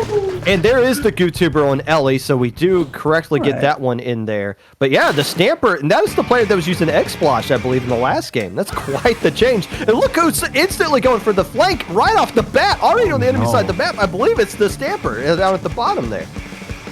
Oh, I see why. The lobby just... Well, it just died for Seaya in particular. What is going on here? All I'm going to say... Oh, no. What I'm saying here, Popgun, is that the only remaining weapon on the side of Seaya... Okay, the last remaining weapon on the side of Seaya was that GooTuber, so maybe the game is trying to tell us something. Maybe. But what in the world is going on here? Let me just peek into the Battlefy chat and see what's going on. We got a Sorry coming out from the side of Seaya. I guess they're taking the L for... I don't know what happened there. It was... okay, I thought Jason was going in for something really incredible. Just how quickly they got to the enemy side of the map. But, yeah, I hope that was... Again, it was Seaya struggling with this, and it was so unorthodox. I don't recall them having issues back in September either. But we'll get to the bottom of that. That one's not going to count as a DC. We're saying that was a lobby issue. Yeah, that was just really weird. I don't... hopefully, we just need to get everyone back into the lobby and keep going right there. But yeah, that was very unorthodox and uncharacteristic, I guess is the word I'm kind of looking for these two teams. Definitely kind of appeared out of thin air, but sometimes it will happen in an online game, especially in such a volatile one when it comes to Splatoon 3. But nonetheless, we're going back to Tower Control in Museum d'Alfonsino. And I want to talk about that Splatana Stamper Popgun, and you said it was the same player that was playing the Explosher. Yes, yeah. I think that Splatana Stamper and Explosher actually play quite a similar role in a different way. Of course, different playstyle, but it is a weapon that to me screams chip damage. You have the burst bomb and you have that long range slash that does, I believe, 60 damage a swing. So and it has so much range, and that hitbox is so big, so you can really help your teammates in getting picks in the middle of a fight, or just preemptively, or just to clean up. I think it's a fantastic weapon when it comes to that. And that Zipcaster, don't let it deceive you, because it might leave that Splatana Stamper in a position where you might not expect it. So we do have a little bit of an update. Ellie, the person came on to use GooTuber, they're now going to sub that player out. So I'm assuming something happened to them specifically, because Seaya is saying they want to take that player out. Now, because of the rules, you are allowed to sub players out if there is a situation like that. However, you are not forced to use the same comp that you just used. So now that, it's not like you can just see what the other team's going to use and then DC and be like, oh, they're forced to do that now. No, if Cytria wanted to change their comp, they can do that just now because they know the Tri-Slosher player is coming back in. And they know they're not going to face the GooTuber. And that's the real story here, is that Seaya picked this map in particular for their Charger, and now their Charger's gone. So, and they're going to be stuck with this map, but it probably isn't the one they want with this comp anymore. So that's not going to be a... that's completely works against Seaya's favor here. Yeah, that is quite the opposite of what a counter pick should be, Popgun. You're absolutely right with that. I do wonder how this enemy team will adapt, because it seemed like they pressed a very, very fast, just now 5th gen. Yeah, I'm assuming that... I don't think Cytria was going to change anything. I don't think they really cared. They're like, look, it's on you to stop us. We're just going to do our thing and go at it. And both teams exchanging a good luck, have fun in their chat. So hopefully we can get this going. Maybe it was just that GooTuber causing an issue there. Because that first game was clean for the most part. There's the Stamper coming back out, no changes, and still the Mickey Mouse gloves on the Reflex. And yeah, that's quite a different comp there. Shades of Splatoon 2 with the quad shooter coming out. Well, triple shooter along with the Tri-Slosher. Definitely reminiscent of our old times. As we see Jason do the same opening there. Maybe not the best idea against a squadron of low-range, fast kill power weapons. But nonetheless, Delta rides that tower and Vimo pops. The Crab Tank gets the pick onto the opposing Crab Tank, and Eater here, along with Delta, tries to get that pick onto the remaining member of this opposing team, Cytria. They get the first checkpoint, and now they are ready to go. Jason here in a very precarious situation, drops onto the tower, and almost gets that swing kill. That would have been one for the storybooks, for the history books, mind you. And Popgun, that almost took my breath away. Yeah, almost, but just didn't, and it's going to cost them this checkpoint as well. They're just trying to make a play that just isn't there, instead of being a little bit patient, being fine, getting the tower to that second checkpoint. Instead, they lose the checkpoint altogether. Now, finally, Jason comes in and lands the correct kind of splat, almost getting the splat through the bubbler as well, but now it's just the Splash-O-Matic up top there that can only do anything to slow things down, and the Tri-Slosher doing a great job of canceling that, and this is all Seaya in game 2, and we're tied at 1 apiece. Who needs a GooTuber? Well, obviously, Cytria needed a GooTuber in that situation. Maybe. But to tie up the set right now in Grand Finals is very, very big for Seaya, because as we commented on previously, that first game was not convincing at all from them, and I was quite worried that they're just going to get outmatched for the rest of the set. But now they have proven to us that they are here to stay, and that they do not want to lose the Grand Finals and get that second place again in LoLink. You know, the opening was... So we saw Jason do the same exact opening, but Seaya saw that, and they were ready for it. You saw Jason land right there. It was instantly being swarmed by 3 members of Seaya, and just got... I mean, there was nothing they could do. The best case scenario, they get a trade, and it wasn't that. And it was just opening up the floodgates for Seaya to just kind of steamroll right there. So that's... you know, again, that's kind of just on, hey, you showed your opening a little bit too much. You're very aggressive beforehand. You kind of got to be aware that, oh, the other team saw that. They should be expecting that. But ultimately, that wasn't the main reason why Seaya was able to win that one. But still, now we're going to Rainmaker, Undertow Spillway. Oh, this is a really good... X-Splosh can be used really well here, especially when you know the other player's charger is gone. Oh, you are absolutely right. Although, I would love to see this Stamper, even if it didn't work in this previous map. I'm not sure how Cytria will adapt, because if I were them, I'd be a bit shook, right? Because, oh, we just lost that map like it was nothing. I don't even remember playing that map So I would definitely be in my own head trying to figure out what to do to beat this team of Seaya. Unfortunately for them, they only have about 20 seconds left to figure that out. Now I'm very interested to see how this map plays out. And this map, Popgun, is a very, very long Rainmaker map, isn't it? Yeah, and you know, it's I don't think it's that bad of a Rainmaker map in general. Again, what you want is different routes that you can take that where it's not just obvious you have to go one specific way. We've seen some really fantastic plays on this one in Lowlink's past here. I guess my question is, no, they're not going to use the X-Boss. Instead, they're using a heavy and the same exact comp coming out from Seaya. That's the tried and true comp that they used last Lowlink. Basically, just Unga Boonga run and gun kind of comp. It works out really well for them.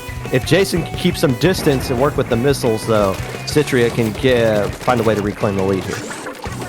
Vimo here trying to paint for that crab tank, which is a very, very valuable special, as I'm sure we've all learned today. Almost there. We've seen this time and time again. The crab tank gets popped, a pig gets picked, I guess, and then a push gets started. And this time, this push will be on this left side, and that checkpoint already coming through for the side of Seaya. That is 2 down, only 1 member coming back from spawn now for Cytria. And 5th Gen is trying to fish for this flank. Maybe this Inkjet pops the wave breaker, but goes down.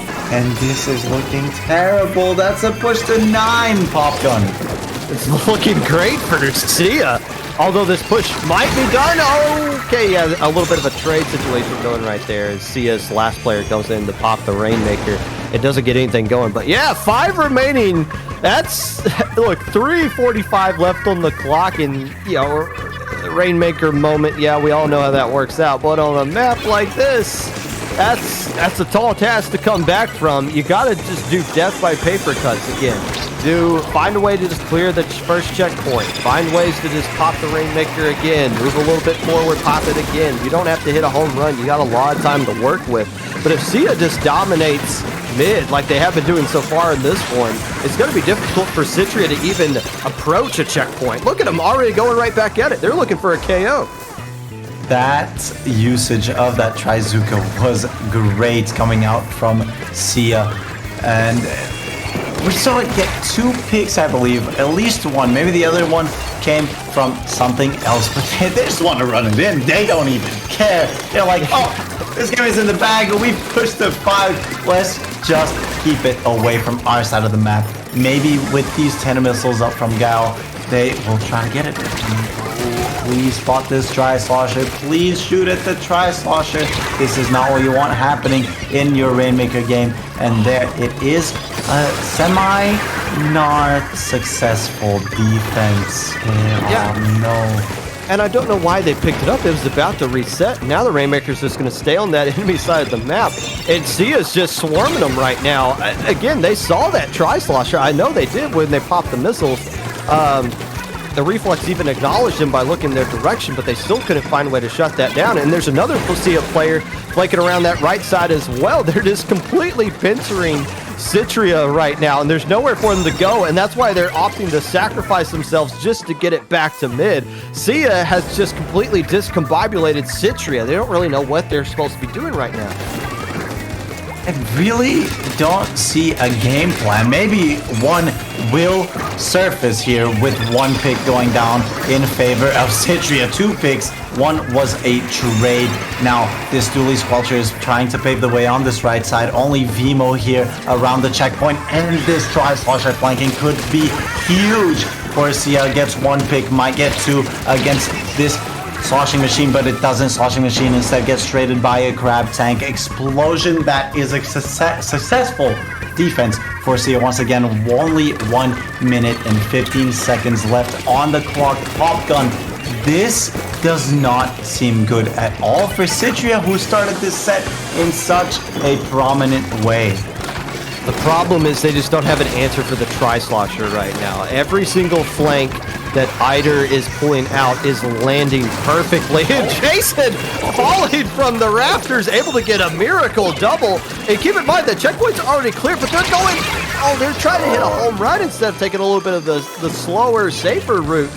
Probably a little bit of a misplay, ran right into a buzzsaw right there. And Seaya recognizing we need to guard all these routes and maybe try to force them to go to that other route up on the left. But still, they're trying to commit to the right. Oh, they're just dancing around, not making a choice here, not making a call, baby.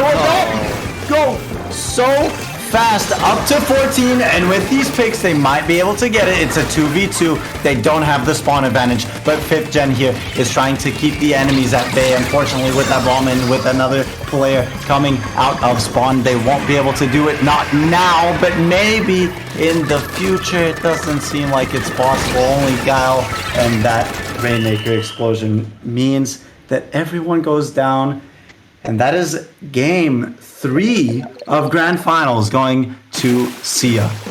I would not have believed that if Cytria would have found a way to win that one right there. They literally just forced something that was not there, and then something just opened up for no reason. And Seaya able to hold on and just clean up the last kind of efforts of people jumping in. A nerve-wracking game 3, and that is the counter. Okay, so Seaya loses game 1, but they just won on the counter pick of Cytria. So now they're in the driver's seat to win this whole tournament right now. Just win on your own counter picks, which they've already done. Well, they've only made one counter pick all tournament, but still 100% success rate so far with that. It's up to Cytria to try to stop the bleeding right now and tie up the set, and then endure whatever counter pick Seaya comes up with. It does seem like we are getting some subbing out action once again. Either that or there has been some disconnection jank. Correct me if I'm wrong, Popgun, but I will predict that this Charger player, Ellie, will be coming back. That is a risky play, considering they haven't used their DC replay, but still, you don't want to have to show your cards a little bit too much right now. It is Seaya that is subbing a player out, but right now we need a counter pick. And I think that's probably what Sea's waiting on, to see what the counter pick is going to be, to see like what their comp is. But regardless, why not just keep your Tri-Slosher in anyways? Cytria doesn't have an answer for the Tri-Slosher, especially on that game. The Tri-Slosher just did whatever they wanted to do and just went wherever they wanted to go. Cytria's doubling down with Rainmaker. They're going to Eel Tail this time. So maybe that's just what Seaya was waiting on here. And they do have, 5 players on their roster, so they have some things to work with. They need to get a player back in here.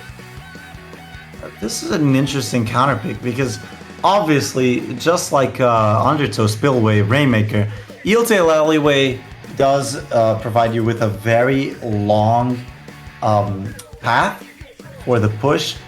Although this time it's very narrow, because before, in the previous game, you could kind of choose, oh, I'm going left, oh, I'm going right. Right now, you just kind of go forward, and then it's like, oh, you make a step to the left and you're at one checkpoint, you step to the right and you're in the second checkpoint. So I definitely want to see what happens here. It seems like no Charger player is back, Popgun, so... Yeah. Oh, no, they're back. Yeah, that's Ellie. Ellie's back in. I read the wrong names in the wrong order. There it is, Ellie. Will we see the GooTuber? We could very well see the GooTuber come back out here. And hopefully no more issues going forward. I'm assuming that's why they subbed that other player out, so that they could just fix whatever jank that was. But yeah, so far, ever since then, it's been a clean set, which is really all you can want. It's just for things to end smoothly. And so far, they have been up to this point. Cytria desperately needs to find a way to win this one, and they'll need to do it with a much better opening than what they had last time. Sea's opening the past 2 games have been overwhelming, and Cytria just keeps putting themselves in these deeper and deeper holes, constantly having to play massively from behind to even get close to winning these games. Almost found a way to do it in Game 3. Let's see if they can have a better opening in Game 4 and put Seaya on their back foot like they did in Game 1. Don't get me wrong. Even if they don't start out super strong on the offensive side, they absolutely need to get their strategies up for defense, because that is what lost them the previous game. They left, or they let the enemy team push the 5 in a game of Rainmaker, which you really do not want. So hopefully they look to their past and look at this game and say, no, that won't happen again. There is your GooTuber, and that is a Tetris coming out from 5th Gen. So a little bit more aggression this time around. Let's try to throw some flanks their way instead of just enduring what they're throwing at us. Let's fight fire with fire. I'd like to see it. Reef Slider, Tetra players have been complaining about it versus Splashdown. Never thought we'd see a day where people would say they want Splashdown back. But Reef Slider can do a lot to extend paths and create opportunities for you to push with. Also, there is a hammer rearing its ugly head yet again in the sploosh. Ooh, I cannot wait to see another impossible hammer snipe in this match. But right now, what we see is Cytria wiping the floor with Seaya right now, as there's only 2 players left alive, so not quite sure if we should be pushing that then and there. So yeah, that means that Seaya now has free reign over mid and the Rainmaker, so this isn't looking that great, Popgun. Oh, Seaya's able to find a way to land this one. Did they? Yeah, they did break through that checkpoint. And they got main advantage to keep it going as well. Now here's the question. Do you pop this... Oh wait, no, yes, that is... I got them all mixed up. Yeah, so Seaya did clear the checkpoint, but they don't have the players alive. It is the teal team, which is Cytria, who's able to shut things down. So nothing else kind of given right there. But Ellie in a great spot right here. It's a good place for any anchor to be set up, because you can just basically control the enemy side of the map. But look at them recognizing that. Let's throw some fizzies, let's throw some missiles, let's displace that charger. And look how quickly this map is turning green. Yeah, it definitely seems like Cytria has turned on once again, and they're playing a much more countery style right now, which I do like. Reef Slider coming out from 5th Gen, unfortunately getting picked off right as that explosion goes off. Luna here, along with their teammate in the bottom. It doesn't matter. There's an Ultra Stamp just stampeding through the top side of the map. Only Eli left alive on the top side. But Cytria didn't really move with that advantage, Popgun. They were probably expecting them to just throw the hammer. They're like, wait, you can just ride it too? I didn't know that was a thing. But here comes the Reef Slider working around that backside. Yeah, okay, you had map control, you had some discombobulation there. Now's your, okay, if you're not going to go now, when are you going to go? And it looks like they're going to go for this right one. And that's the only place they could have gone that got them splatted. If they just went to the left, the pedestal was free, but they ran right into the Inkzuka. But they still have an opportunity to get this push going a little bit further. That Reflex is going to have to get a splat on their own. The Tetris comes in and cleans up as well. And once again, Seaya just continually getting swarmed right now. And there's certainly going to be lead for Cytria and possibly a whole lot more to boot.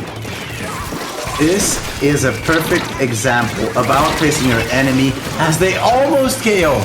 See, I didn't really get excited there because in my mind, okay, never mind.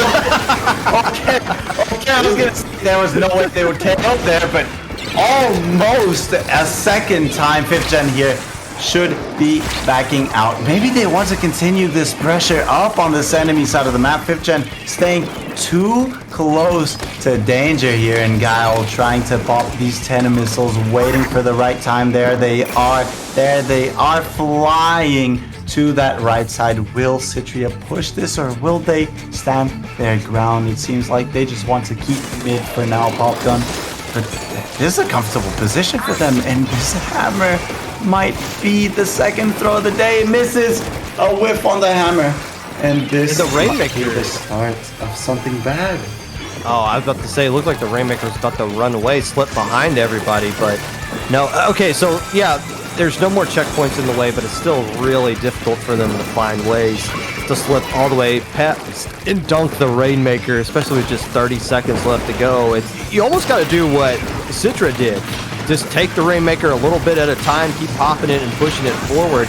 Overwhelming, but the aggression is calling out all 100% from Cytria right now, who has popped this Rainmaker. Delta can make some sort of cheeky play. Yeah, but there's just nowhere to go. Going all the way through that glass is just such a drag to get all the way through that. Seaya is desperately going to have to find a way to pop it and pick it right back up, but Cytria's defense is doing a great job. Here comes a flank coming around the back door, but it's too little too late. Cytria holds on, and they tie up the set at 2 apiece. And that is the Cytria that I know from game 1 of the same set. And that is also the Cytria that I bet all of my channel points on. Not biased, by the way. But yeah, that was a great showing. That was so impressive, Popgun. Such good Rainmaker gameplay and such different gameplay from the previous Rainmaker game. Yeah, and that's what they had to do. They couldn't just sit back and just absorb all the blows Seaya was throwing at them. They had to double down and send the aggression right back at them. Once again, got overwhelmed by Cytria. They were just constantly winning fights. They were dominating with specials, and there wasn't much Seaya could do to just endure all of the pressure that Cytria was throwing at them. So that's how we tie it up at 2 apiece. And this is where the tiebreaker, or not the tiebreaker, the counter pick rules come into place. You can't pick the mode that you most recently won on. And because we just did Rainmaker back to back, that's just the only mode neither team can pick, since both teams have recently won on Rainmaker. So I think that might mean that we can't do Rainmaker. No, we can still do Rainmaker in the future, but it's not going to be this upcoming one. You can't go back to a map you've already won on either, regardless of what the mode is, but we're definitely not going to see a Rainmaker pick coming out from Seaya. But if they want to go back to Splat Zones or Tower Control, which they won on in Game 2, they're more than welcome to do that. If I'm Seaya, and I know that this enemy team has struggled before against a very fast playstyle, and pair that with Eli's missiles on that GoTuber, I think that they should pick a close quarter map, or a map that has a lot of various routes they could possibly take, such as Rainmaker in Undertow Spillway, as we've seen before. But what I'm thinking is like something like Mako Mart might be the best bet for them. But regardless of the map, I just know that Cytria will be there to match the same energy. And they won't go down without a fight. There's no way, not at this stage of the competition. You gotta be kidding me. They're picking Splat Zone's Hagglefish. What? Oh my gosh, we're doing this again back to back. All right, fair enough. So, Splat Zone's Hagglefish, the mode where Cytria just bullied Seaya all game long on it, is deciding, hey, okay, there's got to be a comp change. They're keeping Ellie in, so I'm assuming they're going to do GoTuber there. Maybe that's the change they're going with. But, okay, so for those of you not aware, this same exact situation happened last month as well. Inkling lost on Splat Zone's Hagglefish Game 1 after losing 2 straight to decide to do it yet again in Game 4 and found a way to win. So Seaya trying to pull the same kind of magic here, but the set's tied at 2 apiece. You have the entire board to pick. You don't have. It's just Rainmaker you can't do. There has to be something super magically special that they recognize in that L they took in Game 1 that makes them think this is the best opportunity for them to get a win here in Game 5. It's got to be, I mean, Ellie is in the Tri-Slosher's out, so that's it. But, like, ooh, we always see some spicy picks here in Low Ink, and it always, you know, to be fair, for some reason, they always work out. I think I know what's happening here, Popgun. So I just had a vision, right? I'm seeing Seaya headquarters right now, and in the back room they have a cauldron. This cauldron, it's been boiling for 3 days, and it's finally ready. It's ready to taste.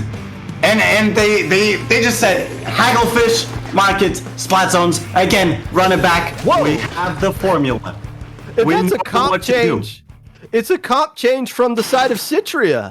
They didn't want to use X-Blosh was destroying Seaya in that last game. Instead, they're opting to stick with Tetras instead. So a comp change coming out from them as well. A strange run back from both teams.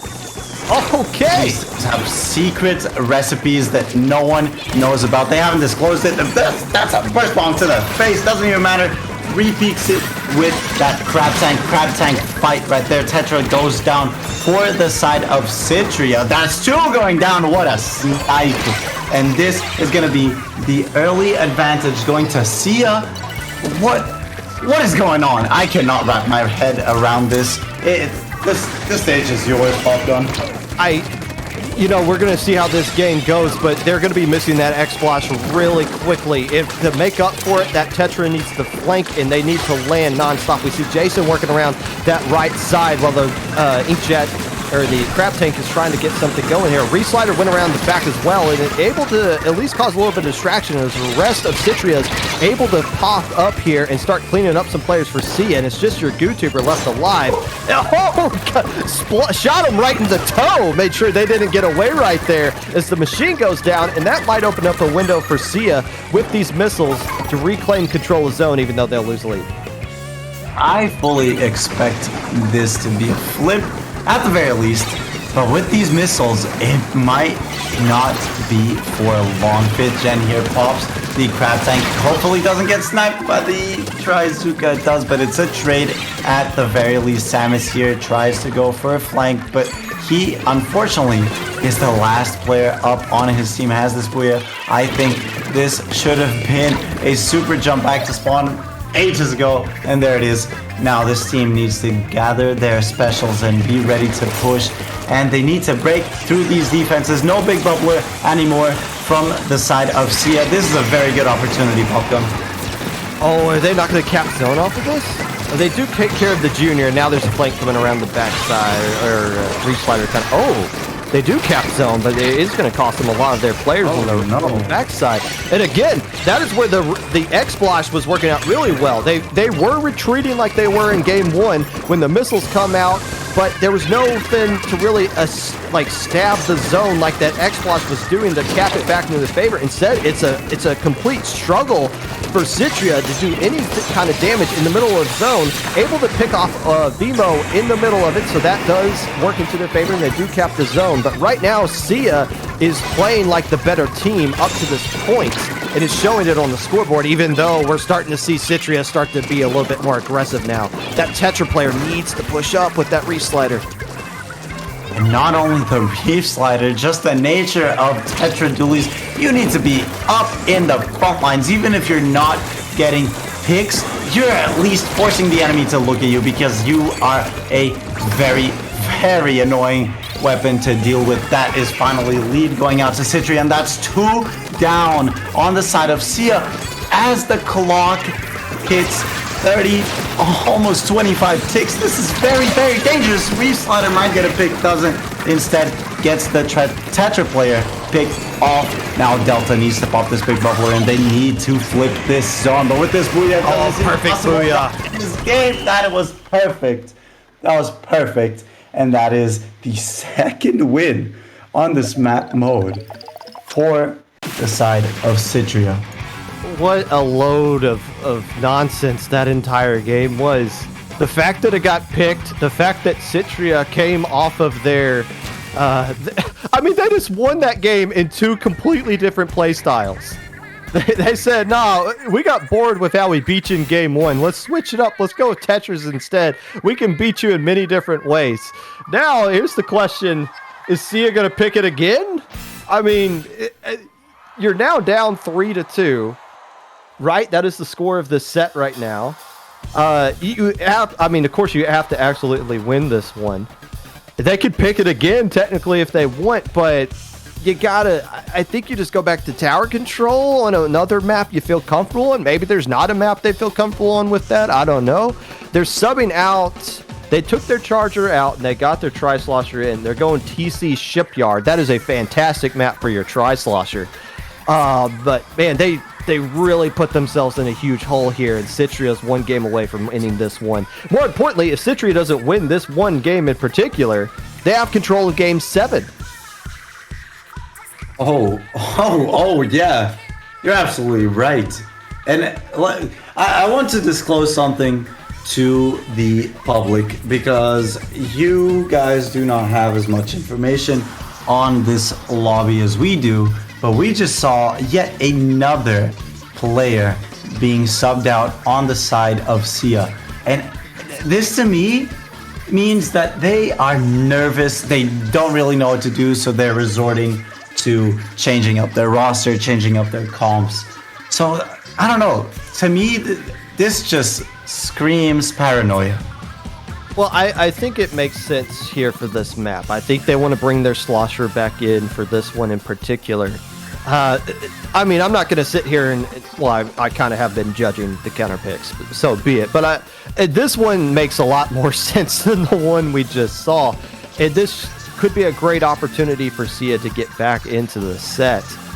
I guess the question now is, what does Jason do? I wonder if Jason just was like, oh, that Eeltail Rainmaker game felt really good. I'm just going to stick with Tetras no matter what. So I wonder if they're just going to double down and use that again here, if they're going to go back to another sloshing weapon. It seems like Jason can just do anything. What, they used X-Splosh, Tetras, Stamper, quite the flex, and it's nice to have a flexing player on your roster for a tournament like this. But yeah, at least the Charger is gone for Seaya. And the Charger, oh, they didn't win that tower control game with the Charger either. They didn't. Well, I'm not quite sure what to expect because having a Tri-Slosher on this map is quite good. We do see a roller coming out and a bow. That's double bow! Look, Legolas making an appearance here for the side of Cytria. What is going on? You'll never see this comp anywhere else other than Grand Finals of Low Ink. I'll guarantee you that. With the roller as well. Okay. Well, there we go. I mean, okay, so X-Splosh seems to have like similar arcing motions as the stringer that Jason is using, so maybe there's a little bit of compatibility there. But when your roller gets taken care of, where's your aggression going to come from? I guess the other splatter shot. That's it. Yeah, well, don't get me wrong. I love Tri-Stringer, and I definitely think that Tri-Stringer is a very strong weapon. I do see Jason is rocking that Thermal Ink, and with that Killer Whale does get the pick onto one of those members. In Fight Club, that is 3 down Guile, getting the third pick in that fight for the side of Cytria. They are nearing this checkpoint, and I do believe they will be able to get it. Look at that special meter for the side of both teams, actually. Not many specials on the line. Seaya gets a pick, but Cytria quickly responds with another one. Not quite sure what happened here. They didn't get that checkpoint. Yeah, Seaya somehow held on to that checkpoint, which is critical. So that push actually amounted to absolutely nothing for Cytria, and now Seaya's in a great position. They got to dodge some arrows raining down from the sky. Can they find a way to clear this checkpoint? And the answer is going to be yes, because they just got to wipe out an enemy team, so the checkpoint's gone, and then some more on top of that. Yeah, a little bit of a collapse by Cytria. Now they're in a deep hole, and right now they're in danger of getting KO'd. Look how far up Seaya is, putting a lot of pressure away from the tower. Right now, I'm a Seaya believer because I don't think there's coming back from this. Not any coming back. They might get the tower, but with 2 checkpoints down, even a wipeout won't be enough. And I gotta be honest, I don't have that much faith in this comp. You can spam as many missiles as you want. I just don't see it get the upper hand against this very aggressive comp that Seaya is running. Albeit... Yeah, Oh, go ahead. If they found a way to get that first checkpoint early, and if they get it right here, that might help them out. But there's no way. They got 1 player left alive. Their comp is built for defense. They're built for getting a big lead and turtling up. You can't turtle up when you're down by 2 checkpoints. Yeah, this is. They don't have the right comp for what the score is right now, and that's the main issue. You need your roller to just completely pop off, and that's difficult to do considering that they have to fight against 4 short-range, flayerish kind of weapons that are just constantly smacking them back to their spawn. not even is it an inappropriate comp for the state of the game right now, but also just for the entire narrative of this matchup, because look at this enemy team. They have a Splash, a Junior, and a Splatter Shot. They will always have paint down. More importantly as well, they have that Tri-Slosher that has that Poison or Toxic Mist at the ready anytime they want. So this roller will never get set up. And Seaya, look at how easily they're defending this. It's taking some time to do it. DM Pop Gun, I love this so much. A little bit of hand warmers going on in the middle of the grand finals. Excuse me, let me just see how many of these I can do for no reason. Delta able to hold on to control the zone. About a minute left to go. Cytria, I mean, look, Citria's going to control Game 7 anyways. You don't have to win this one. The pressure's all on Seaya to win this one. You still want to make an effort to get this, but I mean, yeah, it's an uphill battle, and they need the roller to pop off. Samus able to get one splat up there and starting to move as well. But that Tri-Slosher, the reason Seaya picked this comp, or this map, was for that Tri-Slosher, and they're doing a good job of applying the pressure onto the bow. Samus here wants to go in, but once again, doesn't really find any opening because it's such a hard matchup with these comps to play this roller. But now with this Trizuka, they might be looking at a pick. There it is. Delta goes down as well as the roller on the side of Cytria. Inkzuka goes online for Luna, who manages to lose that scenario that seemed so hard to lose. Eider goes down as well. Oh, Bomb gets so many picks. It's just Samus pop that big bubbler onto zone. They need to drop onto the tower, not zone tower, but those super jumps are not fast enough. And that means we're getting a decisive Game 7 with Cytria in control of it. Okay, yes, that's again, if I'm Cytria, that didn't happen. That we took the L, okay, who cares? Now we get to pick the map that we want to actually pick and go back to. I guess, I don't know, if you're Cytria, do you kind of like try to dare Seaya into gentlemaning a third rematch of Splat Zone Tagglefish and be like, hey, wouldn't it be cool if you guys beat us on this in Game 7? But other than that, they can't go to Splat Zones. We haven't seen Clam Blitz yet, and I don't know how comfortable they would be on a map like Clam Blitz, especially against the fast comp that Seaya has. But when you have this much flexibility in your comp, and you have this much control over what the final game is going to be, this has to be the absolute best perfect one that you have to pick, and it has to be with a comp that you 100% know is going to win, not something that let's just see if this wins. This is not experiment time. This has to be your best card that you have left, and we'll see what Cytria comes out with. Yeah, I really don't know what to expect. I highly doubt / I really don't want to see Hagglefish Market Splat Zones a third time. Given that they actually can't pick it because they just can't. No. Yeah. But if Seaya wanted to gentleman it, well, just for the lulz, at this point, I guess anything's on the table with what we've seen. Either way, I do expect a Clam Blitz, and not for any logical reasoning. It's just a feeling that Rainmaker wasn't that nice to them. They just lost tower control. They can't pick Splat Zones. And we haven't had any Clam Blitz yet, so yeah, it definitely smells like Clam Blitz in here. I mean, Rainmaker's been even between both teams, although you have figured out your more aggressive comp worked out in the last Rainmaker game. And we need to get a pick here eventually. I know they want to take time to make sure it's the right one. But yeah, the Rainmaker seemed even. The tower control has not been working out in your favor at all. Neither one of those games were just close at all for tower control in Citria's favor. You can't go to Splat Zones yet. Clam Blitz, again, it just comes down to how comfortable are they on Clam Blitz in particular. We haven't seen them pick it for themselves. And they are taking quite a bit of time here. We need to see a counter pick coming at some point. But yeah, if I had to take a guess, Clamblet seems like, if it's something they're comfortable with, would be like the best bet. And they're going with tower control at Undertow. Okay. They lost Rainmaker Undertow, so they're allowed to pick that map again. But they're going TC Undertow to decide the whole tournament.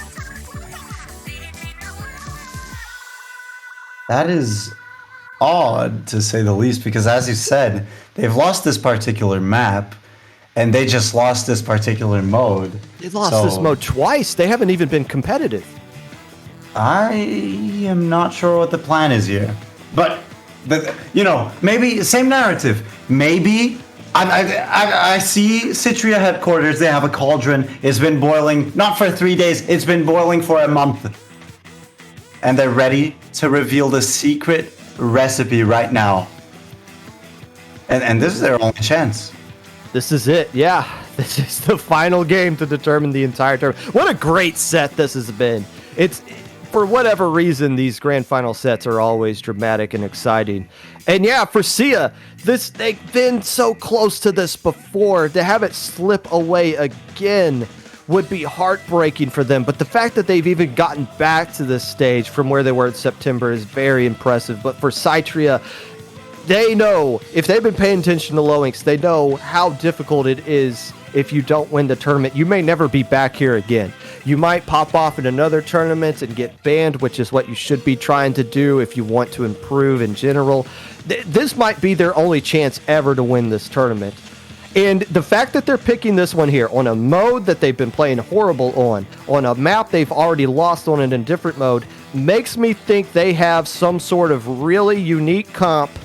Maybe they're bringing X-Splosher back out. Maybe they're going to go back to Tetras. Maybe they're going to go, I don't know. Maybe they're going to drop like the double bow thing. They probably have some really special comp cooked up for this, because you know what Seaya is going to do. They're going to do a Splash, Splattershot Pro, a Junior, and a Tri-Slosher. That's all they're going to do, especially with this comp. And they don't care that you know that.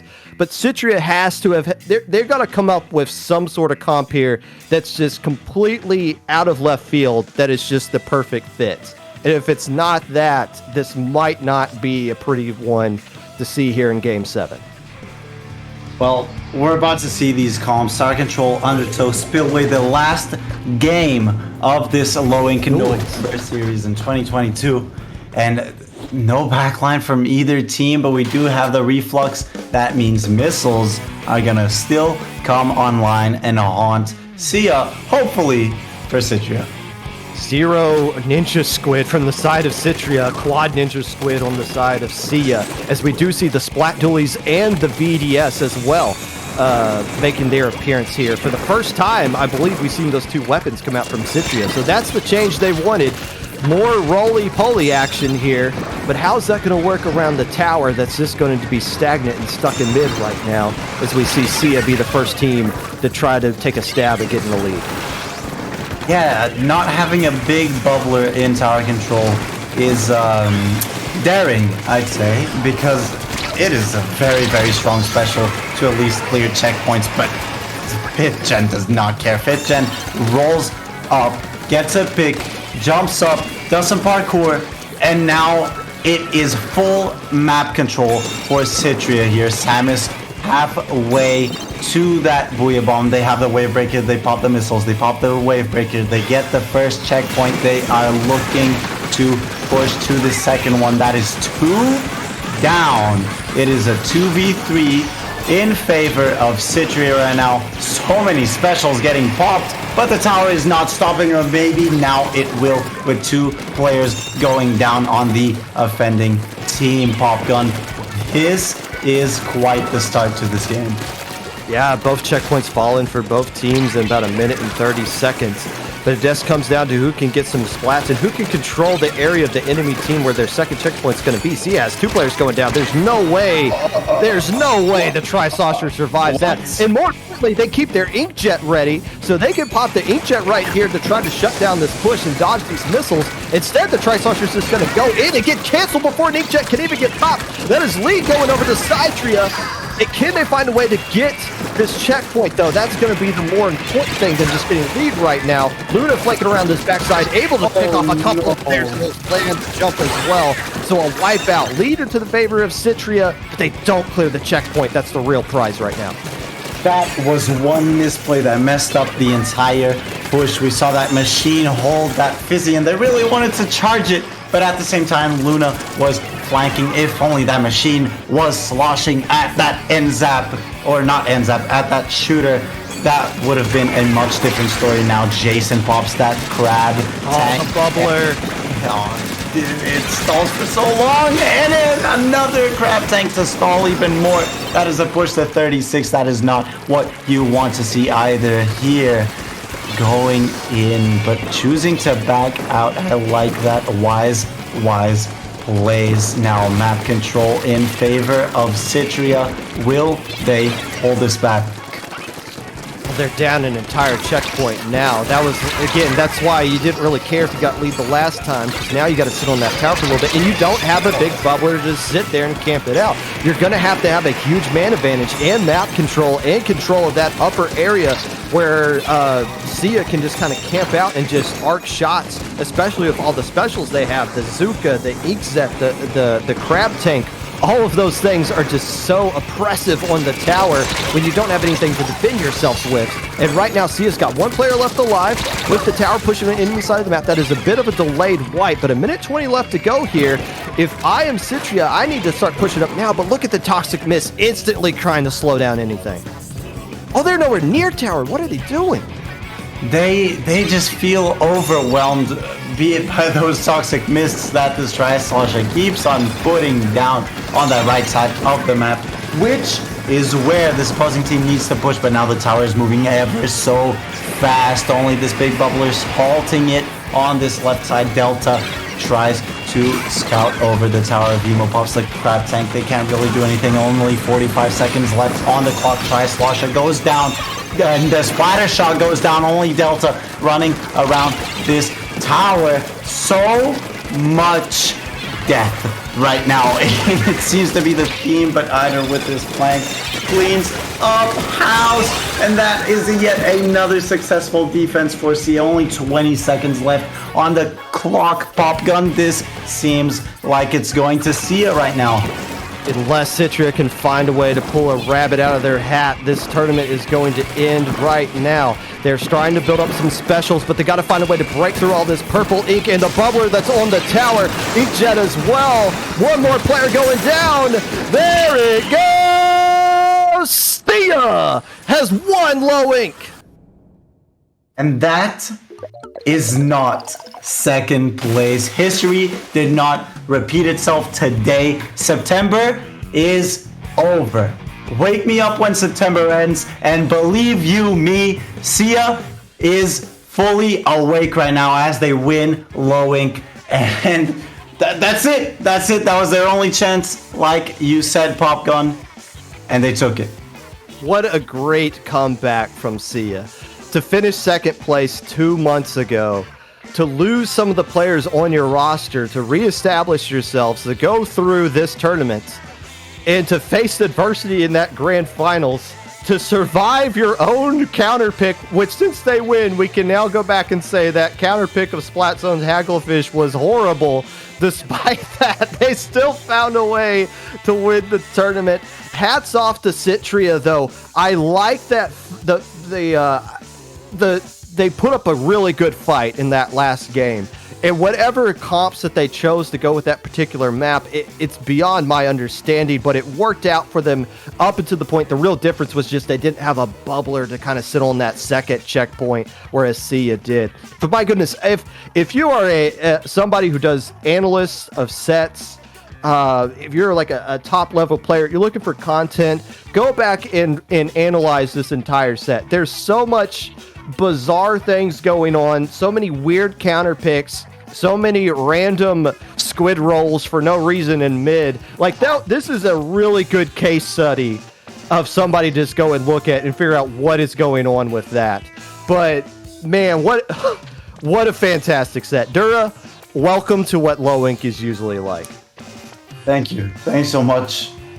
And if it's always like this, then well, I should just start watching. And if I could be on the mic for more of these, I'll be here. That was, man, what a good set. What a great set. What a great low ink all around. Let's start wrapping it up here. Go ahead and plug yourself. Where can people find you? What else are you going to be working on in the Splatoon community going forward? Well, I am mostly looking into being on the mic, as you could probably tell. And as Popgun said before, analysts get on this because I just might. And I really like doing analysis. And you guys can find me over on Twitter at Duracell_DLC. That is double L on the Duracell, at Duracell_DLC on Twitter. How about you, Popgun? Where can the people who already know you from every single low ink find you? You can find me on my stream tomorrow at 6 p.m. Eastern Standard Time, doing a recap of the entire tournament on my my podcast, The Podcast. And then, but for now going forward, you can see me just kind of relaxing. It's been a long weekend, and I want to go take my dog for a walk. So that's a good wind down from the crazy set we just saw. From all of us here at IPL, the head TOs for this event, Hoenn, Hero, JPEG, and myself, all the lovely and talented staff that we had behind the scene, working literally every day this month to verify and to get this tournament up and running, our lovely and talented producer, Ink Fair.